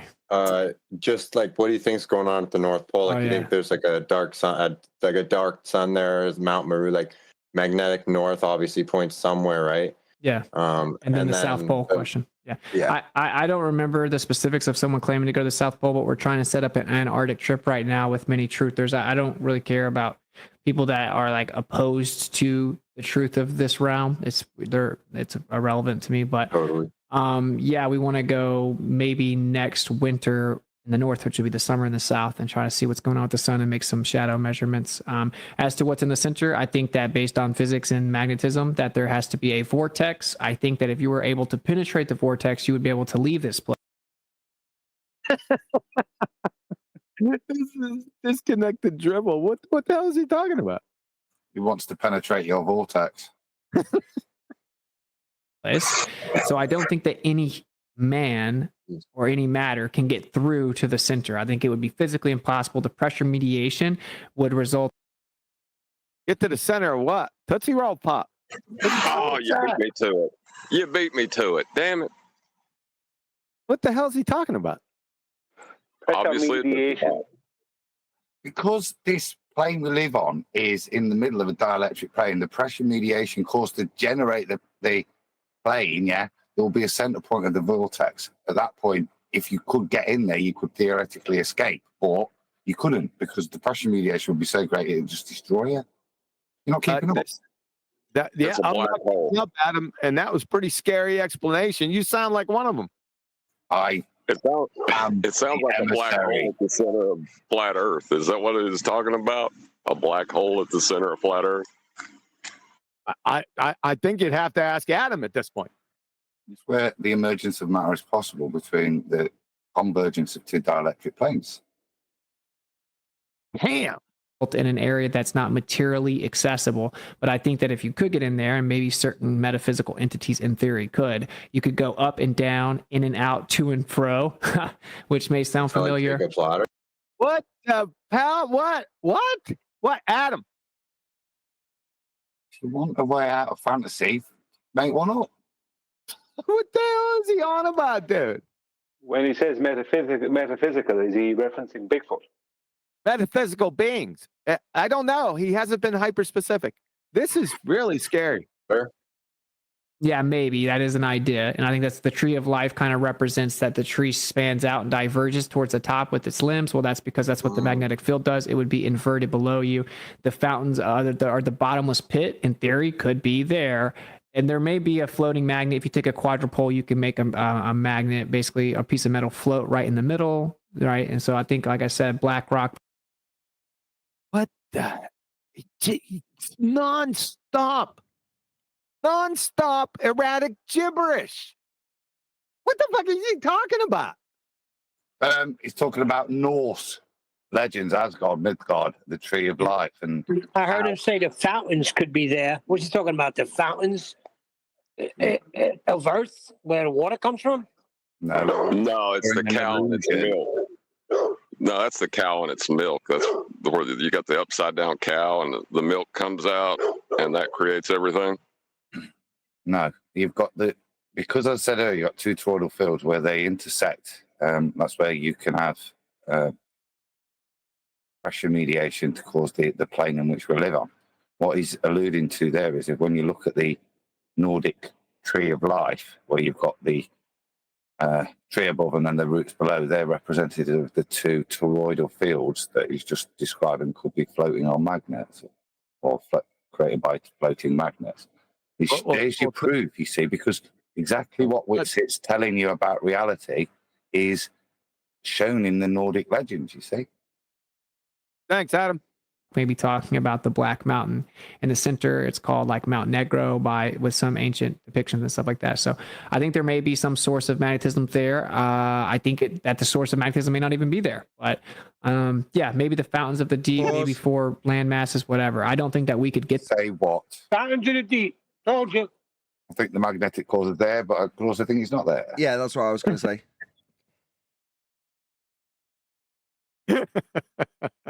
Come on, give us a J. Give us a J on that. That's worthy. All right, I'll give you a J. I still think it's a cow flipped over upside down making milk. Talking too much sense. There may be some source of magnetism there. I think that the source of magnetism may not even be there. But yeah, maybe the fountains of the deep. One more time. A little bit further back. With some ancient depictions and stuff like that. So I think there may be some source of magnetism there. I think that the source of magnetism may not even be there. But yeah, maybe the fountains of. He just contradicted himself right there. That's what we're saying, Neil. The thing we've just replayed 4 times. Yes, that's right, Neil. I'm in a noisy place. Give me a break. No more J's. Let's go. Let's continue this. Of the deep, maybe for land masses, whatever. I don't think that we could get there. I think we may could get close enough to be like, wait, this is crazy. And you may see some stuff. I don't think you can get in it. I don't think the magnetic field would let you in it. I think there's a vortex. And what the fuck is it? What? In your closet? What is this?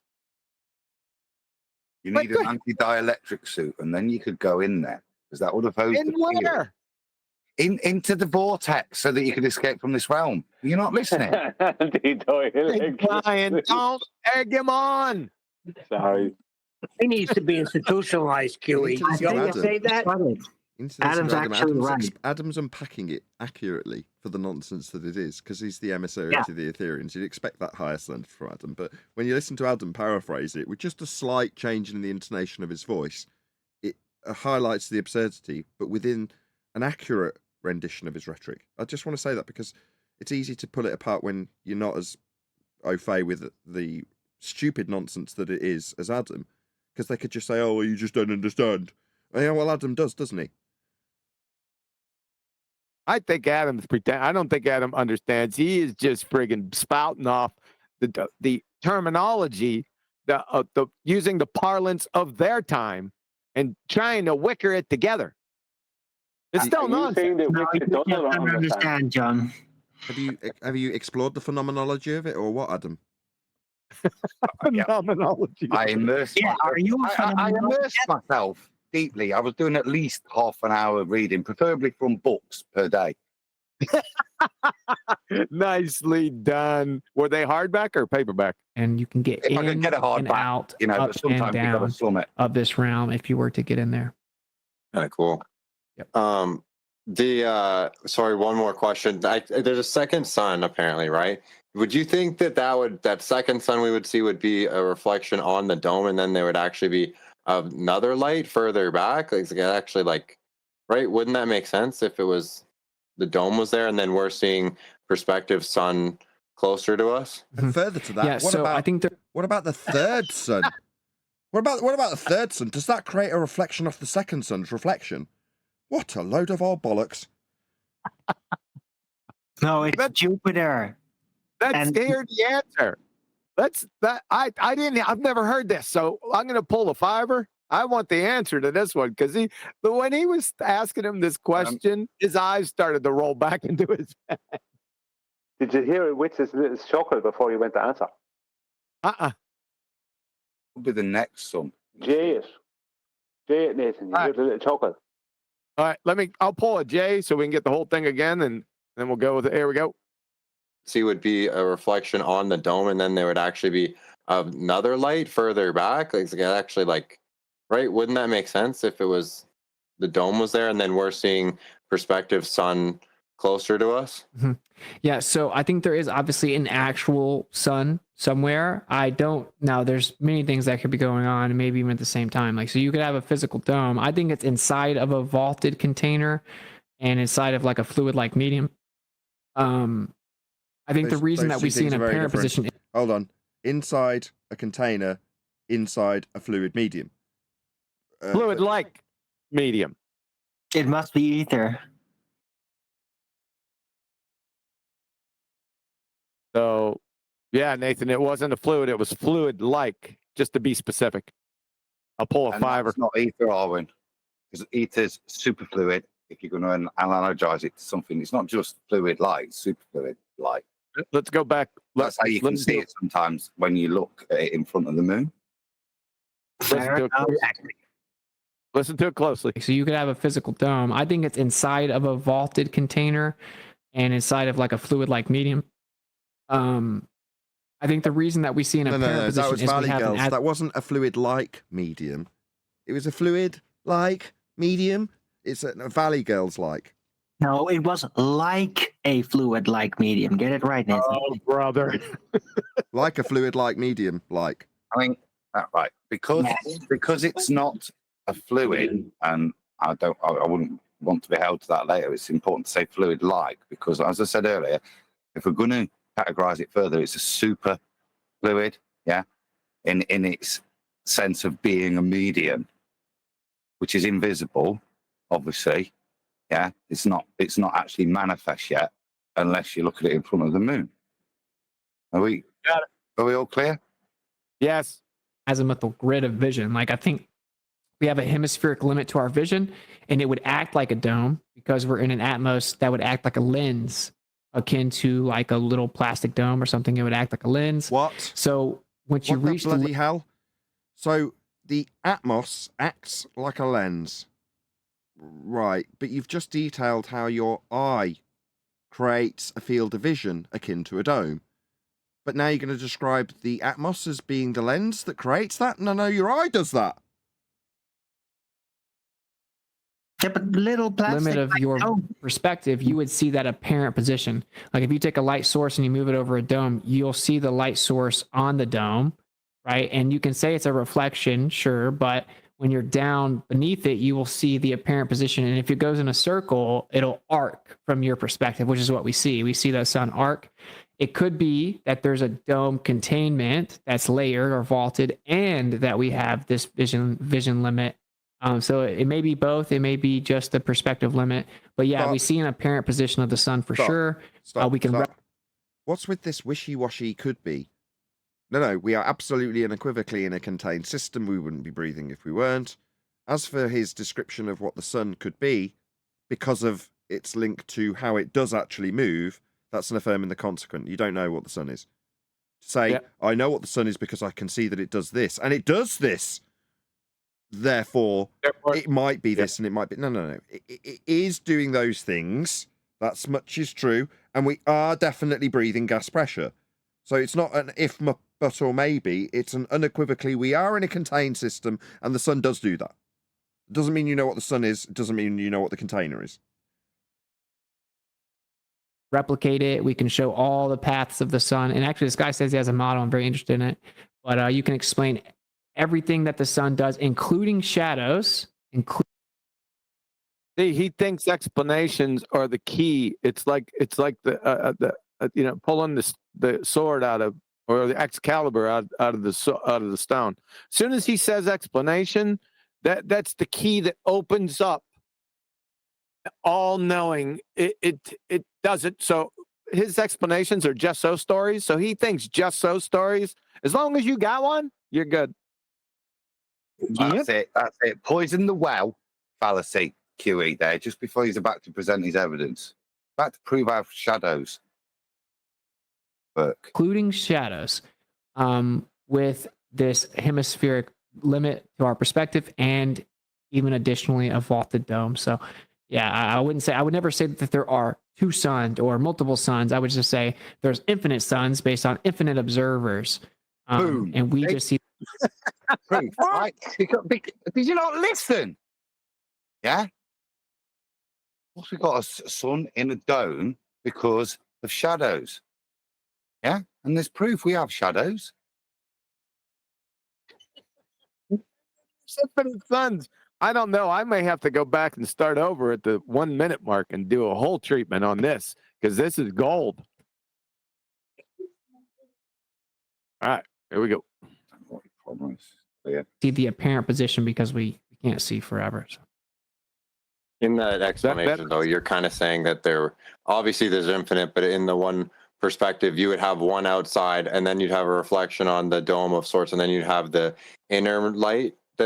Well, I don't see. That's what I'm saying. Like you would only see one because you're seeing the sun, but you're only able to pick it up once it's within your limit. You can't see any further than that. Yeah. So even though there would technically be a sun out there, you would only see the one light source. And like I said, you can replicate it. So if I put a laser outside of a dome, you're going to see the dome. You're going to see the laser displaced in a different position, but you're not going to see the. Huh? If I get a Pyrex cooking bowl and turn it upside down, shine a laser at it, right, then the person in the bowl will see the laser in a particular position due to refraction through the bowl. Now, that position won't necessarily be commensurate with where I'm holding the laser. Thanks, Adam. What if you can't see through the dome? You can, because you can see the stars and the sun. Oh, the actual source of the laser, right? Because you're going to just see of course, it would be like distorted, like in like a face in water or something, right? Yeah, pretty much. And the difference with the dome example is you can see further than a dome with the physical example, but with a visual limit, you can't see beyond it. If you make it go in a circle, though, it's pretty fascinating because that's what it would be doing maybe over a plane Earth. It literally makes the sun or the light do an arc, just like we see in reality. So we can completely replicate the sun. We can replicate the sun. What? On the disk. I mean, simulation idea, presupposing. He's distinguishing between what is created in the heavens and then how you then see it.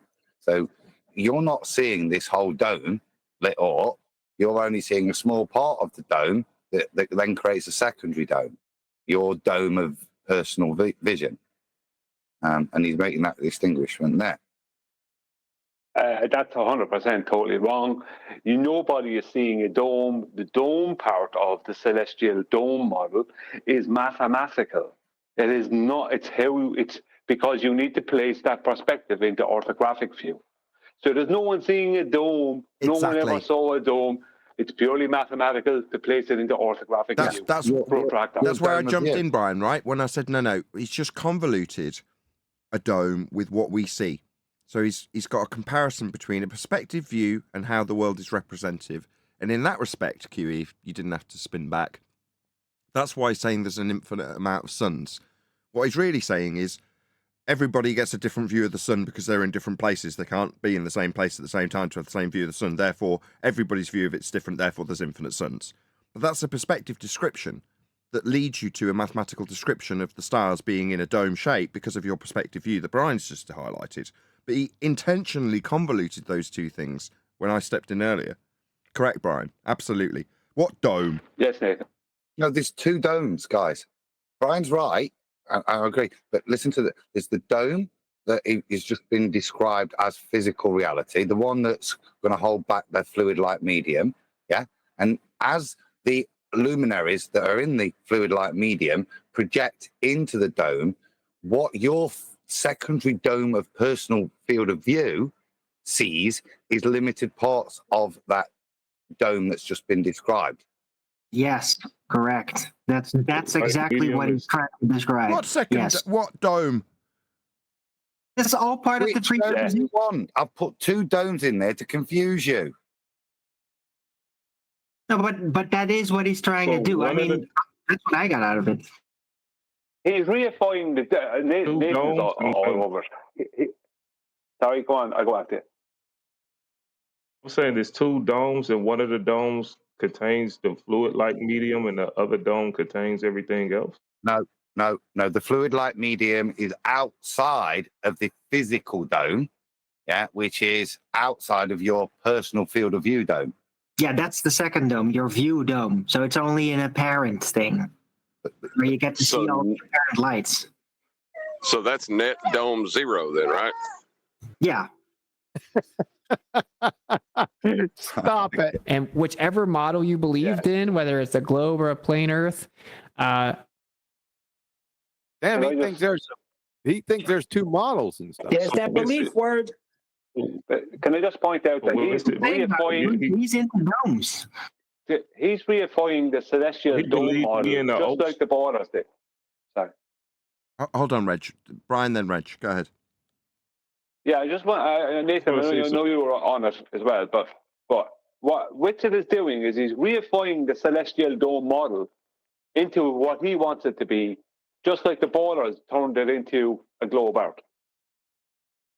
It's just a mathematical, orthographic way of depicting perspective in the frontal view. That's all it is. But they keep trying to turn it into something else. He's mirroring heliocentrists at this stage. Come on, Reg.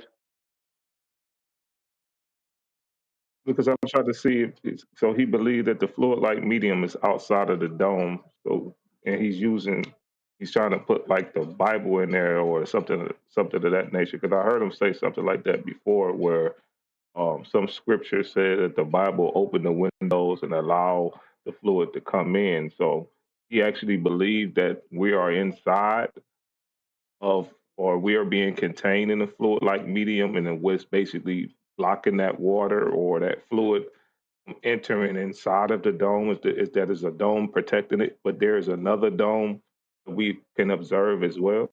Not that we can observe, that is our observation. That's our vision. So the perspective view that you're representing has the star that's above your head at your zenith, right? Well, as that star moves throughout the night, it'll move towards the horizon. Well, that's like a curve, isn't it? No, it's just how your eyes work. But that's the second dome. But in reality, that's the only dome, and it's apparent, as in not real. There's not actually a dome of your vision. It's just how you see things. But the second dome, which is used terms like vaulted, I can't remember the other biblical term he threw in there, just to get some kinship from people who might be that inclined, is creating a non-dome through pure speculation and reification from, as Brian puts it, the same dome that the globers like to turn into a sphere on the ground from the sphere in the heavens that is a mathematical conception of the movement of the stars. But that's the celestial sphere, or in this instance, celestial hemisphere, which could be described as a dome. So you've got his dome in a dome with superfluid, with a dome of your vision, just to make sure there's plenty of domes so that no one really knows what's going on, and there's a few biblical terms and other cosmology terms thrown in just for good measure. Reg. There's also like he's taking something that's apparent. He's taking something that's apparent and trying to make it clear. Reg just wants clarity on the apparent dome of our vision. Go ahead, Reg. Inception, dome within a dome. Of our vision, that would be because Reg is Arwin. No. Just let Reg ask his question unimpeded. Go ahead, Reg. Because I was saying, because if he's taking something that's supposed to be apparent, he's trying to take something that's apparent, which not concrete, and try to make it be concrete by saying, oh, when there is an actual dome that you actually observing. Really, the only dome that you really observing is apparent. It's actually your eye dome. It's perspective, not an actual dome of fluid. It's not this. This is what you perceiving in reality because there's some physical dome blocking water or some fluid medium. It's actually just apparent. You confusing it by trying to say that it's something else when it's not. You could just explain what people actually observe and what your perspective actually is. He's also stating fluid within and without, by the way, Nathan. Can I just add, there's also a biblical connotation to the use of the term vaulted dome. You know, standard domes with a round vault, or you just get a vaulted dome, which is how you build the churches, which tend to be of a square base with a dome based upon the square. But it's actually a descriptor. I don't know if you're invoking that, but when you say vaulted dome, you're kind of implying that you're on a square and stationary Earth that would have a vaulted dome. Fair enough. There are things that happen in the sky that are optical illusions or apparent positions, right? So I think it's funny that the globe hates on that. But yeah, you can replicate it, and hopefully that made sense. Hey, actually, last thing. How do I sign up to come to do this shit with you? Oh, to go to Antarctica? Let me get all the specifics about the trip and like the capacity, and then I'll see who all I can invite or if I can publicly announce it. It's not really my thing. Cool. I know it's fine. All right, cool. Anyone else? Hey, how do you feel about the lunar wave? You think the moon has a second moon? Manifestation of ether. I think the lunar wave is a real phenomenon. What were you laying some bets down? I'll tell you what, I heard there, this guy's so convinced he's prepared to book a trip with Austin's North Pole tours. Yep. But we've ended up, even Crow has pointed out that later he saw the wave go across the entire sky. So I think that... There you go. Proof of ether, guys. Now, back in the day when Crow first did it, he never claimed all of this. He's just looking through his telescope at the moon. But it's good to know that we can take that observation of the past, spin it around a little bit, yeah, and support ether, because now we can, yeah, see. Because you guys have been asking, where is ether? Show me ether. Well, now I can show you ether in the presence of a lunar wave, which is why the good pastor himself says that it is invisible, unless, of course, you look at it in front of the moon. And there's your proof, a lunar wave. We never said where is ether. We said what is ether. It's almost it's a like super fluid that is in most cases invisible unless you view it in front of the moon. Are you not listening, Neil? It's a bit Here's like your evidence. It's a bit like a mathematical postulation that leaves you with a notion of black holes. And people go, well, where are these black holes? We're not seeing them. And then eventually they come up with a black hole and go, there you go, there's a black hole for you. Well, in this instance, they've been asked for stuff and they haven't been able to find it, but now they've found something that's anomalous. So therefore, this phenomena that we're observing is ether. Bob's your uncle. Job's a good one. Well, they couldn't find the black holes because, well, the thing about black holes is they're black. And the thing about space is it's also black. And the thing about the scanner scope is it's black. The moon is just inside of a fluid medium, right? That can have... Told you, Nathan. How the hell does he know? That can wave across. And so that wave goes through the fluid and goes in front of the moon, and it's more easily detectable with the contrast. Yeah, from my perspective, I think it's just like the lower... Yeah? So do you understand now? The invisible medium, yeah, of things which is non-manifest, yeah, which previously was invisible, yeah, is now visible when we look at it in front of the moon. Do you accept now the actual presence of ether? You can see it, Neil. You can see this invisible thing. No, that's not going to be the ether. Yes, it is. It's dark matter. Stop. Shut It's up. camouflage. Can everyone stop rumpusing QE? You need to tell us about the motion of the vibration of the light that is coming from the darkness. Go ahead, QE. I'm going to tell you that this is not the ether down the line here. He's going to tell you that light is ether, not this fluid, dude. That's a different definition for a different excuse, QE. I will use that later. Yeah, but I'll remind you that everything is light anyway. It's just whether or not it's got excitation for illumination. As to whether or not you see it as light, but it's always there. There's no journey. Yeah, light is just really non-dense matter, right? This emissary has really gone to your head. I tell you what, I do know that it gets faster as you rise in altitude. Shut up. Thick. And then above that is where the clouds hit. And there's that skim layer, and possibly there's waves that go across that. And when you look up, like all air is liquid, so it looks like there's a ripple or something. And like if an air, all air is liquid. What? No. Too funny, man. Airplane goes by and makes a wake, because he's over there in the Northeast when he made the observations. And Yeah, that's but why, I mean, like, there was no people- plane, right? I mean, like, yeah, planes can do that, but there was no plane in the observation, right? Like, you, and yeah, and his footage, but like it could have been out of frame. Is nobody going to correct him Well, it would where have he to have said the gone gases are within frame. liquid? Yeah, we highlighted How does it. it The mean, man? absurdity is left to the audience to decipher. No, gases aren't liquid. No, I was saying on his own panel, how many people are there and nobody noticed that? No. Yeah. They didn't correct him, no. But yeah, we'll continue. At some point, though, right? I mean, like I can get the uncut footage. Plane? Yeah, like, yeah. You would see the plane have to go. It doesn't make a wave go across the entire sky, right? Hang on a second. Hang on. Yeah, there's Saturn. Is one of Whitsitt's panel now speculating that it could be something other than ether? But Whitsitt's hand waving that because how dare he? It's obviously ether. Yeah, it was beasticles. But what is wrong with beasticles? Pure speculation. Because he suggested that it could make a wave across the whole sky for you to see, which is ludicrous. Because how are you going to see something that's invisible? Absolutely. No. Waves too. That was caught.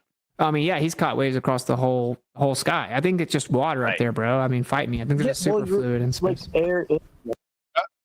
So he just said he thinks it's just water up there. Is that what he said? Yeah. Hold on. Let me pull a fiber. Pull a tenor. Let's get that again. Yeah, there's Saturn waves too. That was caught. I mean, yeah, he's caught waves across the whole sky. I think it's just water up there, bro. I mean, fight me. I think there's a superfluid in space.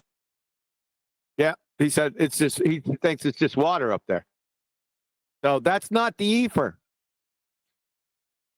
No, that's according to Crow 777 that he thinks it's just water up there that you're saying. Correct. Okay. You're looking through atmosphere, which is basically water, and then that's why you're seeing. Sorry, he said it again. They're all saying it. What's going on? Am I going nuts? No, he said atmosphere is basically water. That means absolutely nothing. There's no such thing as an atmosphere. So don't worry about it. Waves up above. Yeah, you're but looking through the atmosphere, which when you look through enough of it becomes basically water, and you can see ripples through it. We would see ripples all the time. What? So unbonded gas, if you look through enough of it, you see ripples. No, you see water. You see water ripples through the unbonded gases because there's a lot of them, and you're looking through a lot of the unbonded gas that's waving in unity together, unbonded. Yes. It was The pretty miracle none of us drowned. It's a sea guy up here. I don't know who he is, but he's a moron. Right. I mean, if their model is correct, there's a gradient. It gets next to no air, and it just keeps going less and less. So for you to see ripples across the entire sky, there has to be something more dense. Yeah, like I could say I'm seeing a pavement wave, and the pavement in the distance is waving, but it's just like the atmosphere waving, and Yeah, it's of not really course. the pavement. It's just like the atmosphere waving due to a heat wave. Yeah. Obviously, the difference would be the heat's really close to the pavement. It waves back and forth, and then these sky waves, they go in one direction, like Right. they go across the That's sky. the weird part. Yeah. And there's usually intervals of like 2 of them. Yeah, it's like something like a boat rode on water or something. It's not like with the pavement; it's just going to wave back and forth, right? Well, that's why I said an airplane, because they're up there. Well, we know airplanes do between- that, but there specifically were not airplanes in those observations, right? Like that's like the desperate Glover excuse to get rid of the object. Yeah, I disagree. I mean, it's not like a water ripple, right? Because those waves are actually kind of hard cut borders, or at least that's what they appear like. So I would definitely disagree to the notion that that's just like a wave in water, because that doesn't leave a sharp edge like this apparent wave that was observed. Exactly, Owen. That's because it's a superfluid, yeah, which is only manifest in front of the moon. What? Water is a superfluid? What the? No. No, the ether. He's not talking about the ether yet. Yeah, he is. This has been adopted into the rhetoric very recently, but it's now canon, QE. It's water up there, he said. It might be, but it will still be ether later. No, you can't see the ether because it's dark. Okay. Why aren't you listening to Adam? I've seen Hello. footage. Right, we're in a world of convoluted nonsense, and Adam is pointing out that regardless of whether or not it is consistent with the rhetoric of a non-visible, visible, manifested, non-manifest background superfluid, it will be ascribed as being ether at some stage. Adam's pointing this out. Now, he's saying... Oh, no. What? No, it won't. I'm telling you, it won't. Dean Odell does it on stage. Yeah. Yeah, but this isn't Dean Odell. This is Witsit. You're missing the This point. is the You're missing the point, dude. QE. The fact that this nonsense has been ascribable with 50 different definitions of what it's claimed to be, you think it's a stretch to say that, no, they will quite literally say, or indirectly more likely, vaguely and non-specifically, point out that this is ether that we're looking at in this lunar wave garbage. Nope, he's not going to. He's going to tell you that light is the ether here in a few minutes. Yes, and that's a much stronger position I'd sooner go to. But at some point I might revert to that, and it will be used. It might not get used there, QE, but... I see. Down the road. Well, you got to remember what's happening here isn't a real honest Q and answer session, is it? It's about somebody asks us a question and it's how can I preach? So sometimes change of rhetoric's useful to keep people on board, because otherwise you might lose that ticket. He's already got his first customer once more. Yeah. Don't want to challenge this guy too much. Yeah. At this point. Right. We want to work with him, get him on board. Okay. I got you. So he's greasing the skids for something later down the road. Not this road today, but down the road. Well, yeah. Look, the response doesn't have to be genuine. Yeah. All right. It is just him looking at the sky. There's no plane. Isn't it sort of like that superfluid that was experienced under the ocean? It may be similar to that, yeah, where there's basically a pond inside the ocean, which is super trippy, dude. Yeah, I have a question for Witsit. That was not a superfluid. Sorry. I was going to say something. I was going to say something, Brian, but yeah. Go ahead. These guys don't even know what a superfluid is claimed to be. I mean, I didn't take any physics courses, and even though you know what the difference between what they were. Under the ocean is saline. It's dense saline. It's not a superfluid. The opposite from a superfluid. It's so dense, you have loads of viscosity. A superfluid has zero viscosity. That's how it's described. It's also helium. Aren't we stealing content from your treatment, John? That's right. Liquid helium. We're doing this. No, we're not stealing any content because this is before I start in on them. We were trying to get what was really going. We were trying to get a feel what was really going on here, and it's like a discussion. It's a Q&A with the Oracle. Shit at 20 is the Oracle. I see. Thank you. Yeah, so we're not ruining anything. Nah, I don't care anyway. That's a good name for the video. Before we do anything else, right? What I'm going to do for my audience, I've just stuck it in FED back office. What I'm going to do is I've got Crow 777's, come on, tabs, video of the lunar wave, because there's people who are listening that may not know what this is. So good. So I'm going to put it on screen now. So it's only about 20 seconds so you can see what we're talking about. Go ahead, Nathan. I won't. Just tell me when to play. I'll put his audio on so you can hear him. So I'm filming one night looking for objects. I pan my camera down and the wave starts, this hologram wave. I don't notice it.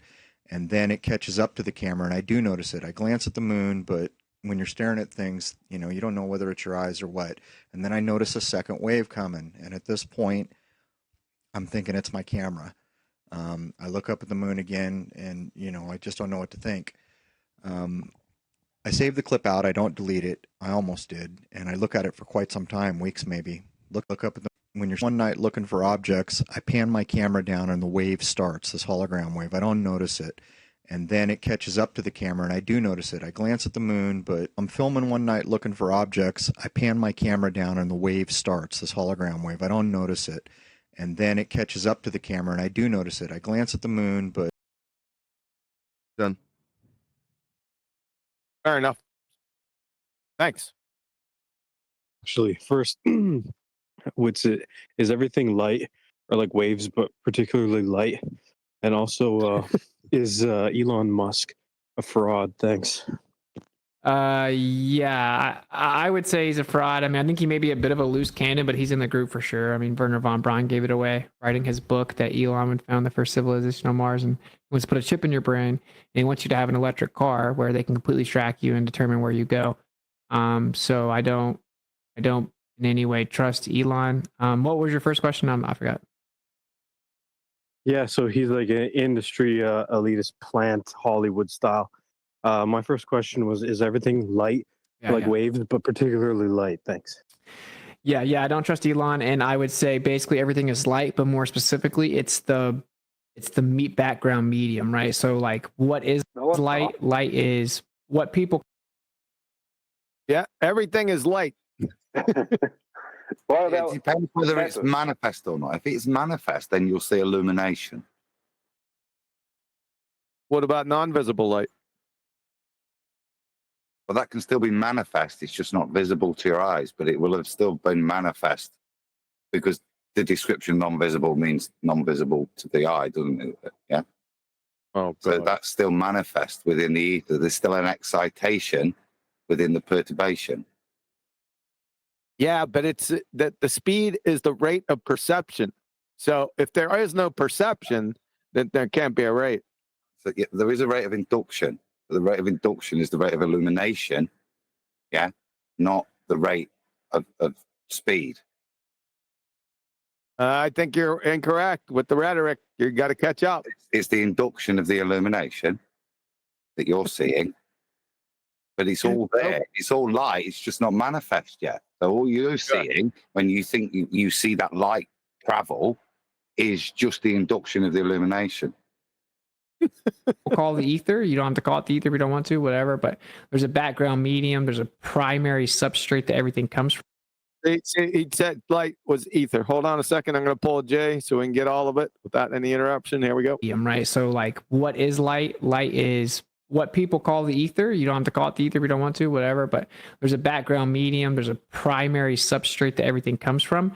When it gets excited. I'd just like to pause it there because I think that's really important within the church that no one's forcing you to call it ether, yeah? Exactly. That's exactly what I was going to jump on. So you can just call it anything you want because that way I'm not held to what ether actually is, which is something that was invented by Christian Huygens. Yeah. It's not a force, but you can think of it as a force. Thanks. It illuminates and it gives us light. It also can, at a lower vibration, become matter. So I would say, yeah, everything is a modality of light, specifically the ether. Matter would. Oh, now light's a modality of the ether, whereas before light was the ether. Which one is it? Number one, I think you got to know. You're gonna have to define substrate too, you knuckle dragger. Everything was a modality of ether. That's what he said, didn't he? Exactly. Yeah. So depending on manifestation. Oh, brother. And define modality. In the case of light, we're looking at that rate of induction in the perturbation. Shut up. Be condensed light. And so matter is condensed light. We got a Einstein ether lover here. Because that's what Einstein said. E equals mc squared. You guys catch that? That's rhetorical, by the way. So in my assessment, everything is the same stuff, just in different versions or modalities, just like liquid, steam, and ice is all water. Liquid, steam, and ice is all. What about liquid mercury? You got mercury steam and mercury ice? Yeah, is there a honey gas I can find, please? Yes, exactly. Yeah. Too funny. Right, but they're also different. So Sorry. They're the same and they're different. 1 second. Sorry. You can heat steel as much as you want, and it will never turn into a gas. No matter how hot you make it, it'll still stay as molten steel. Okay, but it won't, or whatever. If we take the analogy of water, okay, same as honey. It can have any of those three phases. It's still H2O, okay, but it could be ice, it could be water, liquid water, it could be vapor, couldn't it? Or just steam, yeah? Now, that's an example, yeah, to show you how the ether, light, can be non-manifest, manifest, or illumination. Yeah. So in a lower frequency of vibration of the ether, yeah, we're going to get manifestation of physical matter. At higher frequencies, we're going to have like the photon. You're going to get that illumination, and then at the highest, you almost losing manifestation. You got reversing back to the non-manifest until excitation can occur, and then that might come through as either matter or light. Light, but light is matter. But it's just yeah, but it's not been excited. Yeah, so it's non-manifest. Therefore, it's non-illuminated, but it's still there. Otherwise, light would have to travel. It doesn't have to travel. It's just a perturbation of excitation through the medium of light. You sure about that? Because he's going to talk about propagation, which is travel, and the speed. So you better be careful. Yeah, but that's just induction. Right? It's just different modalities. I would say everything's like that. And so what Tesla said was electricity and magnetism is the ether thrown into motion. Static electricity is. You talking about that pigeon lover? We want to see a citation with that. I'd like to see a citation from Tesla that says that. Wouldn't you?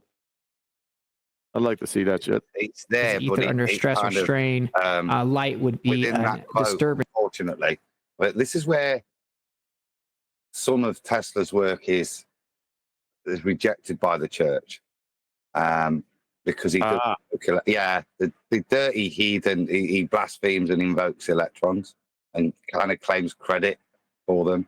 So at that point, we tried to brush over what Brother Tesla. So. I gotcha. Okay, fair enough.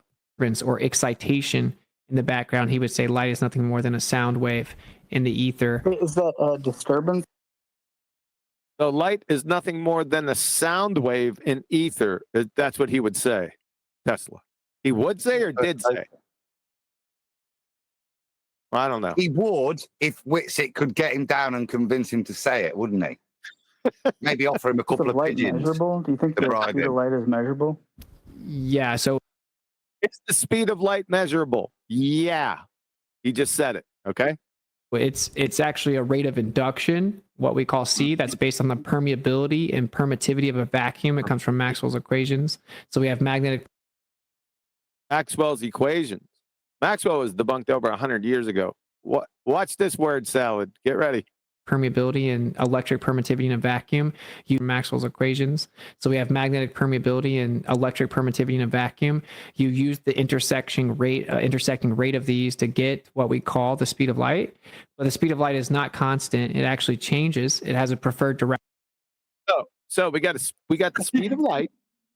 We got the speed of light, and it changes. Hold on. We have a speed of light, and it changes, so it's variant. So just keep up. We got a speed of light. What you do, so you accept that it's the rate of magnetic induction through Maxwell's equations that helps us to define this variable constant that's defined as constant in the equations. Oh, brother. You accept that because you're now going to move forwards quite happily. So I'm glad you're grasping it. Carry on. Direction. It changes with altitude and it changes throughout the year. So light also has a preferred direction. So light has to have sentience and intelligence to prefer something. Yes? Because you can't prefer. Inanimate objects don't prefer shit. Now you're getting into the metaphysical side of things. Okay. Here, the fact that this quote unquote speed of light is provably and measurably. Quote unquote speed of light. Now, what does that mean? What does quote unquote speed of light mean? Because Anyone? it does change in certain directions, we try to point that out. Even though it is going the same speed, yeah, it can be measured as going as different speeds when we measure it in certain directions. Now, the causality is because of the modality of the ether in this particular way, it manifests by rotating. So the ether is always moving. We've measured this rotation, and it changes with altitude. And there's thousands of readings to prove this. Okay. Variant proves that it is not what the mainstream claims it Well, is. do you think it's measurable? Do you personally believe it's measurable? I don't. He already said it. He already said it was. He already knew the speed of light. He already said that. So why are you asking him? Yes. Think that, well, we've never measured the one-way quote unquote speed of light. We've only. What's the quote unquote? So now we never measured it. Now we got quote unquote again speed of light. What the hell does that mean? And It means he is not working on the really is level, I think. Go ahead. Go ahead for a couple minutes. Give me 2 minutes. I'll be right back. We have measured it. Yeah, I just want to point out that the person that most people these days point to have measured the speed of light, I can't remember the man's name now. He's a French name. He just slips me by at the moment. He is claimed to have measured 16, but this is visually now, right? 16 microseconds. There's 1 million microseconds in 1 second. Now, what's the frame rate of a movie, Nathan? How many frames per second? One more time. What's the frame rate of a movie? How many frames 24. per second? 24. 24. 24? Yeah. So would you say the reason it's 24 is that we don't notice? Sure, we don't notice the change. There's 24. It doesn't need to be more than 24 because we don't notice that there is any change in what's happening. Yes. The lowest visually. You can pull the trick off with, yeah. Yeah. So that would be a lot more. 24 would be a lot more than 16 microseconds out of 1 million microseconds in 1 second. So this guy was claimed to have measured visually 16, I think it is, microseconds. That's the quote, air quotes, one-way speed of light. That's not what Weiss is talking about. It's not what we're talking about. You've already accepted, we've ascribed the speed of light via the magnetic induction through Maxwell's equations. That's why I asked you to clarify that you'd accept it to move forwards. Well, so you can't come back to me and challenge the establishment version of the one-way speed of light. Of course I disagree with that, just like you. Part of the establishment, part of their lies, yeah? This is why we've got the speed of light through magnetic induction in a vacuum. I mean, this is what I've got. The ether sensation is a manifestation of the vibration when viewing libration, and a perturbation of the variation of a background radiation when we view illumination. You will never get any protestation as long as you continue with the verbal masturbation. Indeed. You guys, boy. He's going to throw you for a loop here in a couple seconds. Maybe a minute or so. Hold on. We measured the quote unquote two-way and it changes. But yes, you can measure the rate at which it illuminates. So most people lose me on this phrase, but the speed of light. Yeah, this is what I was saying earlier. It's the rate of illumination. Yeah, it's the rate of illumination. It's the rate of perception of illumination. Yeah, you got it wrong. But we're trying to make sure you understand there's no such thing as a photon. It's already there. Light's already there. It's the ether. Call it what you want. You can call it. You might take objection to the word ether, I know. So you describe how you feel, but whatever you want to describe it as, that's the medium in which this is occurring. Yeah. Pick your own word, QE. Come on, I'm going to tell you what. That's a contradiction, and the next thing you're going to say, listen up. Yeah, but I want you to give me your own word for the medium. You want me to give you my own words of what? For the medium that I've invented, yeah, because that way you're buying in. So you pick your. You don't have to use ether, but however you want to describe it, I prefer it if you could just stick to one definition. Unless you're accepting ether, and then we're all good. Even though we realise that everything is light, be that manifest or not. Well, to be clear, the ether sensation is the manifestation of the vibration when viewing libration and a perturbation in the variation of the background radiation when we view illumination. And there is no postulation in my verbal masturbation when I detail the ether. Excellent. Beautiful. Actually, just the quantified rate of perception of illumination. That's the thing. See, now, Adam, it's the rate of perception of the illumination. Yeah, because everything's about how you perceive it.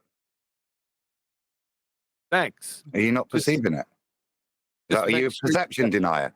Do you deny perceiving things? It's not the rate of illumination. It's the rate of the perception of the illumination. Yeah.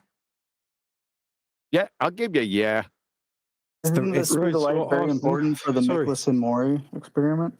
Sorry, I just wanted to say, Austin, it's basically like the ether is churning in a torus field, like kind of like actually exactly like a vortex, right? It's churning. It's the ether. It's churning, and it reacts with light. You hear him? Mm-hmm. So the ether is churning in a vortex. No, it's the it's the perception of the visualization. No, that's light. Yeah, that's what we're trying to tell. That's what they've been trying to. Finally, you see, you used to be where ether believers like Whitsitt were many years ago, and now you're catching up with him. See, it's just light. In a vortex? No, but right. So the vortex, right? The movement of the ether, that's what you want to call it, yeah, is because of the magnetic field, which creates the plane on which we're living, yeah. The consequence of that is it rotates the ether field, and in doing so, yeah, that's why you get the anomalies in the Michelson-Morley experiment, because that's what you're measuring in that rotation of the ether field, and we've got other experiments that will demonstrate this. And because, like the ether, like I said, the ether field's being affected by the magnetic toroidal field, and because that toroid is toroidal shaped, as you go higher in altitude, and with our dodgy gyro, you get different readings. So, is it the rotation of the toroidation? Oh yeah, that sounds perfect. Can you write this up and send it to me? I'm gonna need it for this evening. Thank you. I've got it written down. Thanks. Well, light is the ether. So, like, if you were to have, so light is the ether. Did you hear that? Yeah, I just told you that. I just told you that. You see, he's catching up with Whitsitt 20. It's just it's always there. It's just whether or not you perceive it as illuminated yet. Yeah? Your perception. well, light is the ether. So, like, if you were to have a stream of water and you swam with it, you could go faster than if you swim against it, right? So the ether or the light is going to light up. The light, the ether, or the light is going to light up the ether. It's a rate of induction within the ether. Okay. Adam. No, faster in the direction. Moving, then the way in which you perceive the rate of induction will be different depending on which way the rate of induction is going with respect to the rotation of the ether, which is light. Exactly. It's the right. It's the so the light. It's the perception of the visualization. The ether or the light is going to light up faster in the direction of motion because it's just an excitation, a perturbation, a disturbance. Is it important for the Michelson-Morley? Yes, they use the assumed speed of light. If you actually read. Whoa, the assumed speed of light. Where did you get that from? I keep telling you, God, you're not listening. It's the perception of the visualization of the rotation of the toroidation. It's the travel of magnetization through vacuation and Maxwellization is how you get the speed of light. More time, Adam. One more time. Read the paper and then read. Hold on. Magnetization. Sorry, what was that, Adam? It was the magnetization of what? Of the toroidation. No, it's magnetization through evacuation, because it's done in a vacuum, and Maxwellization, because it's then calculated that through Maxwell's equations is the citation from earlier. What about the torridation? Torridation is what's going to form. That's what you're going to measure, the rate of induction of the toroid through magnetization. That's what we've measured to define the rate of induction of illumination, or what you would perceive as the speed of a photon. Did you get all that down, Adam? Or Nathan? Shall I check? I've got the ether sensation is the manifestation of the vibration when viewing libration, and a perturbation in the variation of a background radiation when we view illumination. There is no prostillation in my verbal masturbation because perception of visualization of the rotation of toroidation is the magnetization in the evacuation that shows Maxwell's equation. So the Maxwellization. Oh, Maxwellization. Yes. Now I think somebody's going to be getting a. I need you to send that to me after you get it down. I'll type it up. Thank you. No, don't I me, Adam. Michelson-Morley Pearson, you would read that both Edward Morley made it very clear that the entire objective of the test was to see what the velocity of light was, right? Was it invariant? So Morley and those chaps, they're seeing what the velocity of light is there, Adam. You got that? Or variant, and what they showed was whether it is variant or invariant, the velocity. Go on. The velocity is your perception of the rate of induction. I'm gonna slap this shit. Was that obviously the propagation rate of light is variant because there was no motion detected. So the propagation of light is variant. So propagation means travel. Yeah. Because no motion was detected. Listen to the end of the sentence to get the full contradiction. All right. I'll pull a J. So remember, folks, we got propagation in Michelson-Morley train wreck. That means to travel. Something's just so I'm getting this down propagating, it's correctly. traveling. Is this the propagation without motion? Well, we're going to see. Right? Was it invariant or variant? And what they showed was that obviously the propagation rate of light is variant because there was no motion detected. The assumed orbit wasn't detected, but there was still a difference. Gotcha. There was an interference path. Got it down. Propagation without motion. Yes. And what does this have to do with the Earth? Don't know. He didn't say he just stuck that in there. Who knows? And they used the same beam of light, and they used a beam splitter, right? So that's how you know they're perfectly in phase because it was the same beam of. So they're in phase. That means they have the same speed up to the beam splitter and light. Would you they call used that a beam splitter? Sorry, just and for then clarity, sorry to interrupt. Would you call that phase quantization? You could call it that if you wish. Opposite directions, gets reflected back off a mirror, recombines in the middle, and So it went in opposite directions and then recombined back in the middle. So there's a lot of light traveling here, propagating. Then what happens? Comes back to the receiver on the perpendicular axis, which means that that light went different rates.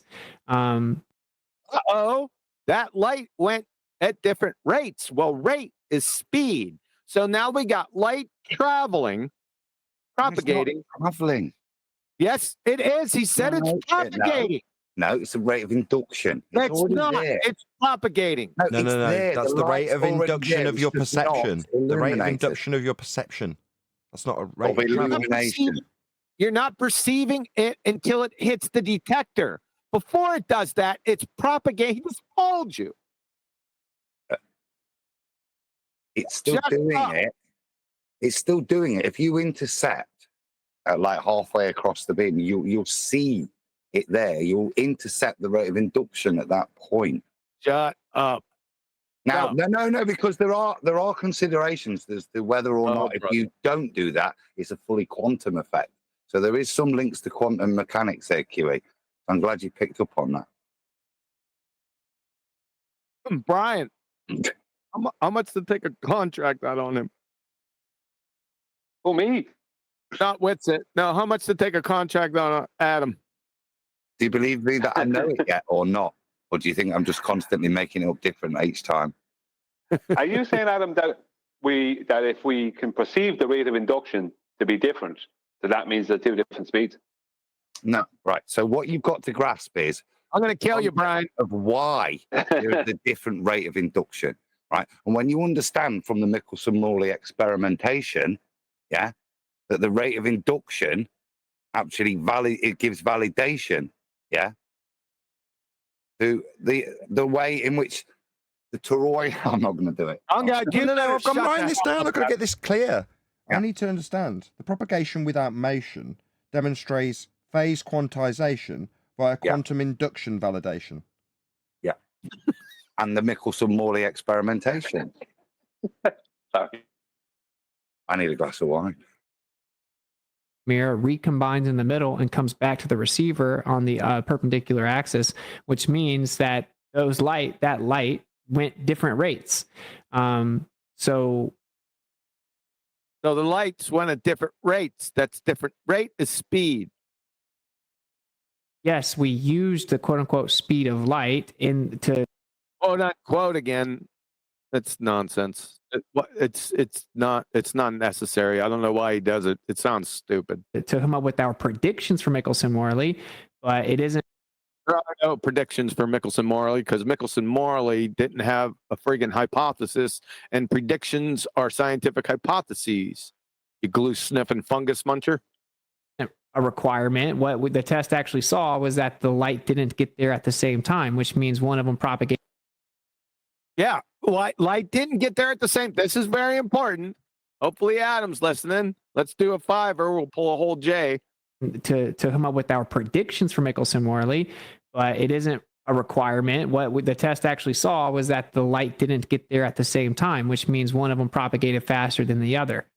So there you go. This propagation is pretty straightforward. It's just this propagation is fairly straightforward in its description. It's phase quantization via quantum induction, obviously. Thanks. So what he's saying is that essentially that the two different beams went at different speeds. They traveled at a different speed.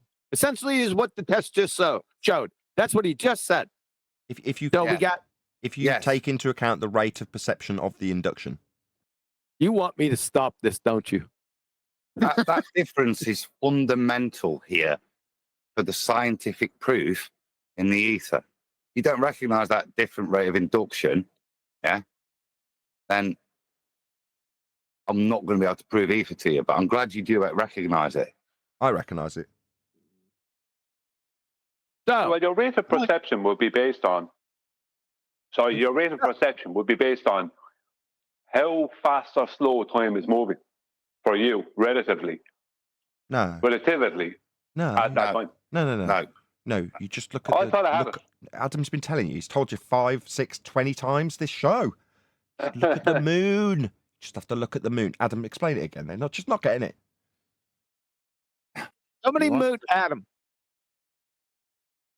Look, when we view libration, right, we see this manifestation of an ether wave sensation. Yeah, I mean, people seem to think that Austin invokes Michelson-Morley, but he thinks there's no speed of light. Ha ha ha! Like, no, C is pretty consistent. It's the rate of induction that is typical. I wasn't laughing at you. I'm not saying you are. I'm just explaining in general. I'm just explaining that it's the speed of light in general. Like, you can't really measure it. How they measure it is they put. You can't really measure it, but how they measure it.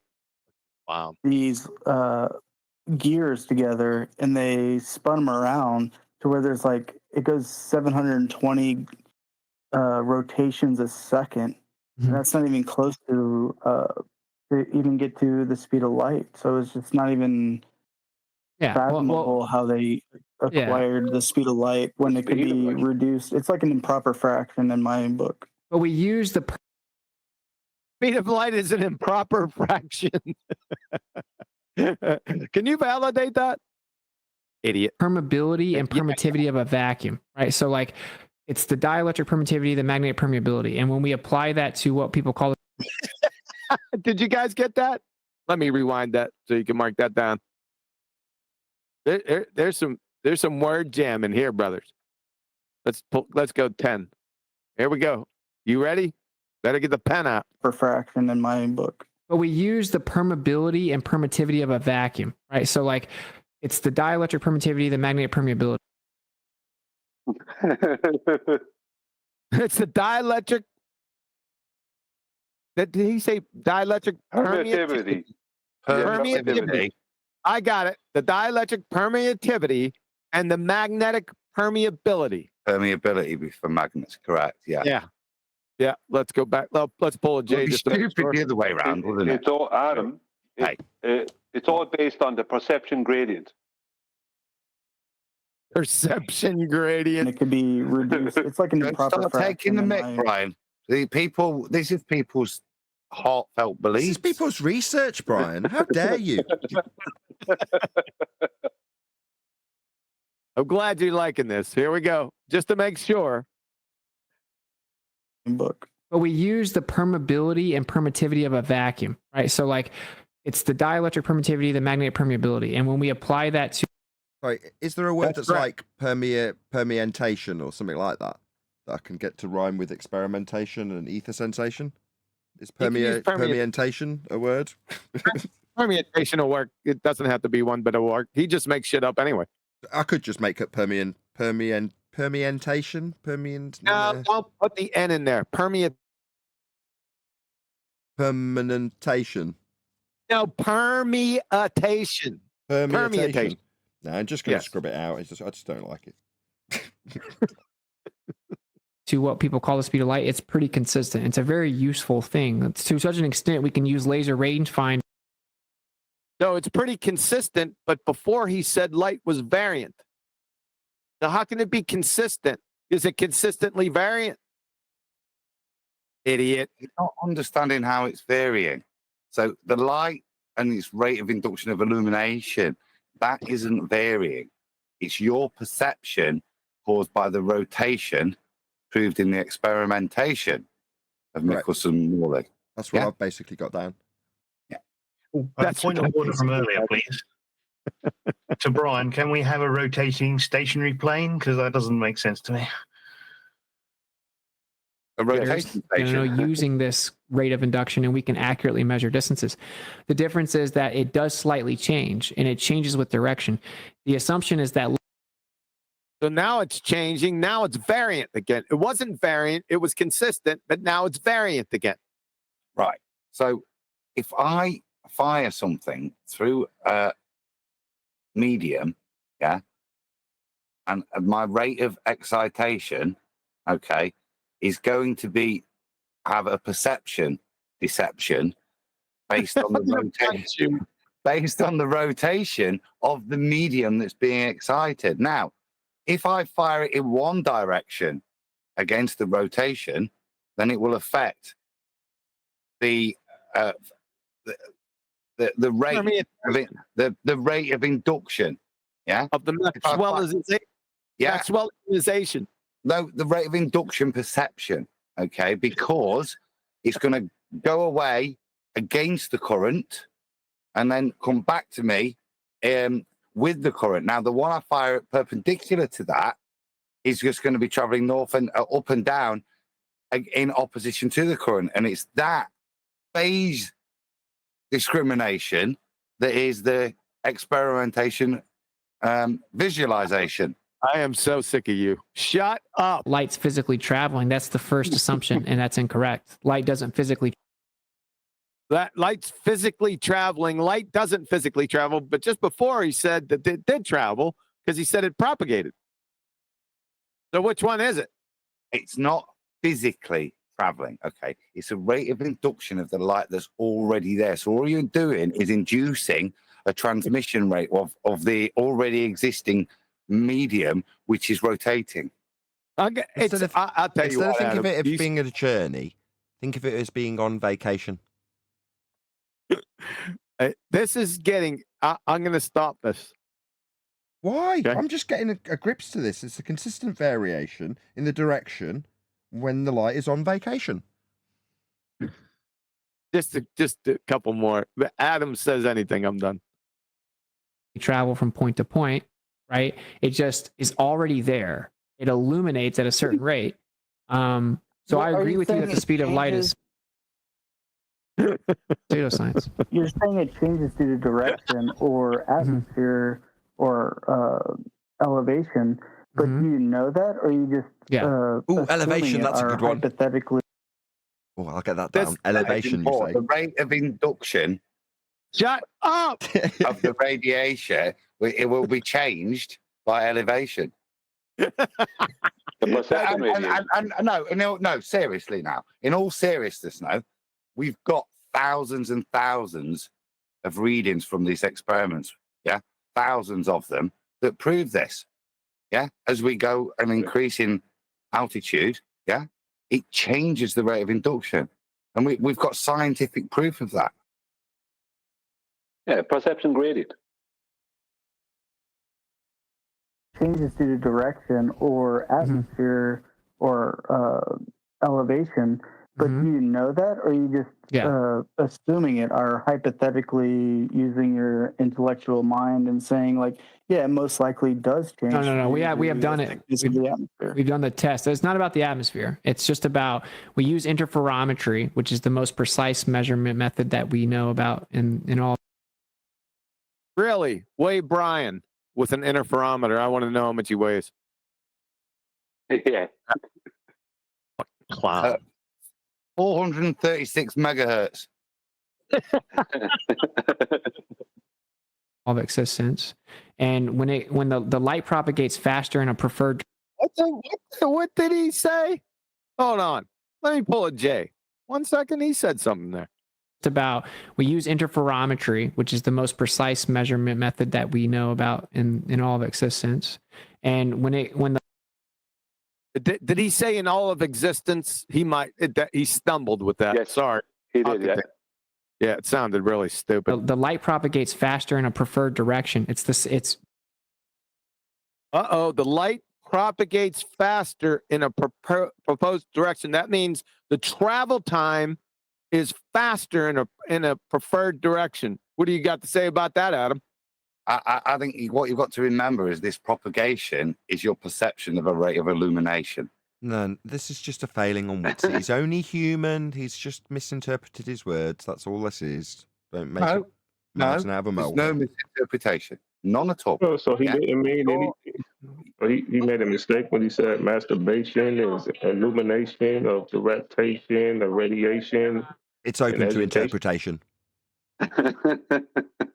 That is pretty much spot on there, Reg. based on the sidereal rotation, with the direction that the sorry. To know if something is moving faster or slower, you would need to have a baseline, wouldn't you? A median. Then you could base that off. You know, like we have zero horizontal, and we can base slope rate above that off of that zero slope horizontal.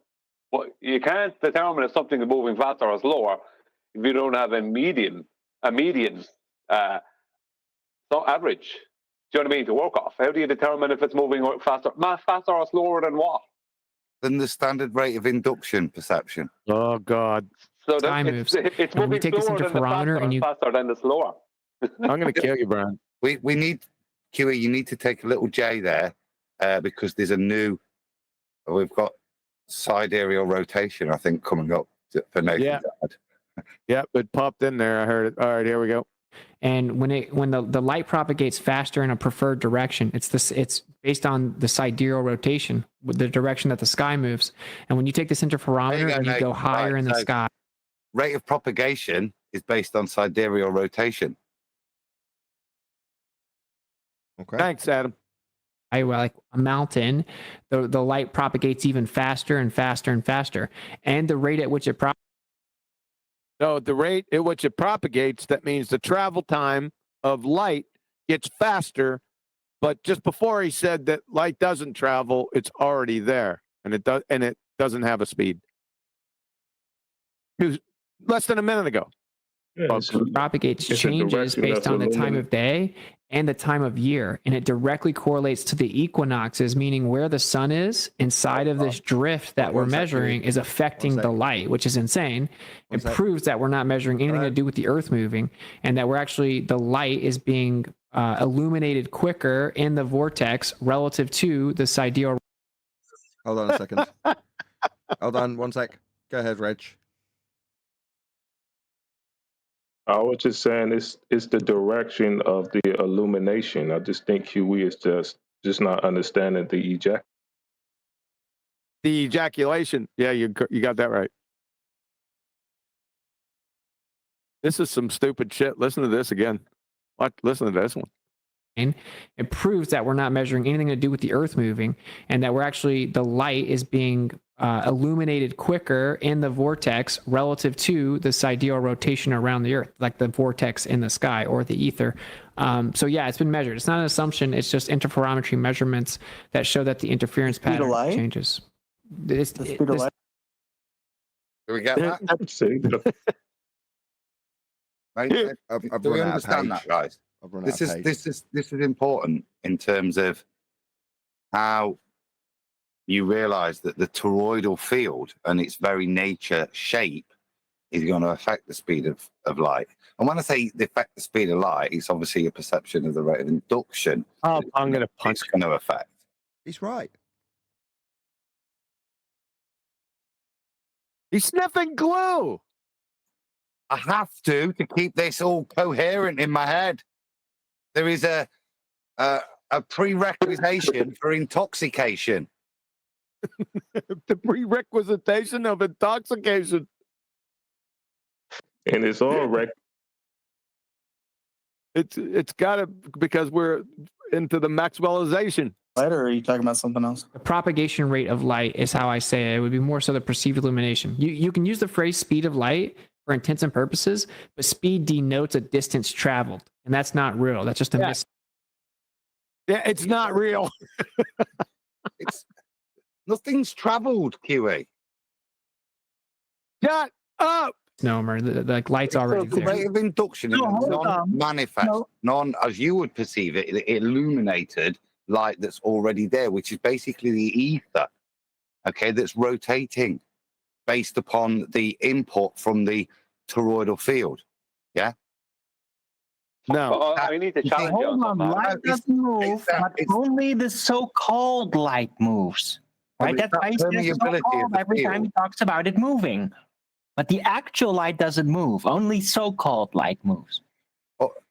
It does move, but only in the field rotation. When you see your perception of illumination, that's not light moving, the bit that you're measuring there. That is literally just the rate of induction of the existent light that is already there, be it manifested, yeah, like at the water stage, yeah, like I said with the water. So it's manifested now like water, so it's there. You might perceive it as a photon, yeah, and want to ascribe a speed to it, but it's not. It's just the perturbation of the excitation of the already existent light that's there. Ether, you might call it. I've got a Ken Wheeler definition. So this is definitions of nature and its phenomena with a primer on cosmology and ontology. First definition, ether. The ether is pure potential, non-Cartesian, counterspatial inertia, the essence of all field modalities. Yes. Yeah. So, but at that point, there's nothing there necessarily. Yeah. That excitation is required for manifestation. The attribute. You people are freaking glue sniffers. The attribute of the ether is the I don't know how to say this. AORISTOS. Aristotis dyad. Open brackets, so-called infinite dyad, or the attribute of the absolute. Close brackets. The attribute of the absolute QE. I mean, isn't this obvious? I'm going to shut this down because I can't go anymore with the rate of induction. I hear rate of induction one more time. I'm going to hit something. That's because you're trying to straw man. No, hold on. Look, it was summed up by Tesla, right? And it's quoted here. Because I'm trying to straw man the church. It was quoted by Ken, and it's Tesla's own words. Light, this is a quote. Quote, light is a longitudinal disturbance in the ether. Light is a, quote, sound wave in the ether, end quote, Tesla. What more do you need? Brother Nathan's getting it. I need to ask Adam a question. If the ether is a white cotton sheet and light is raspberry juice absorbing into that cotton sheet, are you saying that the raspberry juice is always there? Hold on a second. How many threads does this sheet have? It has an infinite amount. No, this is absurd. I can't answer a question. If I don't have a number of thread counts in this cotton, I can't tell you if the metaphorical grape juice was already there before the example started. This is absurd, Brian. How dare you? You've done nothing but mock this. He said raspberry juice. Yeah, but don't be pedantic, Neil. God, like it's majoring on the minors now. It's just descended into absurdium. With that, I'm going to say a huge, massive, enormous thank you to both Discord and Jeepers Panels for making today's after show possible. And of course, a massive thank you to all of you in either Nathan Oakley 1980 or Nathan Oakley or Nathan Oakley 1980 premiering streams for hopefully smashing the super chat, liking, commenting, sharing, subscribing, joining as a member, and all that good stuff. I've been Nathan Oakley, and I will see you all in the next video.